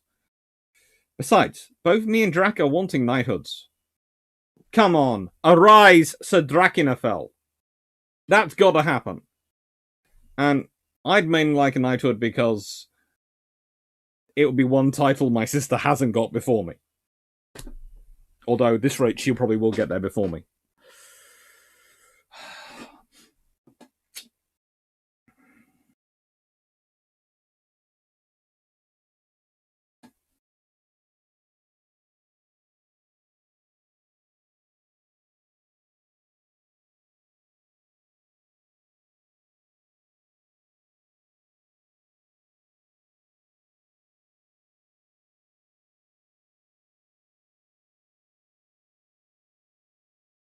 Javier, England gets a royal coronation. Wales gets a prince. What does F for Scotland and Ulster? Well, Scotland would get a new Duke of Edinburgh, and Ulster probably they would probably actually figure something out for them.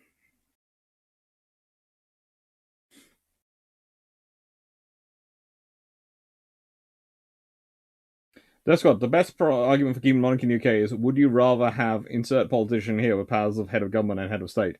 Yeah. Hmm.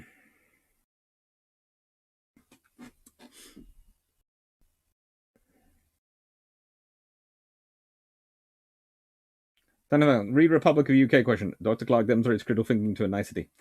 I tried to be nice. It's also one of the things I would say about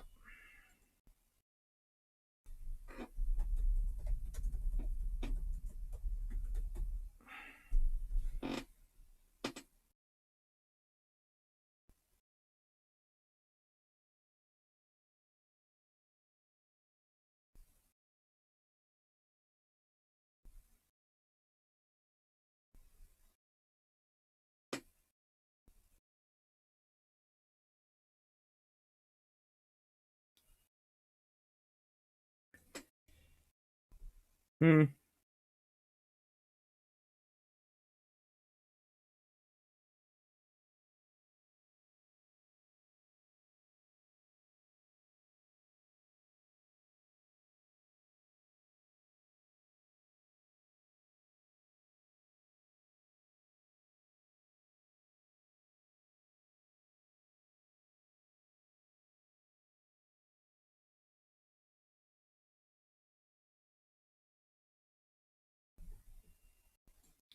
I have to say, some of the rumors that do surround the royals, I always find particularly funny because some of them, I hear from other sources, and I'm fairly sure they're true, but some are no.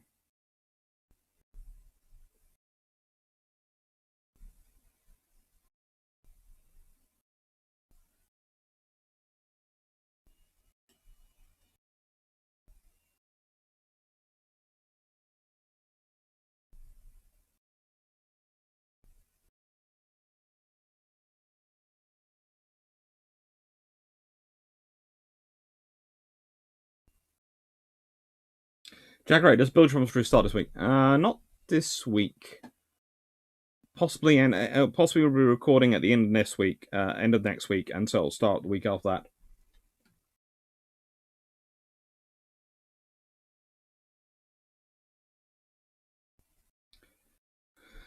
Potentially, decision for countries of the Commonwealth to ditch the monarchy. There is always a potential of that, but that's gonna be an interesting one.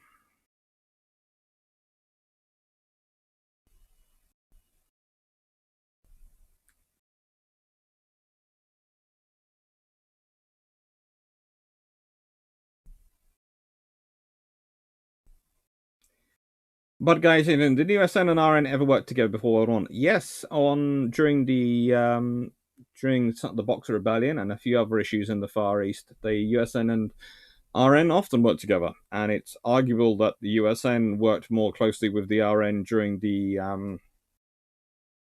Agadir crisis than the French Marine Nationale did, because the Royal Navy, basically, how to put it, the French and as you know, the Americans were both there, and it was a case of both were the French were being very, very antagonistic towards the Americans because they didn't like them turning up in Morocco, even though it was one of their citizens in trouble.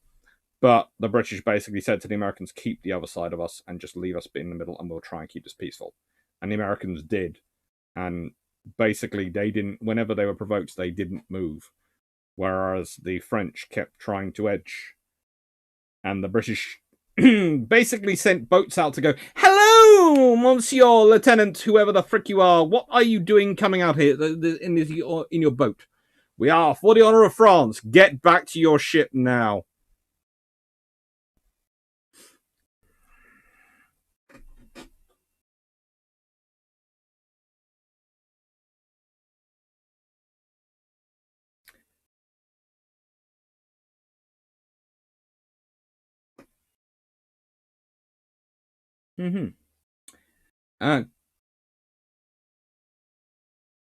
Desert Fox. Germany invades, occupies, and captures the mainland fleet of the Netherlands. Does this help them contest the North Sea and English Channel away from the Royal Navy? No. I'm not sure if that's First World War or Second World War, but either way, the Dutch Navy is not big enough, and there's never enough of the Dutch Navy in the Netherlands.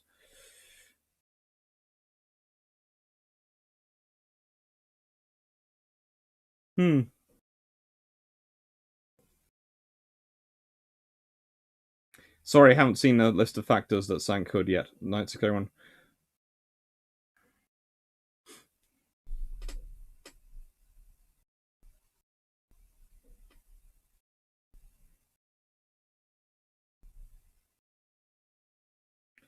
I sometimes wonder how World War One or Two would have played out if America was under sustained attack at Britain. A lot more fighting. George Newman, I said Dracula, I love it. Your sister will be lady. Yes, I know.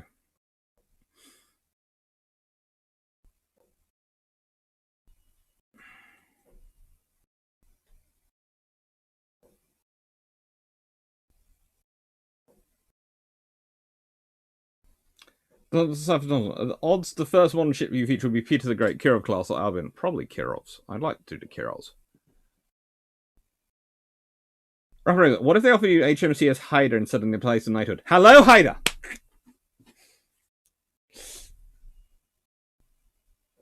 Jeff, what is the signal for the fact that Germany was never able to run convoys to neutrals in World War II? Well, they could to Sweden, but that was about it.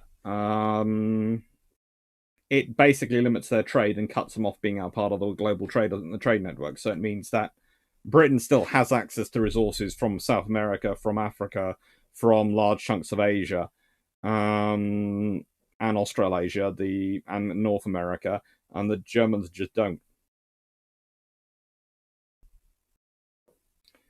Didn't the first modern ship video already have Type 26 deep dive? Yeah, I suppose so, but that's more a future ship than a modern ship. Because it's not currently in service, but it's coming in service. Dr. C, when any Frank's Dr. C, when any other modern ship, major iron ships of iron were lost, how do the public handle it? Usually loudly.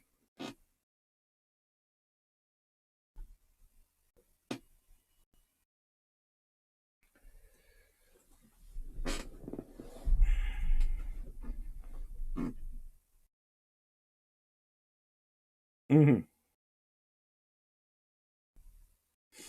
So Clarke could be fun. Not really. It's been growing. Jubilant. To receive Haida, Dr. Clarke would have to move to Hamilton, Canada, as really she cannot move. Hence the McMaster job question. Then I'd have to move the family with me. That's fine. For Haida, I'd move the family.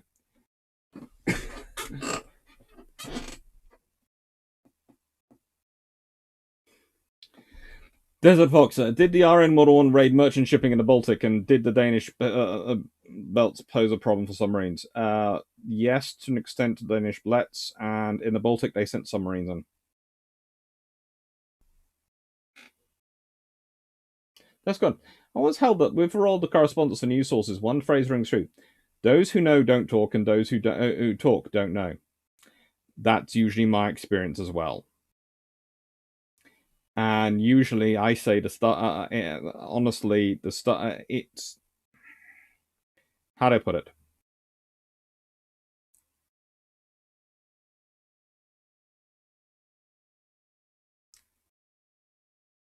there are times I see stuff going out and I go, I know that's not true. Because it's going to sound strange. There are circles you move in when you're in security and defense and all these things. And the rumors go around. And if you think about the important people, they always have security with them wherever they go in the world.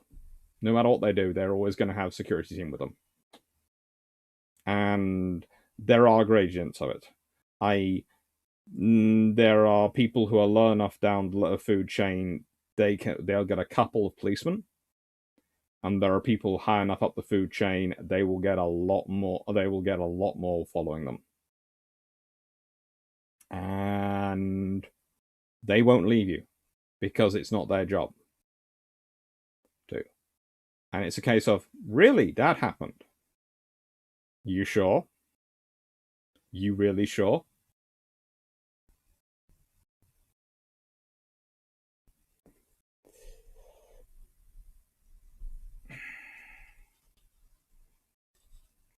It's like I'm very interested in some of the things which are not said. But this is about, Prince Andrew and all that stuff, although we're completely off topic. But the thing is, you can tell the seniority of a royal by how much police protection they have. William never goes anywhere without a fairly large number of policemen and protection team around him. He can't. He's not allowed. He just isn't allowed to. It's for his own protection.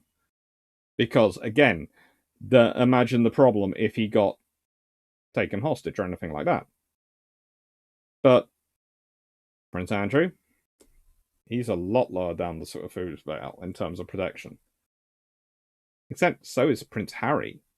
Always has been. Hence, he got into the issues he got into in Vegas. Because the reality is, when you've got the first in line protected, the person on the throne, that's fine. Then it's you have the first in line. They've got to be protected because if anything happens to the person on the throne, that's next. And usually you protect heavily the next one in line, and you protect their families. Dun, dun, dun. And if you're off that route of march, yes, you get a level of protection because we don't want anything to happen to you, but is it the same level of protection? No. And it's sort of a case of, oh, he's been off doing this and this. And you sort of go, really? Really? How? Because it won't just be them sneaking out. They would have to be sneaking out with an entire freaking entourage because they're not getting out the building without one.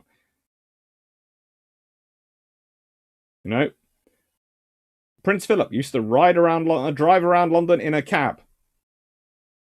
He had 4 policemen in the cab with him.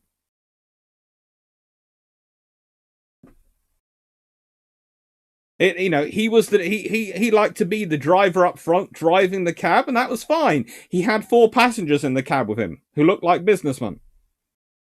They were the policemen. Sometimes an equerry or other aide in there as well. You're not going to get the time alone to do any of these things.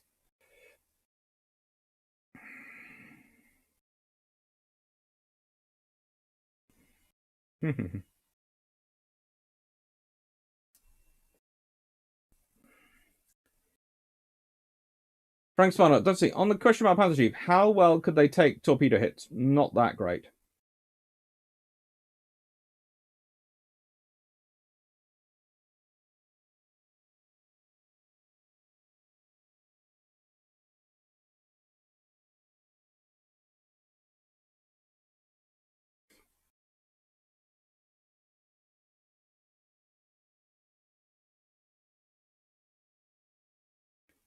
There are some submarine actions in the Baltic, but I don't think any service unit until the armistice. Yeah, it was submarines. It's one of the more forgotten submarine actions in World War II and World War One, but they did actually quite good. And they also did some submarines manage to sneak in there in World War II as well. For example, does the UK still have the best, most mechanized army in Europe? Nope. Although that's not the Germans or the French either. I would argue that's the Polish at the moment. Dev Squad, if the US was under sustained attack, the Rust Belt and Corn Belt would be much more industrialized than they are now to protect the factories. Yeah.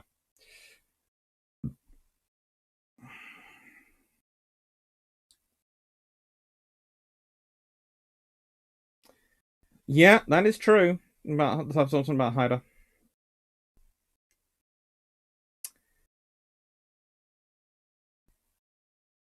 Professor, Sweden and Switzerland always claim neutrality and then sell guns to both sides. Were they neutral in both world wars, or were they neutral? Portugal.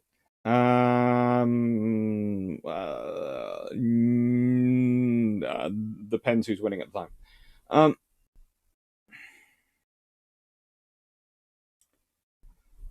What guys here to know? Did US send cruisers or battleships ever close to the German engaging German heavies in World War II? They did in World War II when there were a few convoys which came close, having the Americans backing them up and engaging, but the Germans weren't there when they actually. Basically, the German raiding force didn't turn up. Probably. I think I probably have seen it, but I might have forgotten it. I can't remember enough now to discuss through it. I'm probably going to reply to it another time.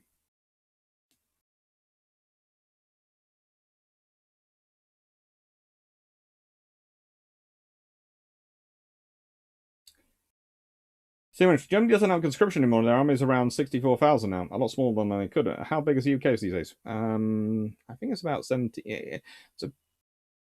I think it's about 70k, 78. Hang on, maybe 80. Depends on how many reserves we're now up to. We've increased the number of reserves.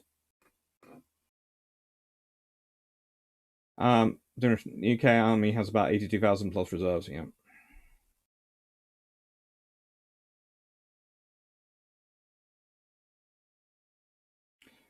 The four police in the back being the you married someone important protection detail. Pretty much.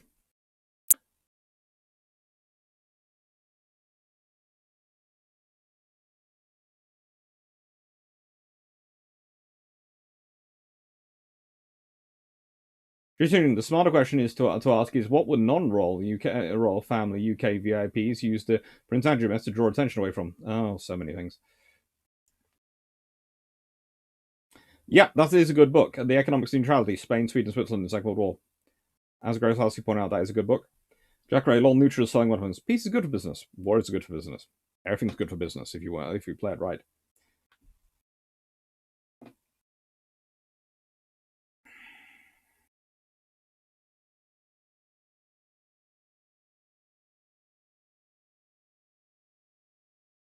Jablonski. I would. The thing is, you would say those systems are junk for the Polish, but they're actually serviced and maintained. The Germans and French have a lot more equipment, but their maintenance levels are absolutely terrible, which is why I would put it to the Poles. Because the Poles actually maintain, and what they have, the vast majority of it is working and available to use. Mainly because they spend half their time looking across the border at Russians going, how much of you is coming towards us? And all our bases are in the wrong positions. Ah.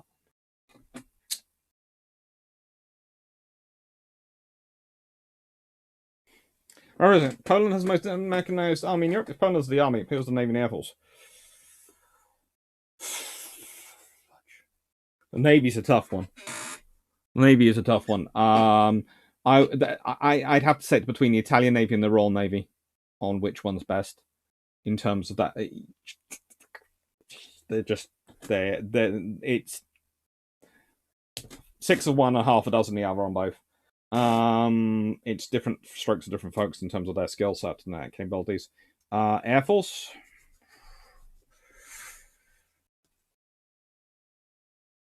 Again, it's probably between the Royal Air Force, the Regia Aeronautica of the Italian Air Force, and the French Air Force. Honestly, right. I'm going to say it's almost 10 o'clock. And I was going to say immediately I'm going to do 20 minutes and then I'll finish. But I've just heard something fall over in the garden. So Foxy's here. So I will go quickly deal that, and then I will answer questions for at least another 20 minutes before leaving you. Hello, Foxy. What have you done now? Oh.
Well, that's one for Alex.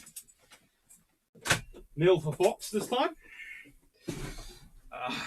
So, Foxy had decided he was going to try, or she, was going to try and get round my water butt, which I told you about. I got a second water butt hooked up to the original one I put up in there, and that little one had filled up the space quite nicely, and was filling up with water because I hooked up a pipe between the two water butts. So basically, when the original water butt gets to almost to the top, it then starts filling up the smaller water butt. Anyway, the smaller water butt is now full. I went round, and there's a fox going, and it can't turn around in the space. So I sort of moved the water butt a little bit, and it went off. But now I'm going to have to block the other end, because obviously the foxes are coming down here, and they can't turn around. Oh.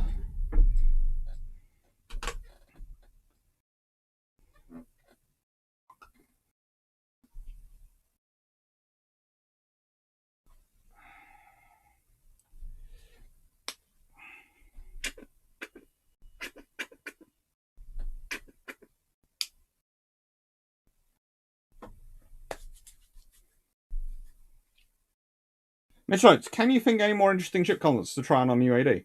Had quite some fun with a triple tiger and the oil field tiger.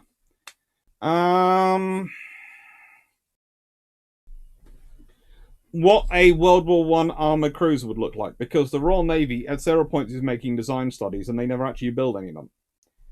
But they are looking at them, and you're talking of a vessel of around about 18,000 tons. Seems to be what they're looking at. And if they had built one in 19... If they built some in 1916, and actually they could have actually got them built in service in wartime, and they could have been really kind of interesting from the treaty perspective.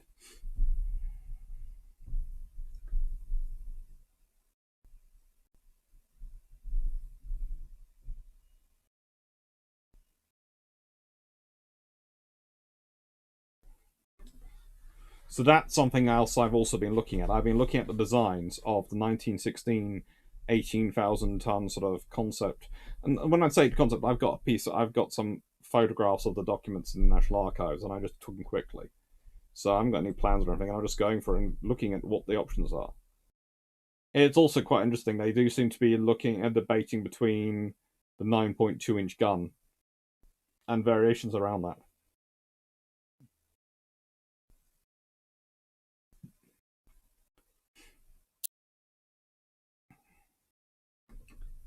Just a reminder, Russia is not less Europe than UK when we speak about mech forces.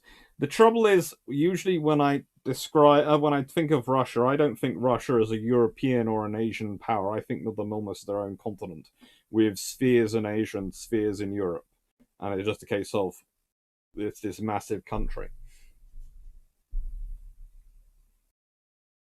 Hmm.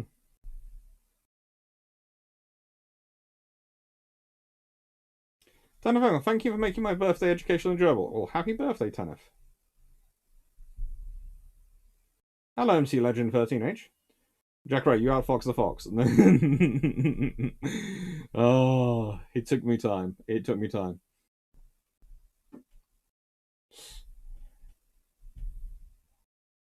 So, Johnson, do you see a winter war in 1936 repeating next 5 years, with all this with current events in Belarus along the Polish border?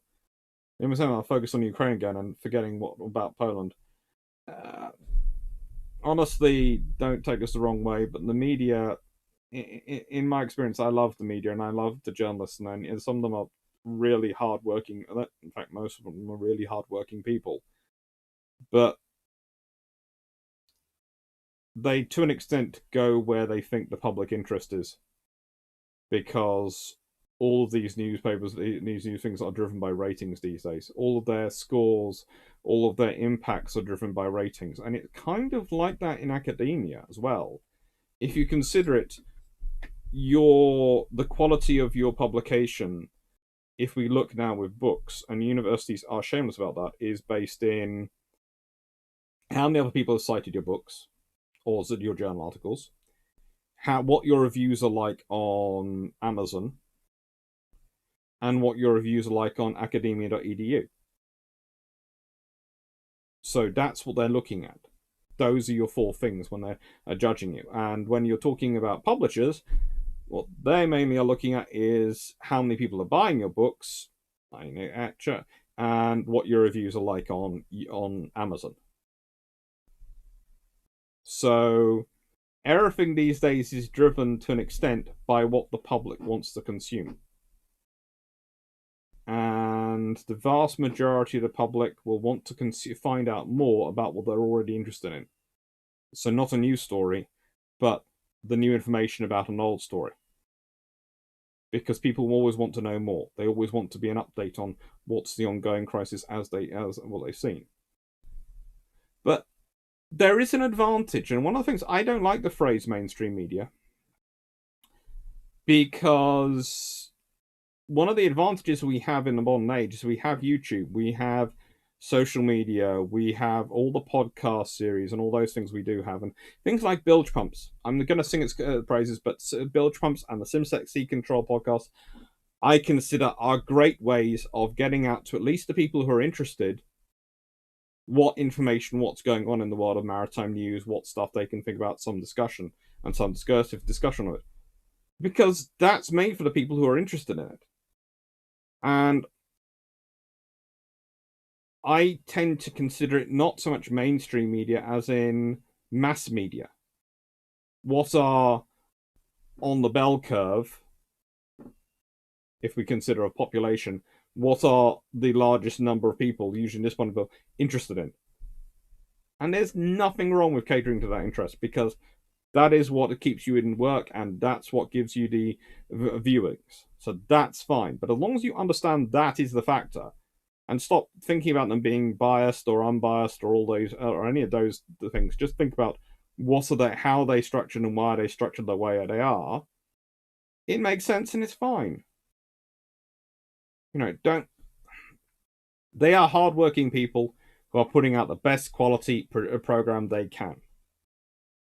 But the trouble is, their bosses and their structure is all around going after the central bands of that bell curve. And there's nothing wrong with giving people what they want. Because it's the way it's going to be. But that's the thing. That's why we live in a golden age. And I would always argue we live in a golden age, because if you want more than that, if you are people who are, even if you are people in the center bell curve, but you want more, you want information about other things outside of that, there are ways for you to go find it and find good quality stuff. Use your mind, look at the stuff, and go, are you trying to funnel me? One of the reasons why I get into have often fun with people is because of the history I do teach and the stuff I talk about. I often get people coming to me with conspiracy theories. And I'm the most skeptical about conspiracy theories. And the reason I'm skeptical about conspiracy theories is the only way in life to keep a secret is if everyone who knows it's dead. Because everyone likes to talk. And that's the trouble. Governments don't work that way. Governments create paperwork trails beyond belief. There's always a paperwork trail. I mean, even for HMS in court, there is not much of a paperwork trail, but there's a paperwork trail. For any of the big mysteries, there is a paperwork trail. You just have to know where to go look. And sometimes I think some of the reasons why the conspiracy theories that do turn up is because the people who are interested in it haven't been given the opportunity to learn how to go and look and access that information and track it down. And the trouble is, sometimes, especially the works which might be done by people who do have the capabilities and skills to track it down, are really not designed for people to read them. And I love the academic world. I love having conversations with my peers. But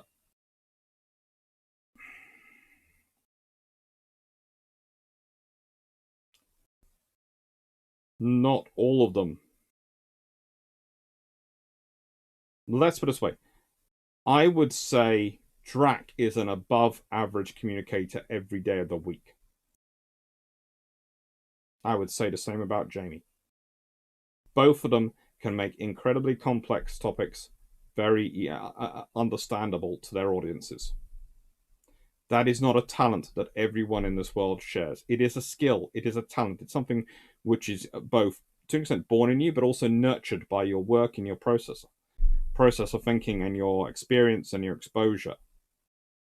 And it's one of the things I like about doing YouTube because it forces me to think about this. It forces me to think about engaging with the wider audience. How do I explain this to an audience which hasn't spent the last 3 years studying in the university studying in university with me, teaching them classes, giving them all the foundation knowledge? How do I explain that to them?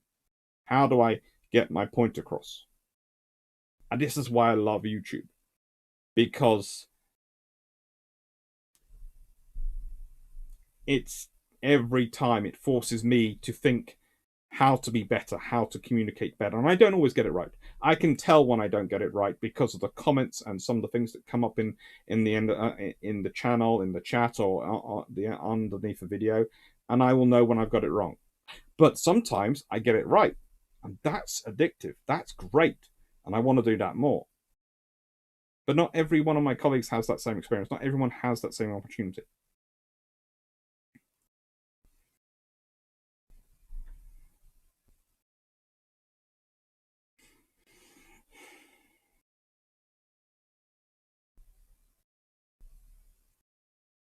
Hmm.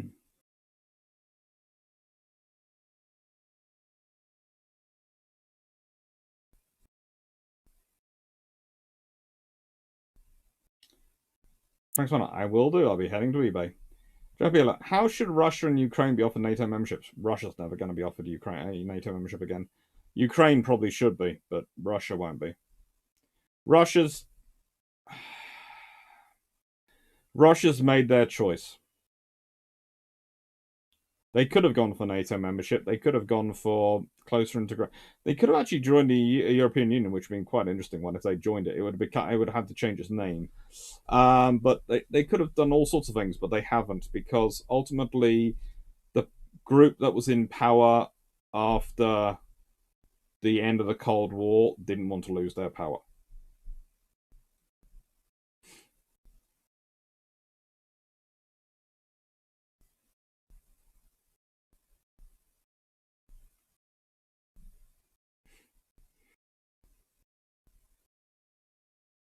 For the part of the HMS Hood's modernization involves survey work for metal fatigue. Given the heavy wear on Hood, how inevitable is that the metal fatigue would be rampant on Hood? Not inevitable, because she was a fairly solidly built ship. But okay, what powers do the UK monarch still have? More than most people realise, less than some people fear.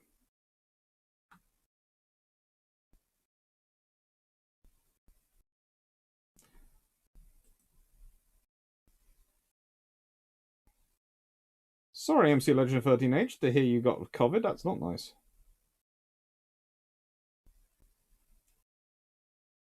Why were some of you not true shocked when Hood blew up and sank as quickly as she did? Because they weren't expecting it. It's rare for a ship to do that. It's something absolutely catastrophic has gone wrong very quickly.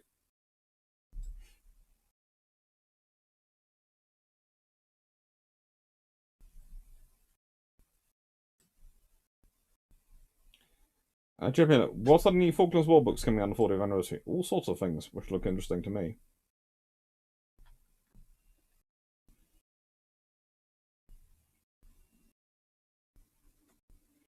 And look, I've heard it called Legacy Media and Mainstream. That sounds good. I might use that phrase. No, Knights of Greenrun, she wasn't unseaworthy. Hood wasn't unseaworthy by any stretch of imagination at the time.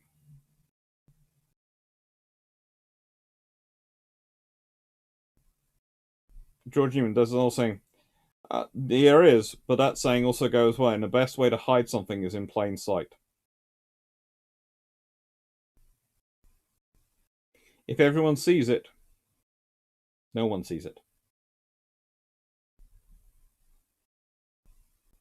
Not getting into that one specifically, Alfiro. Chipping, I read.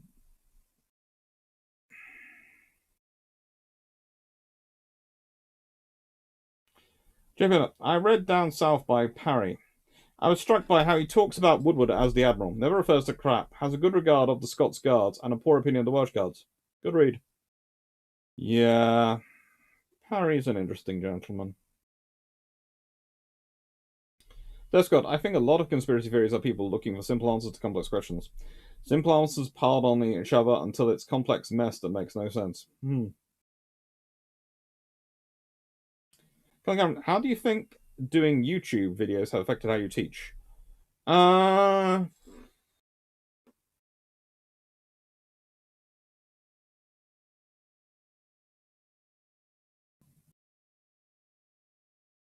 that's an interesting question. I think I tend to function in more time at the end of lectures now to answer questions, especially online lectures, because people can't come up and talk to you. So I tend to function it more into the actual lecture. But honestly, I've been kind of enjoyed the fact that my seminar style, especially, has carried over to the lives quite well.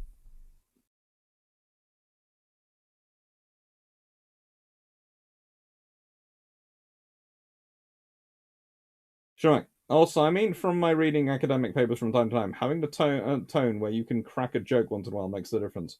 It does.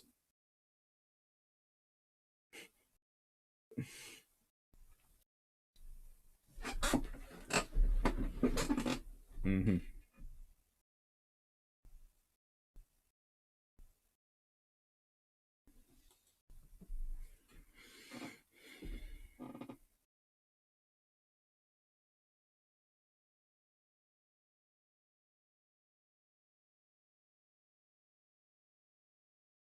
Sure. If you can't write a joke in something and it not feel like a tonal class, then people aren't going to enjoy reading it. Nope.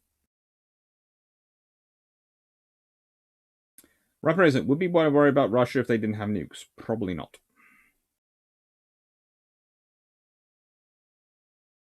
This is Vox. How much of disconnect do you think there is between academic English and common English? One thing I've learned in science is that we speak a very different language to common people.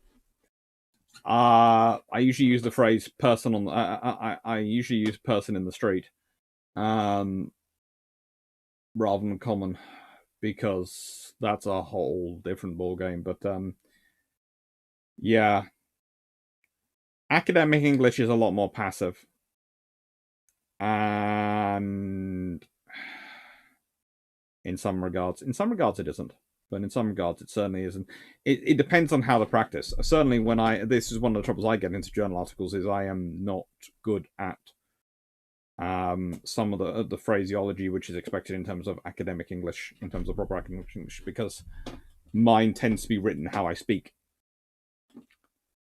They tend to like it more wiggle room. But it is different. And that can cause trouble. As I've said, the position, and I try and fulfill this occasionally, this role, is that you can have conversations between groups of people who think they are talking about completely the same thing and are having completely different conversations. And you need someone else almost in there as a translator. And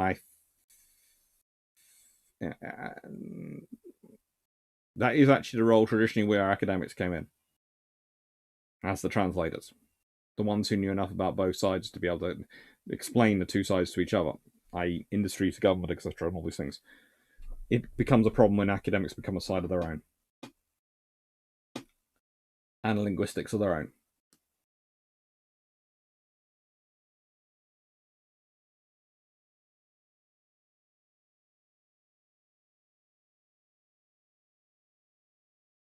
Congressman, disagree on Russia had its chance. I know some of the people who are involved in trying to give Russia its chance.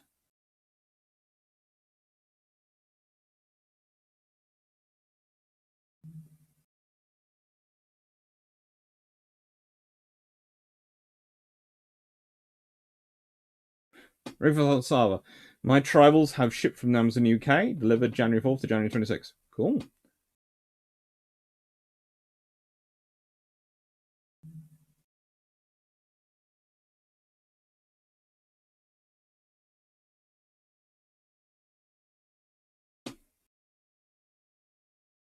Yeah, because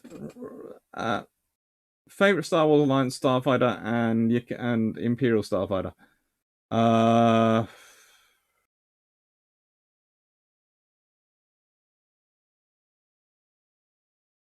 Ooh.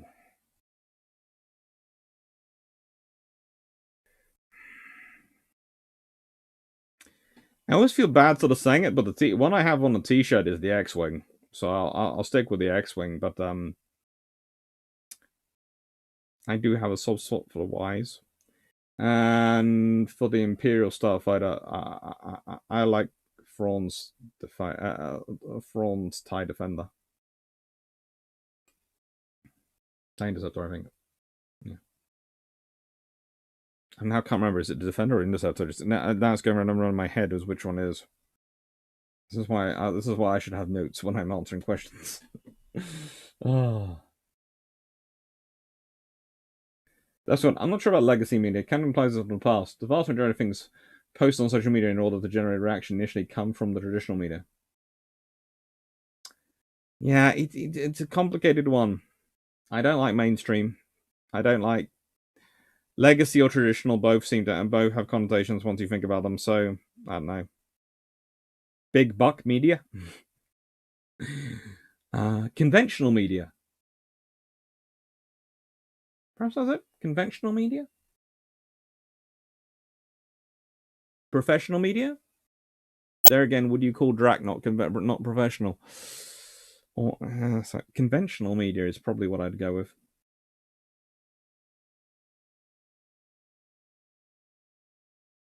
I'd love to see, what did America get right that the UK still has to figure out?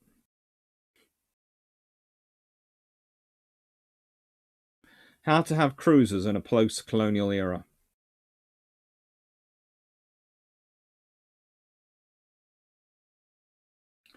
MC Legend 13H. Is there any possible way our Navy today will get some sort of equivalent to the Russian Navy's Kirov-class battlecruiser in the future? Wait until you see the Type 83 me and Drac are proposing.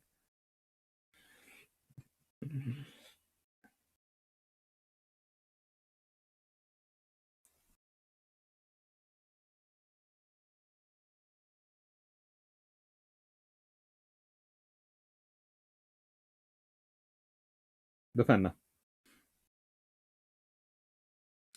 That's fine. How do you go about bringing the gap between person in the street English and academic English? And how do you have? And do you have any advice? Those of us in science have a really hard time with this on general. Usually, my policy. Okay, if I use the example the other day when I did the long patrol, which came out on New Year's Day, on all the events going on involving Morocco. I mentioned the Great White Fleet, and I said, well, yeah, basically the Great White Fleet, or what's available of it, is over in the Far East at the time. And some people did come out and go, the Great White Fleet doesn't happen for another 2 years, and they're right.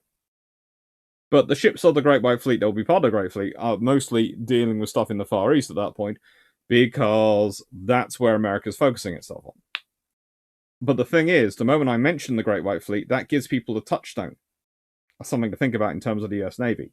So that immediately stops anyone trying to argue in terms of things of, well, the US Navy couldn't have put anything in there because this was the European period when the US Navy wasn't that strong. Well, hang on, they did a Great White Fleet a couple of years ago. That actually means they're a couple of years later, they're actually quite capable. And that's the point. Sometimes you have to give people, they're not wrong, but they're not necessarily the 100% best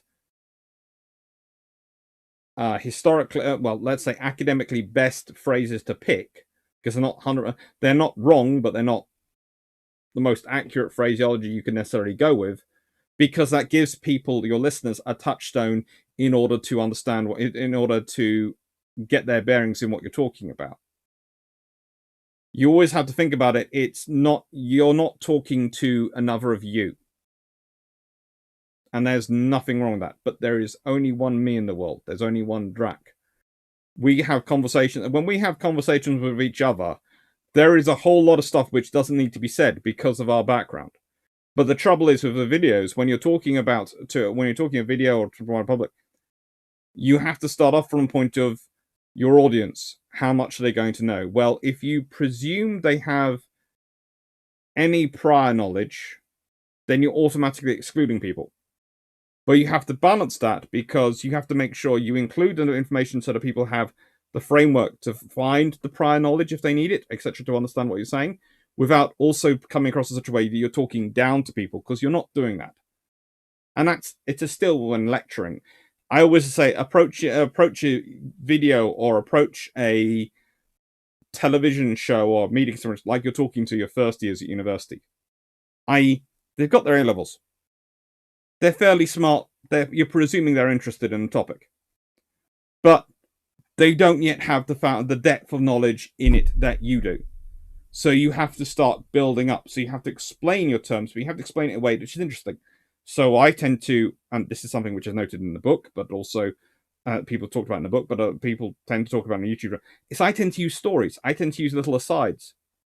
And some people come back to me and go, you go off topic. I lost track. I'm also going, well, yeah, but that's to an extent part of my procedure because I've gone off topic on a little aside because that little story explains this, which then provides a platform for the rest. And the little story will hopefully stick in the audience's head and they'll enjoy it. And that's the thing. But history has an advantage over other subjects because it tends to be full of little stories because humans in the end are inherently nosy about what other humans get up to. And history is the study of humans and what we've been up to for thousands of years. So, we have tons of those little stories which allow people to be nosy. It's an advantage. What can I say? We're all basically meerkats.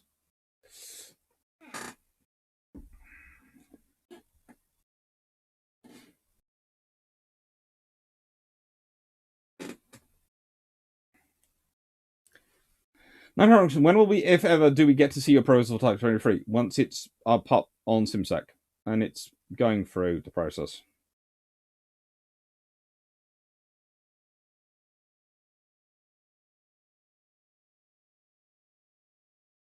Take care, Tanafurka.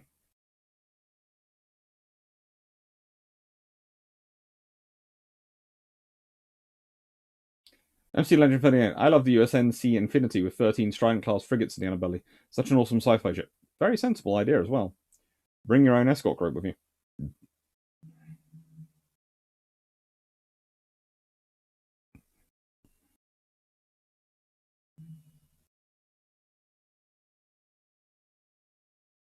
Excellent, does he? What have you experienced about younger generations that give you greater hope for the future?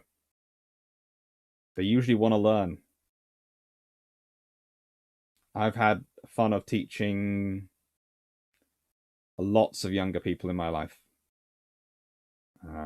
Cambridge and all sorts of places, summer schools and all sorts of things, and they're usually interested and fun.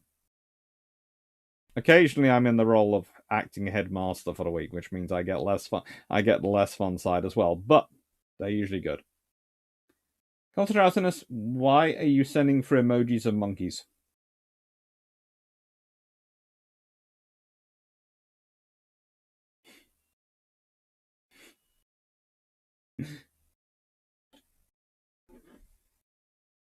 Right.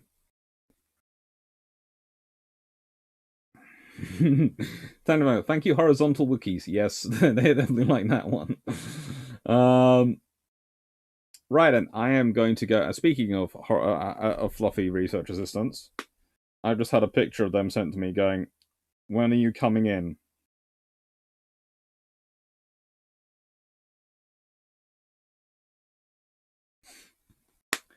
So I am going to come. I'm going to go in and check on them.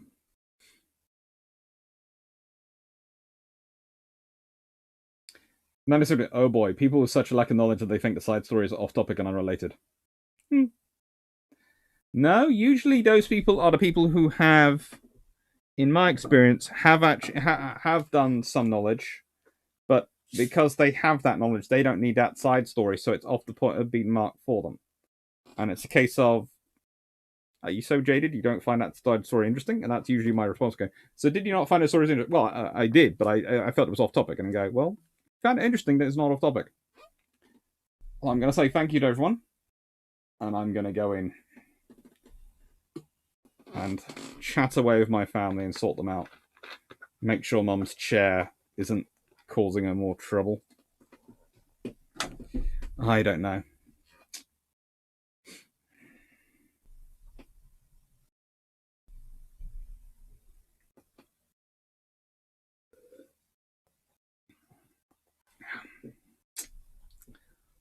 Bill Bond, humans like to create a narrative, even when none exists. I'm not sure if that's the entire cause of religion, by a long way. I've been in some moments in my life where I've been praying quite heavily. So, yeah.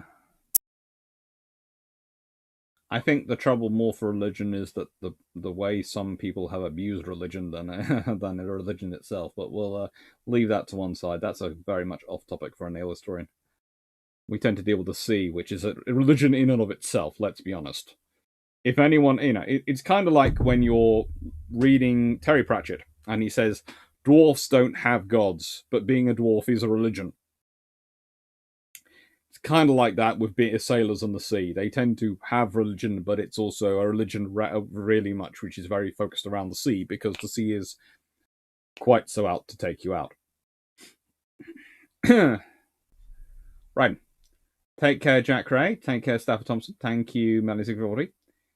Thank you, Councillor Trousers, Calvin Gasberg, and thank you, Sean Mack and Stafford, for your ample and excellent work this evening in adminning the chats. M35 Benvids, thank you. Richard Orta, thank you. Tanya Velica, thank you. DGB40, thank you. John Shea, thank you. Anuk and Frank Spada, thank you. Bill Bolton, thank you. Alfie Rowe, thank you. Nice Karen, could an anti-submarine torpedo threaten a World War II warship? Depends on the World War II warship. In the trying take well the fixed shed, then it might not work in terms of the springing up. I'm wondering actually now if it is the spring.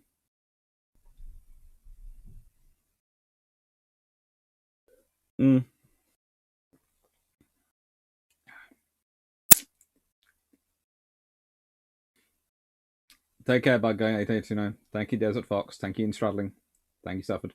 Thank you, Tasha Sue Vashal. Thank you for your time and interesting evening.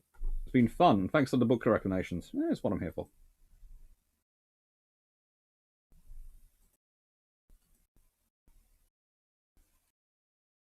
Now I'm imagining a glorious ship larger than the Star Destroyer, but with the Starfighter and bomber carrying capacity with some cool Architects class light cruisers in its underbelly. And that could be quite cool, but I would take a Venator class and work from that up. Because honestly, if you have that style of ship, you could probably build it to take something quite big in it. At least some decent light cruisers. And they could pop out, and then all the fighters could be stored in hangars inside them. So you could have, 2 light cruisers stacked one on top of each other inside underneath the covers, so the covers come up and then all the fighters come whooshing out. Or alternatively, it could be top and bottom, so you could have 2 at the top, 2 on the bottom, and doors open out the cruisers pop, and then fighters come whooshing out from the sides, from their hangars on the sides, and it's just that could be glorious. And they could have all their guns, and they could be actually well armed. Unlike the thing, then you could almost have, if you had it structured so you could have a central battery of guns which could fire either way on both top and bottom, but also have the sides of the battery have guns on the sides as well. So you'd have sort of, it could be good. Let's just leave it that way. It could be good.